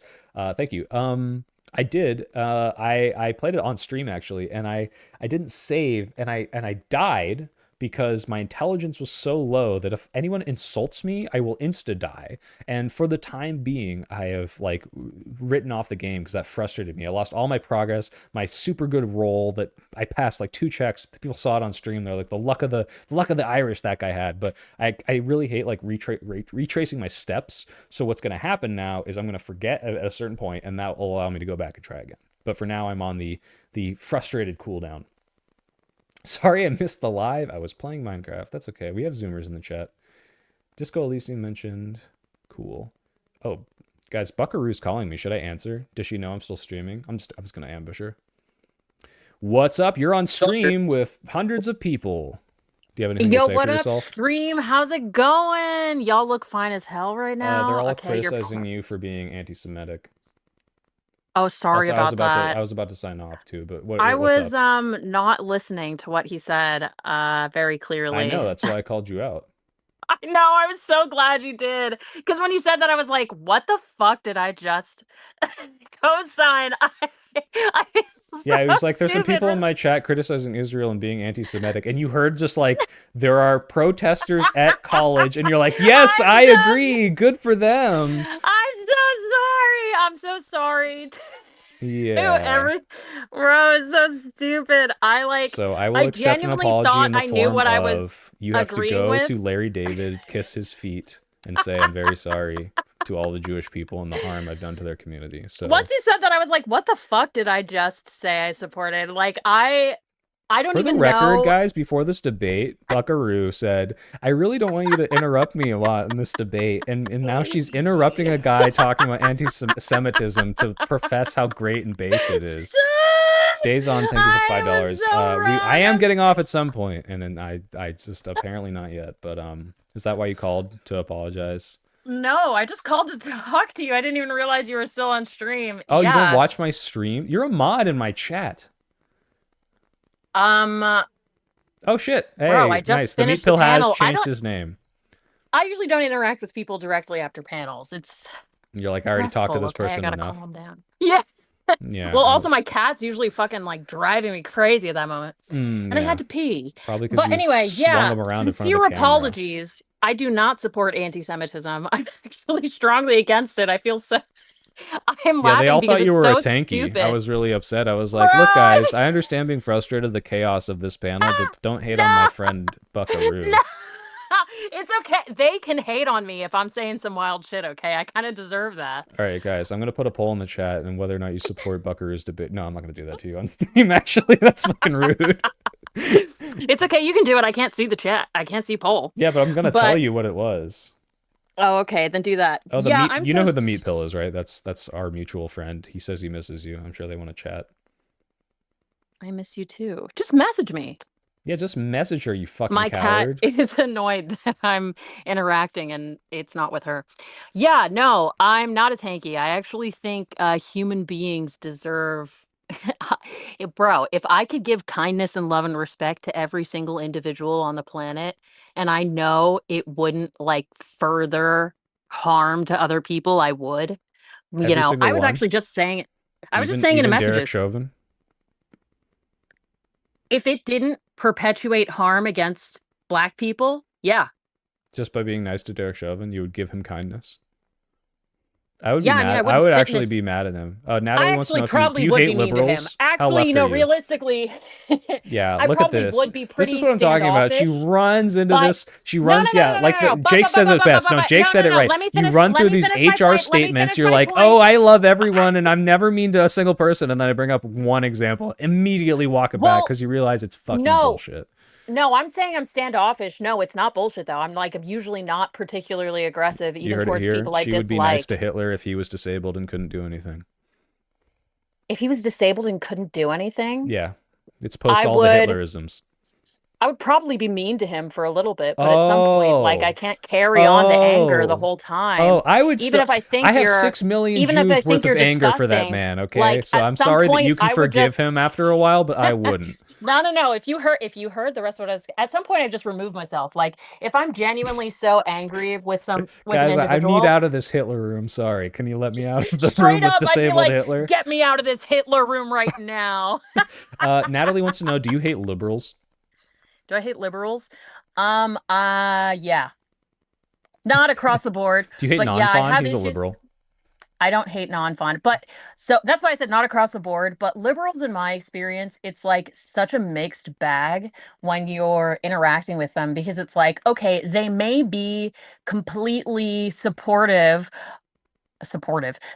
of like everything that you believe in. They just, I don't know, care about like due process, for example. There are some things that I'd say like extreme leftists want just, through and through. They want to stop worrying about the bureaucratic side of it. They just want to get it done. Like Cory Booker, like go into another country and just fucking Rosario Dawson picked well. I doubted her at first. I was like, you really picked that guy? But the fact that he's out there risking his life, well, not risking his life, he's putting his neck out. And he's, he's talking for 25 hours, filibustering or whatever. Yes, bro. That deserves a good spanking from Rosario. That's some hot stuff. I agree. Yeah, and like, so my issue isn't even with liberals that support the state. My issue is just with liberals that like choose to defend like democratic positions because they're just too lazy to make their own positions, or they're not willing to be as like strong-headed and stubborn about these situations of, of rights, of where you think something is being done wrong to people. And, there are some cases where I can understand why somebody may stand back and like not know how to argue against a certain position, especially in these, like, you're on the fence. It's kind of a gray area. There's not legal precedent. You don't know where to stand. At least those ones I can understand because it's really confusing. It's overwhelming. But when people purport to care about vulnerable communities and then don't do anything to defend those communities or to fight for those communities, those are the liberals that I take issue with. And I feel like those are I the don't think loudest liberal as a liberals. moniker is necessarily like encompassing enough to include only those people, though. Well, that's Also, why I'm saying, like, liberal, it's just, that's why I said not a broad stroke. Like, there are some people would consider me a liberal. They consider me liberal. yeah, like, are So, progressives like technically not the same? Because if they are the same, I'm yeah. a liberal, like but Well, I'm a that's progressive. So yeah, also, yeah.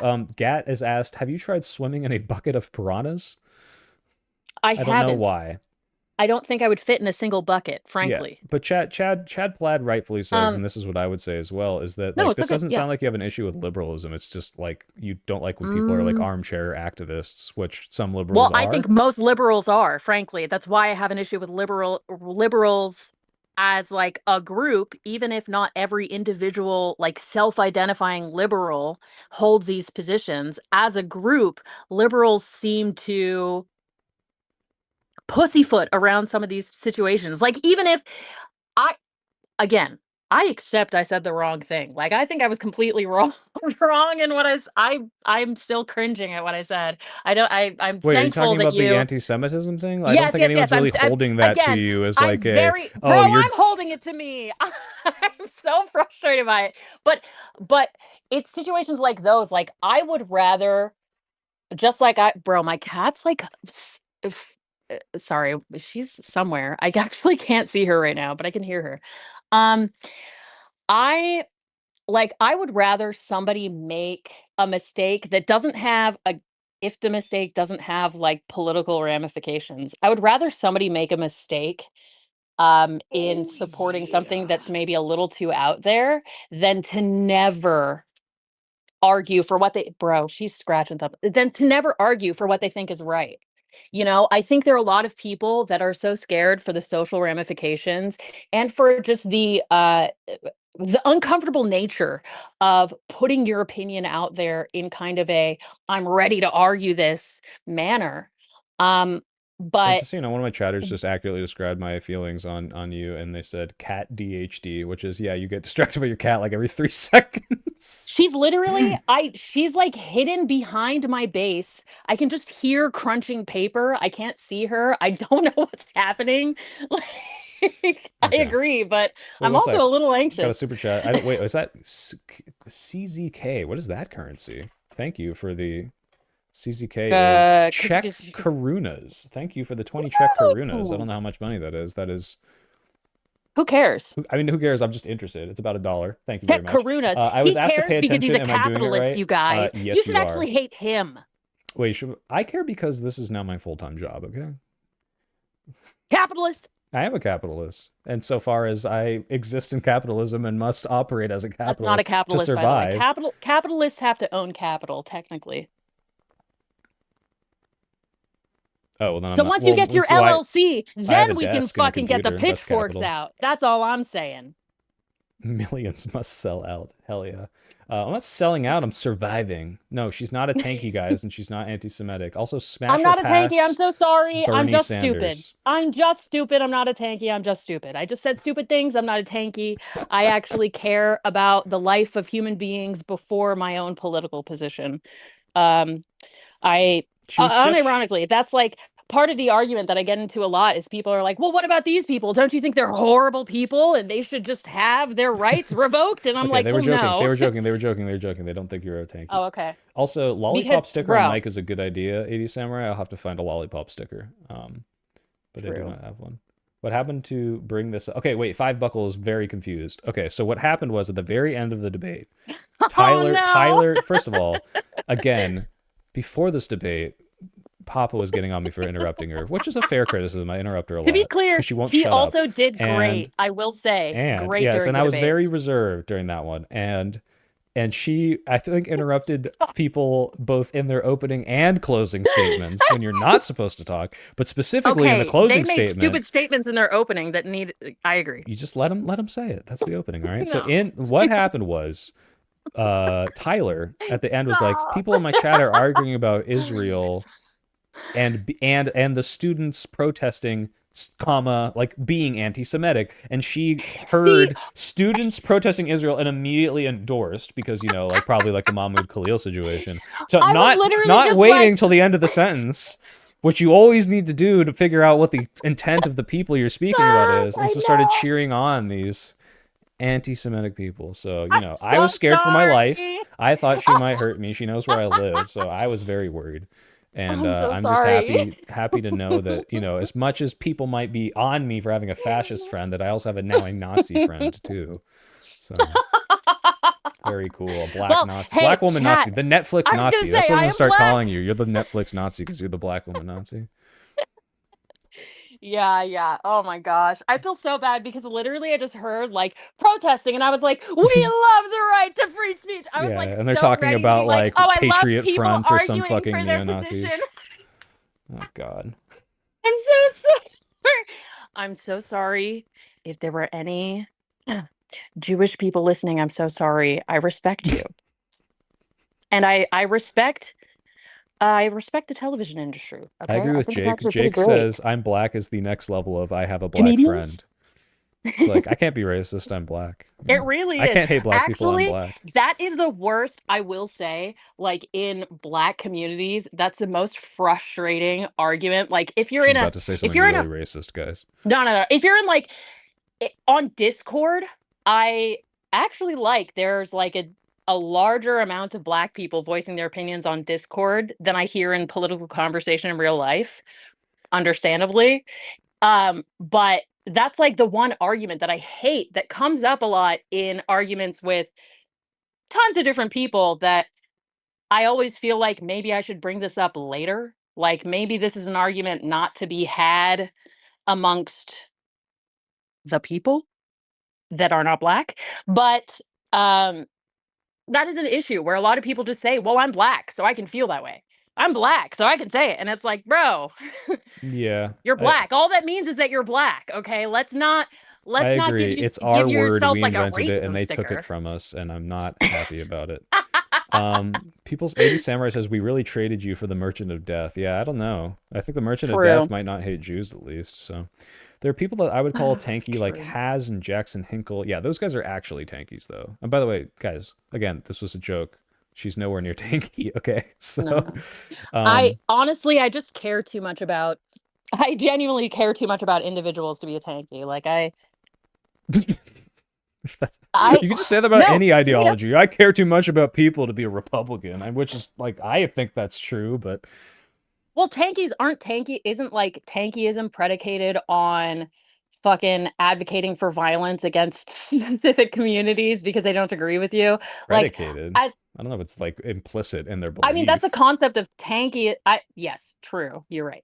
Theoretically, philosophically, it might not be, but I think in colloquial terms, it's usually to justify violence as well.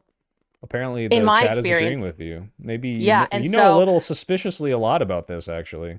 I've met a lot of tankies. Militant opposition to capitalism. Okay, yes. All right. And so the idea is like there is justification for violence because of the violence that capitalism enacts amongst the people, amongst everybody. Guys, I think Natalie is lying. She says she's from Berkeley and doesn't know what a tanky is. She has a bunch of Trump-supporting friends. Like, this is actually very concerning about how many lies I'm seeing exposed here. Hates Pickle Rick. Bro, what the fuck? Yeah. Who hates Pickle Rick? I do. I hate Pickle Rick. Oh, wow. Fuck you too, then. Why don't you just turn into Natalie?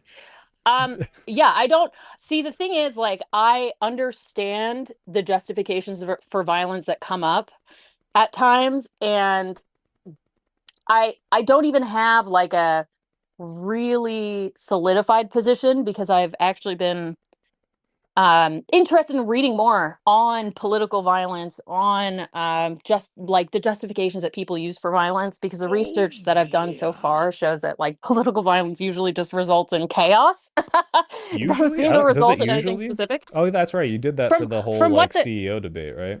yeah. So from the research that I did do, and there might be more that I'm missing. So like fucking if there's more, fucking send it to me. I would love to read it. But the research that I did do showed that there's not like predictable, like really predictable results of political violence. It's a mixed bag.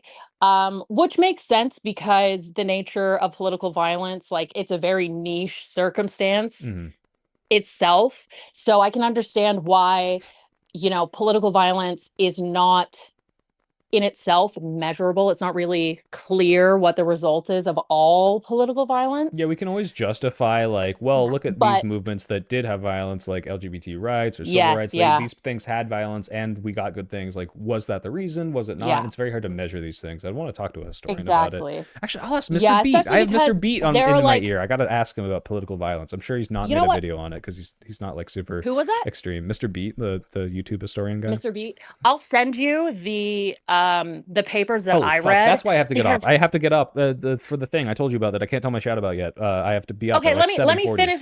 Let me at least finish. Let you finish.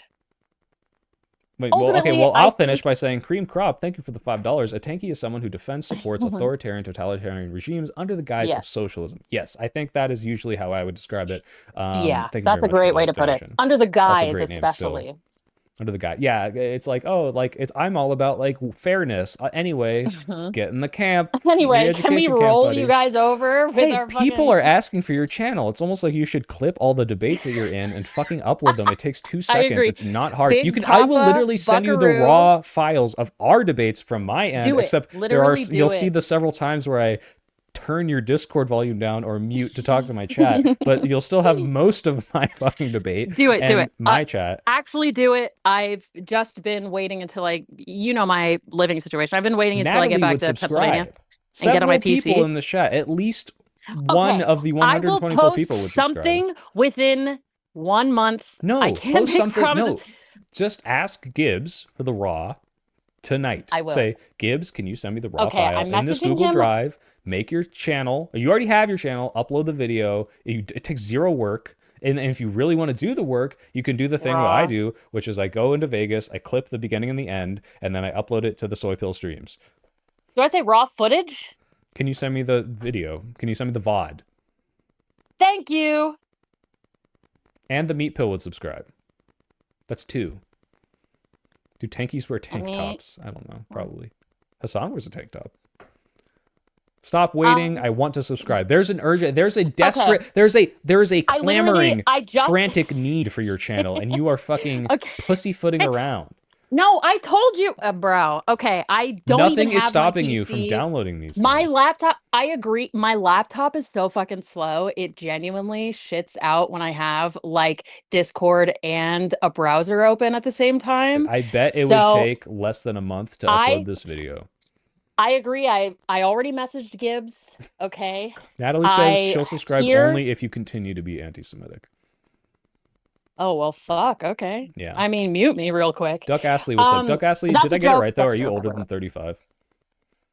I really want to know if I got a finger on the pulse. Because if you're younger than 35, I'd be surprised. Because I'm surprised that I know about duck pill or duck roll. So. Yeah. Yeah, ultimately, I will say, I do care about people first. Cream Crop is suggesting himself or herself or themselves as a video editor. So maybe you don't even need to do work. Maybe Cream Crop will just do it for you. That would actually be a gift. Natalie, I don't care. I mean, I do care how old you are, but thank you for letting me know you're 38. I was asking Duck Astley because you researched the start of... Okay, so you're like me. Wow, Duck Astley's 20? Now I feel old. All right. He's a little baby. I need to go. What's the last thing you want to say? I love people. I love people. That's what Kanye said. Though, all right, he said he loves all people. My first no, not all people. I'm saying I love people. My first and foremost. Which people don't you love? The people that make it their life's goal to hurt other people and refuse to get better. Oh yeah? Is there like a What specific kind of group of people that does that? Usually people who have experienced some sort of childhood trauma. While you can see psychopathic and sociopathic tendencies in people who haven't You're experienced speaking in childhood triple trauma, parentheses right it's now. I usually can very feel it. common amongst individuals Jake, yeah, you're right. who are violent in their future life. Anyway, I love people. That's why I don't want to commit war crimes and kill people just because they disagree with me. Brave. Yeah, I know, right? Thank you to everybody who listens and watches and actually has consideration for what I Wait. have to say. It actually means a lot to me. Does your channel with no And thank you, guys. videos exist yet? I'll put it in the description. Yes, Big Papa Buckaroo. Big Papa Buckaroo. And I'm also on Twitter and Blue Sky. Yeah, If you send me messages, I got the I will notorious see them. BIG Big Papa. I don't you got to get that algorithm up, you know. PAPA, Big Papa Buckaroo. Yeah, I see it. Oh, okay. It's not happening. I just have to be more. No, I got Wick TV, Wick TV, Wick TV, Wick TV, Wick TV, Wick TV. Okay, I have the to tweet Curious more. I have to Civilian, tweet Wick more. TV, Wick TV. Link it to me on Discord. I'll put it in the description. I am tweeting more. I'm making a post right now. I'm tweeting more. All right, guys. I am tweeting more. She's not with it. She needs Fuck! a manager. She I needs tweeted it Cream on my personal account. I Nice. am tweeting Nice. more at Soypill. You're tweeting it at. You're sending it to me on a Twitter DM. We're sent in a it to you Discord call with a just chat on open. Twitter. No, now Oh. you just have it though. God. You make this so difficult for yourself. I'm trying to help you out. Your YouTube this isn't part on isn't this. difficult for me. Your To be YouTube clear, isn't I on tweeted this. at Your you. YouTube is not on this Twitter. Oh, right. You know what? All right, guys, I'll put it in the description. Guys, I gotta go to bed. I'm so going to. No, don't apologize to me. You're just shooting yourself in the foot. This is a great time to buy. I'm not. Are you giving me financial advice right now, Frank? He Guys, is right, though. He is right. that's probably true. I'll buy when Donald Trump tells me to. I believe in his market manipulation. Guys, I got to go to bed. I got a big thing in the morning, which I will ask if I can tell you about later. I might be in this debate. I might try to get out of it. And I'm doing that thingy with the movie thing, and I'm working on the video. Thank you guys so much for the support. You've been great. And I'm going to have nice more in real people life. in the Discords because I like talking to other people in the Discord. I'll have you on more, Papa. Because talking to Please chat is do. fun, but I need a human voice in my ear. Or I I am also gonna do the like viewer chat. comments. Chat has been very nice to me. Chat has been okay? nice. They And were totally I accepting do of your anti-Semitism. really so like- it seems like no matter what your opinions are, they'll be a fan of you. So cool girl privilege. Chat, I love Jewish people. She's Did lying. they believe it? No, No! none of them do. Okay, type 1 to them deep state. Good night, guys. I love you. Good night. Oh, and you're all raiding into non-fun. I put non-fun on again. I hope he's still streaming. Hell yeah. Go love non.